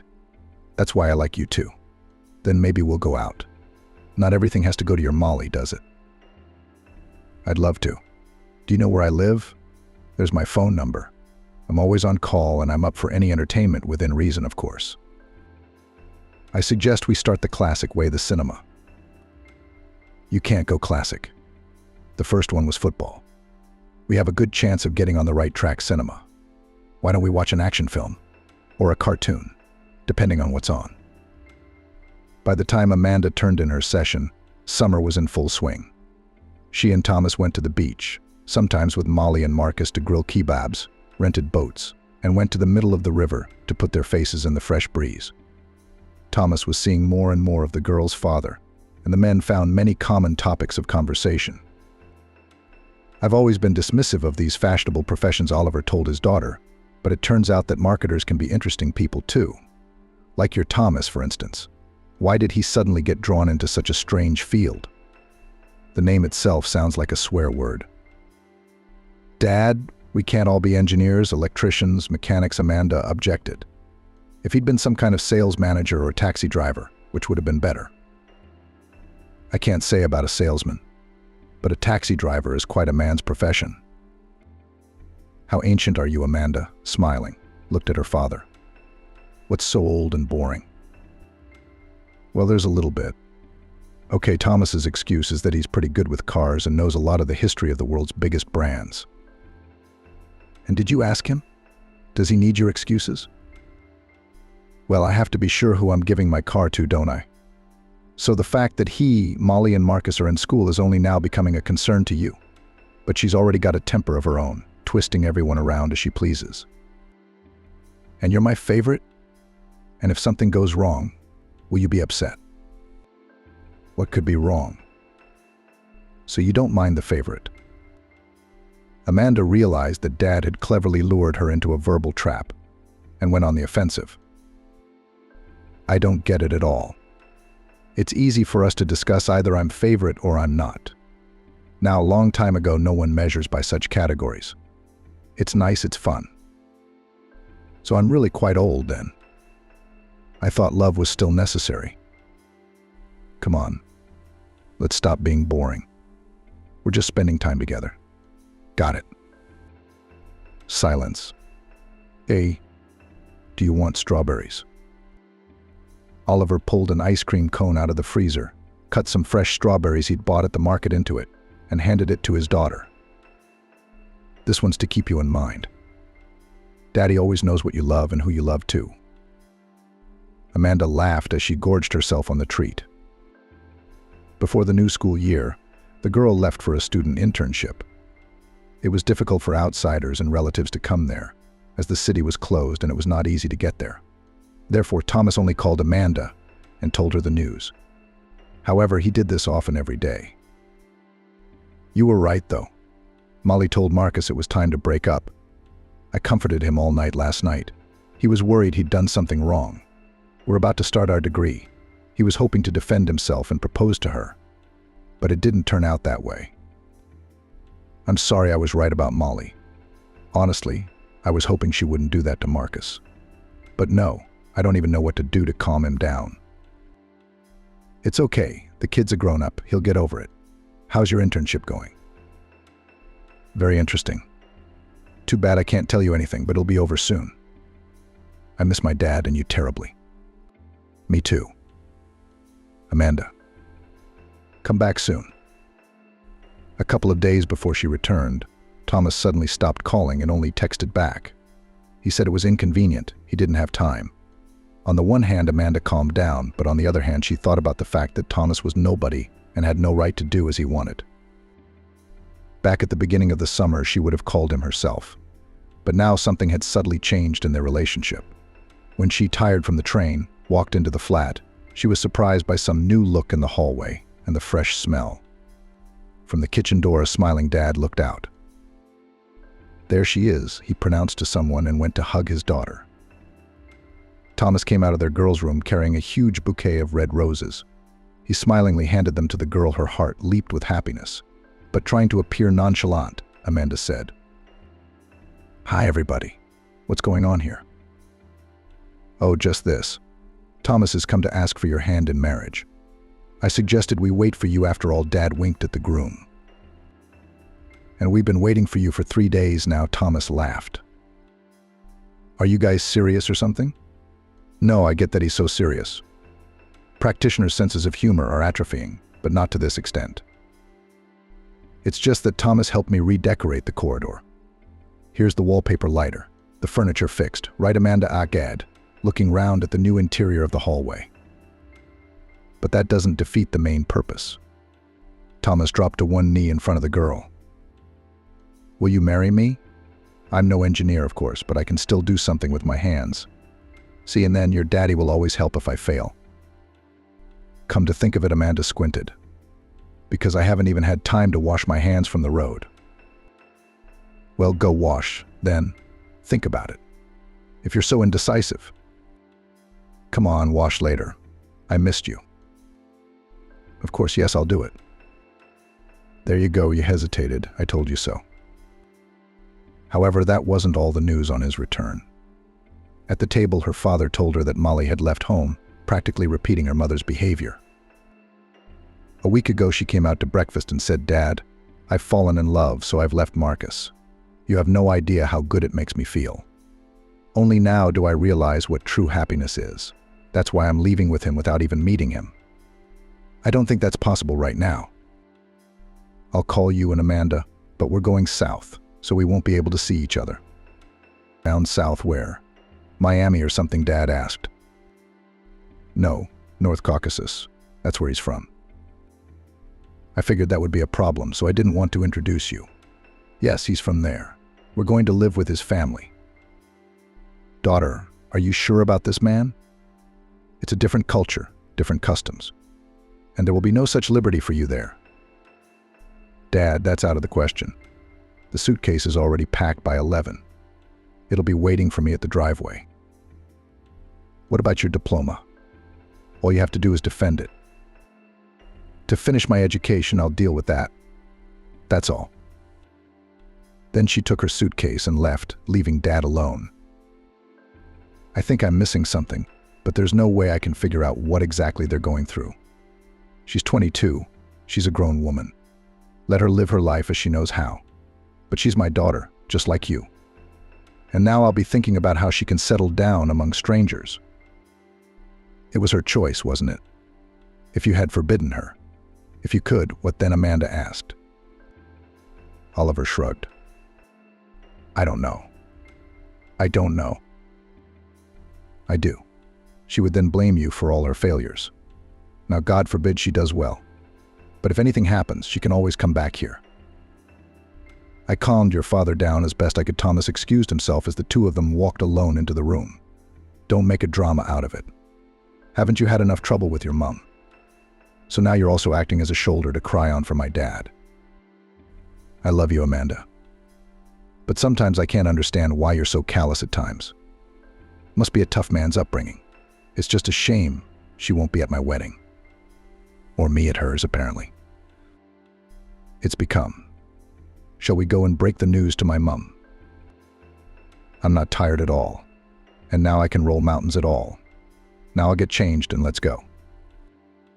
Julia was sitting at the sewing machine when Thomas came whirling into the house, shouting from the doorway. Mummy. Mummy, where are you now? I'm here, she answered from the room. She finished her stitching and headed out into the corridor. Her son handed her a bouquet of her favorite chrysanthemums with shining eyes. What's the occasion? Julia asked. I have news. No, we have news for you. Amanda, come in. The girl Julia and her son had met at the planetarium entered the flat. I proposed to Amanda and she agreed to marry me. So, Mum, you've already met Amanda, of course, but now accepting her in her new capacity as my future daughter-in-law. Julia became agitated. But why didn't you say so before? I'd be quick to prepare something to celebrate. I haven't even got anything to serve for tea. You don't need anything. We brought a cake. Amanda pointed to the box. Where's your kitchen? Let me help. Thomas took his favorite by the hand and led the way. Julia returned to the room to put her work away and gather her thoughts a little. What a frisky boy. She was surprised at her own calmness, that he'll have more to worry about now. And I'll probably have more too. 5 minutes later, Julia was in the kitchen helping the boys set the table. So when are the wedding plans? Mom asked when everyone had finally sat down to tea in a friendly manner. We're planning to apply tomorrow, Thomas said with a mute question looking at the girl. Amanda smiled and nodded yes, tomorrow. And they usually give you 2 months there. So somewhere around the end of October or early November, most likely. And how do you plan to celebrate? Who are you going to invite? Thomas looked questioningly at Julia now. Well, we should probably invite Dad. Well, I don't know about calling, but you should definitely let him know. He's your father. And you, won't you be offended? Offended by what? I wouldn't invite him to my wedding. But it's your party. And Nicholas is no stranger to you, Julia said. Well, yes, that's not what I'm talking about right now. There are a lot of guests. Where and how do you plan to celebrate? We haven't planned anything like that yet. Thomas proposed to me, and we went straight from home to your place, Amanda replied.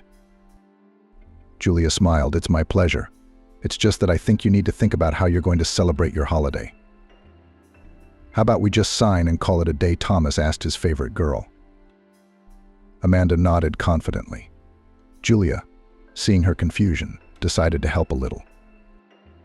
"Can I tell you what it looks like as an adult? And then you can decide for yourselves, okay?" And after the children agreed, she continued. "You can just sign your name and that's it. That's what people usually do when they get married for the second or third time, if the previous ones were unsuccessful for some reason. But in general, the holiday is for both of you to remember the day. And when you have a hard time, I hate to disappoint you, but there will be. That's when each of you could mentally return to this festive day, remember the happy eyes of your loved one, and look for a way out or ways to reconcile. Well, and in addition, you will then definitely not forget when to congratulate your wife. Usually men have a hard time with such dates." Julia looked at her son, and Amanda mumbled in embarrassment, "But I don't even know who to invite." Parents and friends, relatives of those with whom one wants to share this joyous day. Daddy's the one you want to share it with, and Molly, my sister. But she's gone, and she'll be gone for sure," Thomas said. "I will, Mr. William. You don't mind, do you?" He looked at Amanda. "Of course I don't. Only I'm not sure he'll want to come after what Molly did to him. But I've discussed it with him. No more than 10 people will be gathered anyway. We'll make a small reservation at the restaurant. Julia, will you help me with my dress?" Amanda suddenly asked her future mother-in-law. "Thomas told me that you make party dresses." Amanda asked. "Of course, darling, I'll do anything you want," Julia replied. Over the next 2 months, Amanda began to turn up at Julia's sometimes with Thomas, but more often alone. "I don't want him to know what dress I'm going to wear before the wedding," she explained to Julia of her visits alone. First, they discussed the style. Then the girl brought samples of fabrics, from which the seamstress chose a light lilac silk. And after the material was purchased, Julia set to work. At each fitting, she found something that could still be improved in the dress. And in the meantime, she asked the girl about her life. "You said Dad will be at the wedding. What about Mum?" "Mum hasn't lived with us for a long time. Molly and I were raised by her," Amanda replied. "Well, you should at least let her know. Thomas's dad doesn't live with us either. But you have to tell him." Amanda waved her head negatively. "I'm not going to. Besides, even if I wanted to, I still don't know where she is." "So you don't keep in touch at all?" "Absolutely," Amanda sighed. Julia shrugged. "I don't understand it. To just leave your daughters like that and not think of them at all. Maybe something happened to her, but that's not how it works either." "It happens," Amanda sighed sadly. "Molly tried to find her but couldn't, or told me she couldn't find her. And now I've repeated her fate myself. It's a good thing she didn't dump her children on her father and me. We'll get over it somehow. But what's it going to be like for her? I would have asked her to the wedding, but she told me not to look for her and said she'd call me herself. Dad must be upset, but he doesn't show it. He's comforting me, too. I'd love to meet him. At our party, you'll see how good he is. He's the best." "I'm sure he is," Julia smiled. "Mum, would you be okay if we stayed at Amanda's for now?" Thomas asked Julia shortly before the wedding. "No, why should I be offended?" Julia wondered. "If that's what you've decided, then it's what's best for you. It's just that Amanda is the mistress there, and here it'll be the two of you. And then it's closer for her to get to school. And Oliver works shifts, and sometimes he's gone 24 hours a day. And I'm here all the time." She continued with a smile. "Don't worry about me, Thomas. You know I've adjusted well. And then I trust you won't leave me anyway, and you'll at least call. Not just call, but come alone and visit with Amanda. You and I have been through so much together, I'll never leave you, my word of honor. I know, son, everything will be fine, but only if you're happy. And if you need such a small thing as living at Amanda's to do that, who am I to object? I have the most understanding mum, the loveliest mum in the world." Thomas rushed to hug her. "Well, don't exaggerate. Though I am certainly pleased." On the day of the wedding, Thomas had been very nervous since the morning of the wedding. Even though the registration was scheduled for 4 p.m., he got up at 6 and by 10, he didn't know where to put his hands. Distract yourself. Shoot a film or something? Watch it, Julia urged him. Mom, what film? Wedding Crashers, for example. Or 4 weddings and a funeral. I appreciate your sense of humor, but I'm having a today. Why did you have to call the reception so late? I'm going to go crazy waiting. Well, hello, here we are. I waited 2 months. Everything was fine. And in a few hours he's worried, what if she changes her mind? No, she won't. I wish I had your confidence. I can tell you why I'm sure. Why's that? If you'd seen how stunning she looks in her wedding dress, you'd realize too that no girl would agree to give up the ceremony in it. And then you could get a divorce afterwards. Thomas choked. Just kidding. Just kidding. You do have a lovely bride. You'll see for yourself soon enough. It was decided that Marcus, as the groom's best friend, and Oliver, the bride's father, would accompany the newlyweds to the registry office. And I'll go to the restaurant to make sure everything is ready, Julia said. Mom, are you sure you don't want to come with us? Thomas coaxed her. That's right, son. The registry office brings back unpleasant memories for me, so I'd rather stay away from it. Thomas realized how right Mom was when 3 hours later he rang the familiar doorbell of Oliver's flat. He opened it and signaled for him to come through to the large room. While the bride and makeup artist finished her makeup, Oliver said. When the bride emerged from the doorway of her room, Thomas couldn't believe his eyes. His favorite girl looked like a fairy with shoulder-length curls and lilac flowers woven into her dress. The wedding dress made by Thomas's mother sat on the girl's perfect figure like a doll. The groom was afraid to say a word. Then Amanda waved her head. If you keep quiet, I'll change into my shoes and jeans and go to the registry office. Right. Yes, my breath just took away from such beauty. No, please, you'll wear your favorite shoes later. In the meantime, walk around like this for a little while. All right, you got it, the bride smiled. Oliver smiled silently the whole time and looked at his daughter. Finally, Marcus called and said the hire car had pulled up and they could come out. I had the wrong sister in mind, he smiled as he looked at Amanda. It's getting late, the groom frowned jokingly. Yeah, I'm not even making a claim. I just realized that you're lucky again, as you always are. I'm jealous of you. And Molly doesn't even know I'm getting married. With all this wedding stuff going on, Amanda thought of her sister. But she decided not to spoil the festivities and dismissed the thoughts. Nicholas arrived at the restaurant at the appointed time. He was escorted to a table where he met Amanda's friends. Which side are you from? One of the girlfriends asked. I'm the father of the groom, the man replied proudly. The girls looked at each other in surprise. Strange, I thought we were told that Thomas only had a mum. I guess we must have misunderstood something, they added. Sweet girls, but you're adults. A person always has 2 parents, the man said in an admonishing tone. Well, yes, they nodded, not wanting to get drawn into the conflict Nicholas already wanted to set up. At that moment, Julia entered in her dark blue stunning trouser outfit.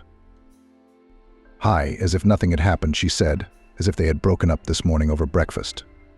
So where's your date? What couple? Thomas said he invited you along with your sweetheart. I don't know if she's your friend or your wife. And she said there was nothing to do, so she let me go alone. Allowed? Well, I'll give you the benefit of rationality. Well, sit here, the guys will be here soon. Don't you want to sit next to me and tell me how your life is and who your fiancé is? Julia looked at her ex-husband appraisingly. Honestly, not really. Besides, I have a lot of work to do with organizational matters for now. But don't worry, once your son arrives, you can ask the bride's father about anything you want to know about their family. He's sitting right next to you. And where are you? Will you be? Opposite. It's more convenient for me to get out of here than there. Next to the wall. And what? We're not even going to talk. What are we going to talk to you about? I think we've said everything we want to say to each other in 20-odd years. And maybe even what we didn't want to. Are you still that vindictive? Julia really wanted to answer, but she turned away and walked toward the hostess in charge of their tables. Finally, the car with the bride and groom pulled up in front of the restaurant. Thomas, who had jumped out first, opened the door for Amanda, easily picked her up and carried her in his arms to the entrance. But the two of them couldn't go any further, and the happy young man had to put the girl on the ground. Amanda kissed Thomas on the cheek and walked through the door. The driver got out of the car, walked to the driver's window of Amanda's father, who Julia hadn't seen yet but guessed was him, ducked into the open boot, and pulled out a box of wedding cake from there. Julia headed out to meet him at the entrance. No way, her mind flashed as she saw the man up close. Julia was dumbfounded. She stood in the doorway and blocked the passage. "You'll pass," the staff member hustled over, taking the cake from the man's hands. Oliver took 2 steps and still stared in amazement at the beautiful woman in the wheelchair. "And how are you here?" he asked, the first thing that came to his mind. "I'm actually the groom's mum," Julia replied. And in her mind, she put together the puzzle of that meeting outside the sewing supplies shop and today's celebration. "I'm the father of the bride," Oliver muttered confusedly. I guessed that the woman smiled. "Have you two met Thomas?" asked his mum, inviting everyone to the table. I happened to Oliver nodded and took off his jacket and handed it to the cloakroom. When he sat down in his seat next to Nicholas, the latter immediately introduced himself. Nicholas, father of the groom, and extended his hand. "Oliver, father of the bride. You have an adorable daughter." "Thank you. They look good paired with your son." Oliver answered Nicholas' machine gently, while he remembered everything his daughter had told him about the groom's mother, about her moving around in a chair, about how Thomas's father had left the family, leaving him practically alone with his mother. That Thomas kept in touch with him occasionally and had invited him to his wedding. What Oliver heard did not add sympathy for Nicholas in his eyes, but the man decided to behave properly with this guest without singling him out. After drinking a little, Nicholas was drawn to a heart-to-heart talk. "Where's your mum?" He inclined his head towards his neighbor. "Mine," Oliver wondered. "No, your wife," clarified the visitor. "Ah, no, I brought up my daughters myself, as she passed away." "Why?" "I hope not. It just so happened that we separated and my daughters stayed with me. I left my son with my mother, too. I couldn't take away the one she loved so much." Oliver still didn't understand why two, or whether Nicholas was comparing himself to his ex-wife, considering such an act honorable. "I heard Thomas was an adult when you two separated," he said, the first thing that came to mind. "To us, our children are always children," the neighbor muttered in an enthusiastic tone.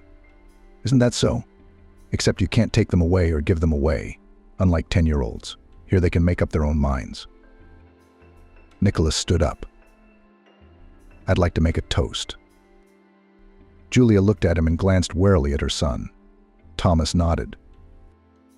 "Dear Thomas, I congratulate you on this important step in your life. I wish you long love, fidelity, and happiness. Remain attentive to each other in sorrow and in joy. Be the head of the house, that is, the one whom your wife will obey. Then you will be happy all your life." The son rose from his seat. "Thanks, Dad. It seems to me that the main thing here is not obedience, but mutual trust. And we'll be happy together. We can't do it alone. Isn't that right, love?" Amanda nodded in response. There's a saying Nicholas was already unstoppable. The husband is the head and the wife is the neck. Where I want to go, I go where I want to go. So I wish you were both head and neck, and anything else lower. He suddenly laughed unpleasantly. All the guests were silent, and the groom tried to straighten out the situation. "Let's drink to the happiness of everyone here." "Oh no," his father suddenly became indignant. "This is your wedding? Let's drink to you. To everyone here, too. I don't want to drink to your mother's happiness. She ruined 20 years of my life, and then she had an accident. She wanted to take it out on me." Julia sat blushing as she listened to her ex-husband talk. Then she couldn't take it anymore and walked away toward the exit. Oliver jumped up and tried to get Nicholas to sit back down, but he was getting more and more upset, blaming the wheelchair-bound woman for all his own failures. Then Oliver picked up his neighbor and carried him out into the fresh air. Yikes, Thomas stretched out quietly to his fiancée. Mum wanted the holiday to be memorable. Now it's sure to be memorable. Thomas, we need to find Julie, Amanda asked him. Walking out of the restaurant, Oliver slapped Nicholas in the face. Come to your senses. You can't get that drunk. Why should I? He resented in a drunken voice. Just the truth. Tell me, did you live with her? Why are you hiding your eyes? What has he done with my wife already, eh? No? Try me. Have you ever lived with a handicapped person? Do you know what it's like? That's right. So don't shut me up. Thomas was right. I shouldn't have invited you. Oliver looked at him thoughtfully. What? I'm his father, by the way. Without me, your daughter wouldn't have a fiancé. Understand? So I'm in charge here. And who are you? Without me, your son wouldn't have a wife. There's a bundle of them at the market for a nickel on market day. You should have found another. Nicholas had no time to finish, for a powerful blow to the jaw knocked him to the ground. Oh, you like that? Are you going to fight some more coward, the fallen drunk in a snowdrift, trying to get up?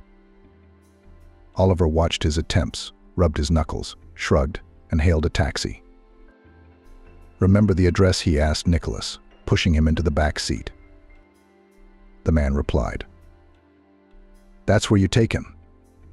You get him up to the flat, they'll pay your fare. He's a priceless treasure. Everyone's afraid of losing him. Then he shut the door and tried to forget what had happened. When Oliver returned, he caught Julia's decisive look. Sent him home in a taxi, he replied. Then he took the chair by the handles and rolled it to the banquet table when all the extra people were gone. Sorry, Thomas. A guest has already left. We can finally relax and get on with the festivities. The man smiled at the guests and took on the role of Toastmaster. He did a great job. Half an hour later, everyone had practically forgotten about the unpleasant incident. As a gift, Oliver gave the newlyweds a week in a nice hotel in the city center. Just the two of you, he said as he handed over the gift, so you won't be disturbed by any mums, dads, or other personalities close to you. And then welcome home. As the new family left for the hotel and the guests began to disperse, Oliver offered Julia a ride home. Oh, really? She began to refuse. I still have to finish up with the staff here. Then get my stuff. I'll call Scott and he'll pick me up. Who's this Scott who's always crossing my path? The man jokingly shouted. No way. I won't listen to you this time. I'll wait for you if I have to, even until the wee hours of the morning if necessary, and then I'll take you home. No answer is not acceptable. Julia, hello. I'm sorry to call you, but I picked up a girl on the road and she has nowhere to go. Can I bring her to you? Would you take her in for the night? And then maybe she'll tell you her address. I think she's afraid of me. Sure, Scott, the flat, you know the place. Bring her in. I'm afraid she won't come with me. Can you come down with me so she can come with you? Please. All right, I'll wait for you. The taxi driver arrived at 11:30 in the morning. You see, I had a booking out of town. I come back. I see someone walking along the curb. I slow down. I look at the girl and her eyes are frightened. I said, get in. I'll give you a lift to town for free. And she ran away from me into the woods. But she didn't run far. Then she tripped over a stone, fell down, lay there and couldn't get up. But I picked her up and took her to a trauma center. They said it was a bruise. No fracture. And she didn't have any documents with her. Anyway, they sent us out of there. Where am I supposed to put her at night? I can't. And how do I start talking to her? She's in a corner and doesn't talk. I've locked her in the car now so she won't run away. Scott helped Julia downstairs, drove her to the car and opened the door with the key. Inside sat a girl, thin and dirty. Julia started talking to her as gently as possible. You're hungry. Come to my place. We'll eat, spend the night, and then we'll look for a shelter for you. The girl moved away from the outstretched hand and looked at Scott. I tell you, she's afraid of me, said the young man with a typically southern appearance and accent. Sometimes, indeed, girls were afraid to get into his taxi when he came to a call. The man was not offended by this. He guessed that not all men with such appearance behave respectfully towards women. However, sometimes he wanted to help and he couldn't because of prejudice. Just like now. No, he's not coming with us. Julia interpreted the girl's behavior correctly. Just me and you, and then I'll let him go now. But I must have someone to help me up to the flat, and there's nobody around but you. Shall we go this time? Julia moved slightly away from the door, as if inviting the girl out. It worked.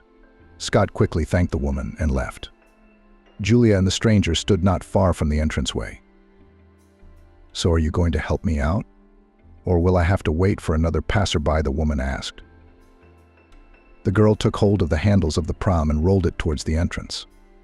Julia gave a little prompting and corrected her actions. When they reached the flat door, the woman opened it with her key and swung it open for her guest. Take a look if you want to. I live alone. There's no one in the flat. My place is safe. The girl cautiously stepped inside, carefully wiped her shoes on the mat, and took off her shoes. Julia smiled. As long as the man remembered the rules of decorum, everything would be all right. She escorted the girl into the flat and closed the door. Hungry? Julia asked. The stranger nodded affirmatively. Julia went to the kitchen, pulled chicken out of the fridge and put the kettle on. While the girl cleaned up and washed herself, Julia quickly prepared a hot side dish and set the table. Eat. The hostess placed a plate in front of her guest. She took a fork and began to eat, taking care not to lose a single crumb. When the first hunger was satisfied and the girl relaxed a little, Julia asked, "What's your name?" "Miriam." "Hey, Marion." The girl shook her head negatively. "Miriam." "Okay, my name is Julia. Where are you coming from, Miriam?" From far away, the interlocutor waved her hand uncertainly. "And what made you go like that? Where are your papers? Have you lost them?" "I ran away from him." "Wow. Did he beat you or something?" "No, just punished me." "What do you mean he punished you?" "Various things." Miriam lowered her eyes. "And why did you put up with it? You could have complained to the police or your relatives." "The relatives are all on his side. If he raises her and punishes her, it means he loves her. If he didn't love her, he'd just throw her out the door like a kitten." "Is that what they say? And yours too?" "Mine aren't there." "Well, what about the police?" "They're all there for their own, and I'm a stranger." "I see. What do you plan to do?" "I don't know. I have relatives here. Maybe I'll find one if they accept me. But no, I'm going to work. I'll build a life from scratch." "What might they not accept?" "I ran away from home and haven't kept in touch with them." "I don't know." "Let me help you find them. What are the names of the relatives?" "No need. I'll do it myself." "You're on your own. Where will you live?" "You can stay at my place. I'm alone. My son and daughter-in-law come sometimes. I have friends and clients, and so no one will interfere." "Thank you. I'll think about it. Can I go to bed now?" "Sure. Good night." Julia didn't sleep well that night. She was worried both about Miriam and the fact that she might turn out to be a fraud, only pretending to be unwell. What if she and Nicholas were in cahoots? Ugh. How many years have I known the man, and still I doubt it. What am I to take? The woman was angry at her own thoughts. I mean, he sees how I live, and she obviously needs help. In the morning, she texted Oliver and asked him not to come. They had agreed that they would go to the shop, but Julia realized she couldn't leave the girl alone just yet. Why? Has something happened? The man was frightened. "There's nothing wrong. It's just that I've got company. She's afraid of strange men." "Shall we reschedule for tomorrow then?" "I don't know yet. I'll write." After the boys' wedding and their move to Amanda's place, Julia felt like Oliver had taken over her. He contacted her often, offering to help, bringing her groceries, and sometimes suggesting that they spend time together in the park or at the cinema. If Julia wasn't swamped with work, she gladly agreed. On the one hand, she noticed that she was becoming attached to him, but on the other hand, she was afraid of losing the few joys in life that she had recently acquired. In the morning, Miriam looked much better. She helped Julia with breakfast and was a little more cooperative. "Thank you so much. I haven't had such a good night's sleep in a long time," she said. "You're welcome. I slept great today too. So what are you planning to do?" "I don't know yet. I'd like to get a job, but it's impossible without papers." "Where did your husband keep yours?" "I ran away." "What kind of slavery is that? Why did you marry him? Did your parents make you marry him?" "No, I loved him myself. He was completely different before I became his wife. He used to carry me in his arms, guessing my every wish. But after the registration, he changed dramatically. He took away my papers, told me to wear a headscarf. He started calling me whatever he wanted." "It's like Miriam, so it's not your name?" Julia asked. "No, that's what his family called me. Told me to forget my name. If I didn't respond to Miriam, they punished me." "Who all?" "His mother, father, sisters. Everyone chiseled that my name was Miriam. I became her."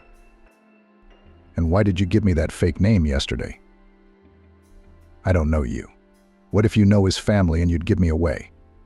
That's why I called myself Miriam." "Yeah, I have no idea who your husband is. And if I did, I'd strangle him with these hands. Look at you, a beautiful young woman. No children." "No, that's why I was also chastised for not being able to get pregnant. It was like living in the Middle Ages." "So what's it like? Do you know the address of your relatives and acquaintances?" "I know, but I can't go there yet. There's someone I want to find." "Did you go to school with him?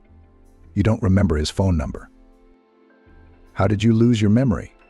How are you going to find him? Do you have internet? Maybe through social media." "Well, try it. There's a laptop." Miriam spent almost the whole day, while Julia sewed, searching. Then she asked her landlady for her phone and dialed a number. "Hi. It's me. Did you recognize me?" she said into the receiver. "Can you come over? I really need to talk to you. Please." "What's the address here?" she asked Julia. She dictated it. Miriam hung up the phone in surprise. "I thought he wouldn't want to talk, but as soon as he heard the address, he shouted that he was on his way." "So maybe you were afraid for nothing." "I've done a lot of bad things to him. I want to ask for help and forgiveness. Even if you can't bring back the past, you can still be human. What do you think?" "Of course, everything will be all right. He'll help, don't worry." The doorbell rang about 40 minutes later. Julia opened it and was stunned. Standing in front of her was Marcus, her son's best friend. "Where is she?" "Who's Miriam?" she asked. Miriam, who the boy looked at her in surprise. Molly, it was the hostess's turn to be surprised. At that moment, the guest came out of the room. "Hello, Marcus," she said. Julia exhaled a sigh of relief. "Indeed, Molly." The guy hugged the girl and she suddenly cried on his shoulder. "Please forgive me, please. I have deceived you so much, Miriam," Molly said. "That's all right. Calm down. It's all right," replied Marcus. "How did she end up here?" he asked Julia. "Cattle found her on the side of the road. Didn't know where to put her, so he brought her to me. She went by the name of Miriam." "Why Miriam?" he asked Molly. "That's what everybody called me. I'm used to introducing myself to all strangers that way." "And do you know who you happen to know?" "That's Amanda's mother-in-law, by the way. Your sister's sister. Yes, yes. While you were away, she married Thomas. And this is Thomas's mum. We'll consider it an introduction." "I'm sorry, I didn't know," Molly muttered. Julia remembered Oliver's sad eyes as he talked about his eldest daughter, and a strange anger rose in her. "Do you know how your father worries?" the landlady snapped at the girl and disappeared inexplicably. "Told me not to look." I couldn't even call you to my sister's wedding. How can you do that to people you care about? Daddy, do you know him? Molly asked. Well, what do you think if our children were married? Now, I'm definitely not letting you go anywhere until you call your father. Understand? And don't look at Marcus. I'll kick him out if I have to. I'm all for you calling Oliver myself, Marcus interjected. There's a phone over there, too. Molly picked up the phone and stared at it for a long moment, gathering her composure. Then she dialed the number. Hey, Dad. Dad. Oliver had a morning shift tomorrow, so he was getting ready for bed when suddenly the phone rang and Julia's number popped up. Something's wrong, his mind flashed, because his lover wasn't in the habit of calling this late. In his mind, he'd been calling her exactly that for a long time. My sweetheart, but he was afraid to admit it to her. All the time he found some excuse. Maybe now is the time, Julia thought. Hi, Dad, it's me, said the receiver. Who am I? Molly, the voice answered. Oliver ahead and sat down on the couch, then jumped up and paced around the room. Why are you calling from this number? What's wrong? Oliver asked. Dad, I'm back. I'm fine, but Marcus and Julia are almost all here now. She's the one who gave me the call. When are you coming home? Dad, I'm with Marcus, but I'll definitely be there tomorrow, or the day after tomorrow. My papers are all gone. They have to be restored. Jesus, it's just little things. What do these papers mean? We'll restore everything, don't worry. The main thing is that you're safe and back. I love you, Daddy. And I love you so much, my daughter. I'm looking forward to seeing you again. Kisses. Put Julia on the phone, please. Molly handed the phone over. That's why you canceled. Because you had my daughter. And you didn't tell me. Wait a minute, Oliver. I didn't. She introduced herself by another name, and it's not like I've never met her. Anyway, it's a long story. She and Marcus will tell you all about it later. Okay, how's she doing? How does she look? Tired, but she looks unharmed. You'll see for yourself soon enough. Don't worry, Julia reassured the girl's father. I'll come and see you tomorrow after my shift. But they're on their way to Marcus's now. Let them. You heard what I said. I'll come to you. News spread quickly, and by morning Thomas and Amanda knew that not only had the prodigal daughter returned home, but also to Marcus. He was overjoyed. He helped her adapt in every way he could. He took her to the hairdressers, then to her treatments. Afterwards, they went for a walk together, and Molly talked about what she'd been through. You know, all my life I wanted some kind of drive, some kind of adventure, something unusual. So I went there. And here everything seemed routine and swampy to me. But there, it's exotic, patriarchal relations, family, love. Now I realize that I would rather have my own swamp than incomprehensible risks of being punished for the slightest offense or misunderstanding. It must be very difficult for you to forgive me, but I ask at least to understand. If you can't, I'll understand and just let you go. But maybe we can try to start over. Marcus had thought to himself more than once about what would happen if Molly suddenly came back. At first he decided he wouldn't let her go anywhere, because he'd take revenge on both her and the hot guy who dared to take his love away from Marcus. And afterwards he'd resigned himself to the fact that apparently it wasn't fate. And only now, when the girl came back, he realized that he had never loved anyone like that. And maybe he would forgive her, and they would be together again. Thomas and Amanda, after his sister's return, began to discuss how they would be housed and whether it would be better for them to move in with Julia. However, Marcus was quick to set the record straight. Molly will live with me, he stated unhesitatingly. We have a lot of business and plans together, so we'll come and visit you, of course, but nothing more than that. Won't we, dear Molly? The girl with tears of happiness in her eyes nodded and occasionally kissed her young man in front of everyone. After Amanda and Thomas were married and then Molly returned, everything fell into place for Oliver. He was calm for his daughters and increasingly thought it would be a good idea for him to confess his feelings to Julia too. What if she doesn't accept me with my confession? After all, we are relatives now. How will we communicate, he thought. But the more he watched the happiness of Thomas and his youngest daughter, the more he wanted something similar for himself. Perhaps if he hadn't been so infatuated with Julia, he would have found someone else. But now, in his eyes, no other woman compared to her. Sometimes he wanted to see her so badly that he would make up all sorts of different and sometimes ridiculous excuses to come to her after his shift and then go home. Julia saw this and had strong feelings for Oliver, but she couldn't offer herself to anyone in such a state. Why would he want an invalid? She thought. He's such a good-looking man, he can find a young and healthy woman who can bear him more children. Not like me, half immobile. Oliver came to her this time, thinking that they would go to the cinema together. And there, finally, he would confess everything to her. But the woman refused, saying she wasn't in the mood to go out. Then, if we're not going anywhere, maybe you could show me some old photos or an album, Oliver asked suddenly. Because the kids are already married, and I've never seen how young my son-in-law was. Julia was glad for a quiet evening, and was happy to show the man where to get the photo albums.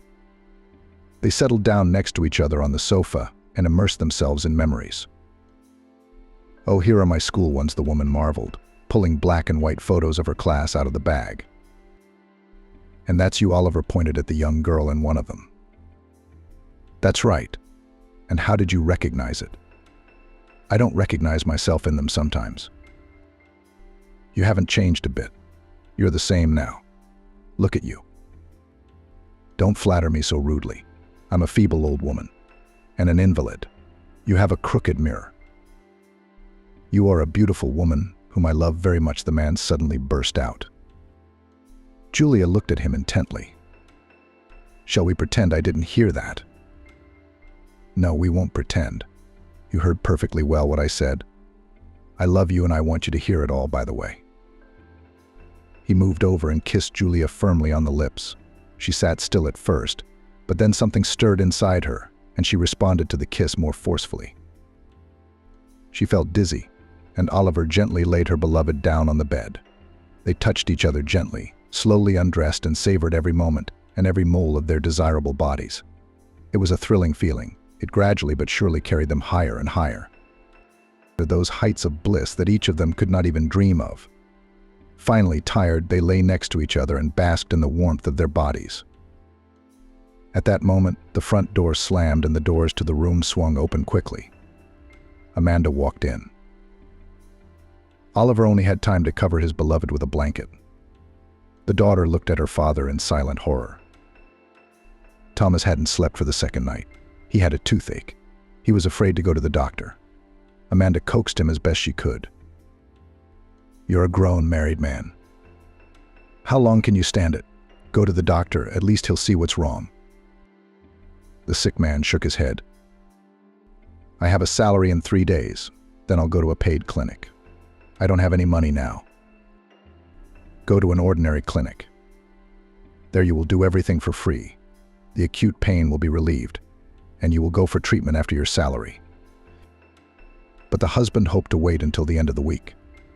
On Wednesday, in the middle of the day, Thomas realized that he had no more strength.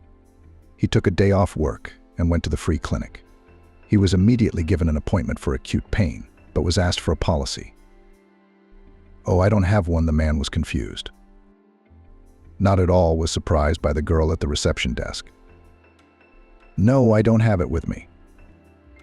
Well, call home, ask to have it dictated to you. That's enough for us, and you don't need to see the policy itself. Thomas called his mum, as he had not had time to take the policy with him to his new place of residence. Mum didn't pick up the phone. She's probably with a client, he thought as she worked on an order with a customer, switching off the sound on the phone so she wouldn't be distracted. Thomas thought feverishly about what to do. He decided to call Amanda. In case you don't have class, and drive over to your mother's to pick up the policy. Where is it lying? The wife asked. Well, that's where you'll come. If Mum's not there, ring up and I'll tell you. As it is, she knows well. The girl agreed. Taking his keys from the nightstand, drove to the flat. Amanda was in a hurry to be there in time for Thomas's appointment, because he'd been told strictly that the doctor wouldn't see her without a policy number. She almost flew upstairs and frantically opening the door, ran into the room and froze in horror. "Hello, daughter. What are you doing here?" Oliver asked her, covering Julia lying on the bed with the covers. Daddy, the purpose of her arrival and all the words that needed to be said slipped out of the girl's mind. She looked at her father and mother-in-law in silence and tried to gather her thoughts. "Amanda, could you step outside for 5 minutes?" her mother-in-law asked her. "Yes, sorry," the girl popped out into the kitchen. Oliver immediately got up, got dressed, and helped Julia sit down and clean up. They giggled quietly amongst themselves, a little embarrassed by the situation. Finally, the man opened the door and stepped out to his daughter. "Amanda, we're adults," he started to say, but then changed his mind and asked, "Didn't they teach you to knock?" "I was," the daughter agreed. "You did." But Thomas couldn't get Mum on the phone and thought she was with a client. "And it's an emergency for me. You've only known each other for a short while. When did you have time to?" "Well, how can I put it? Well, actually, we've known each other since high school. And then I was courting Julia. And then, remember I told you about how I met a woman from the same class, but I never got her phone number." Amanda covered her mouth with her hand. "So that's her?" "Yes, and the next time I met her was at your wedding. But this one is hardly a coincidence. I think it's fate." "Are you two going to whisper like that in there?" Julia's voice came from the room. Dad and daughter appeared in the doorway. "Come in, Amanda. I'm sorry we met you like this." "Oh, please, Julia, I'm the one who should be apologizing. Bursting into your house without warning or a call. By the way, what's the emergency?" "Right, I almost forgot." Amanda tapped herself on the forehead. "Thomas went to the doctor with acute pain, and the policy is here, so he asked me to come over and dictate the number to him." "Wouldn't it have been easier for me to call?" "He did." "Only you didn't answer the phone?" "I thought you had customers." Amanda excused her husband. "And he's already sitting in the queue. He won't be admitted until he has a number. He's had a toothache for 3 days." A little embarrassed that she hadn't answered her son, Julia walked over to the dresser and pulled out a folder containing the paperwork. Digging around, she pulled out Thomas's policy and handed it to her daughter-in-law. "Here you go, call him. Told him not to run his teeth. He's so scared of dentists, he waits until he's in a real bind." "Well, thank God. I thought I had a perfect son-in-law with hands, with a head." "No, but he does have his faults, doesn't he?" "There are. But I won't tell you about them. Think of it as his only one." Julia nodded. "Dad, what took you so long?" Amanda fussed in the corridor. "Well, tell her." "Dad, I got here 3 hours ago and you're still not ready? Why did you have to break in at 7 in the morning? Julia and I were still asleep, by the way." "Well, what about balloons to buy? And flowers are expensive." "At 7 in the morning, the flower and balloon shops aren't open yet. I knew it would take you 3 hours to get ready. I'm coming anyway." She said to be there by 11:30. Amanda sat in the kitchen and chuckled at the fuss. "You'd think it was his wife and child," she said to her father. Finally, everyone was ready, and the 2 cars drove amicably out of the yard. On the way, they picked up Marcus and bought everything for the party. When a happy Molly with the baby in her arms came out of the door of the maternity hospital, Marcus immediately flew up to his beloved, and Oliver handed flowers to his daughter. Then, everyone crowded round the envelope-wrapped baby and opened his face. The baby was smiling in his sleep. Oliver leaned over to him and said softly, "Well, hello, Travis. Welcome to our friendly family."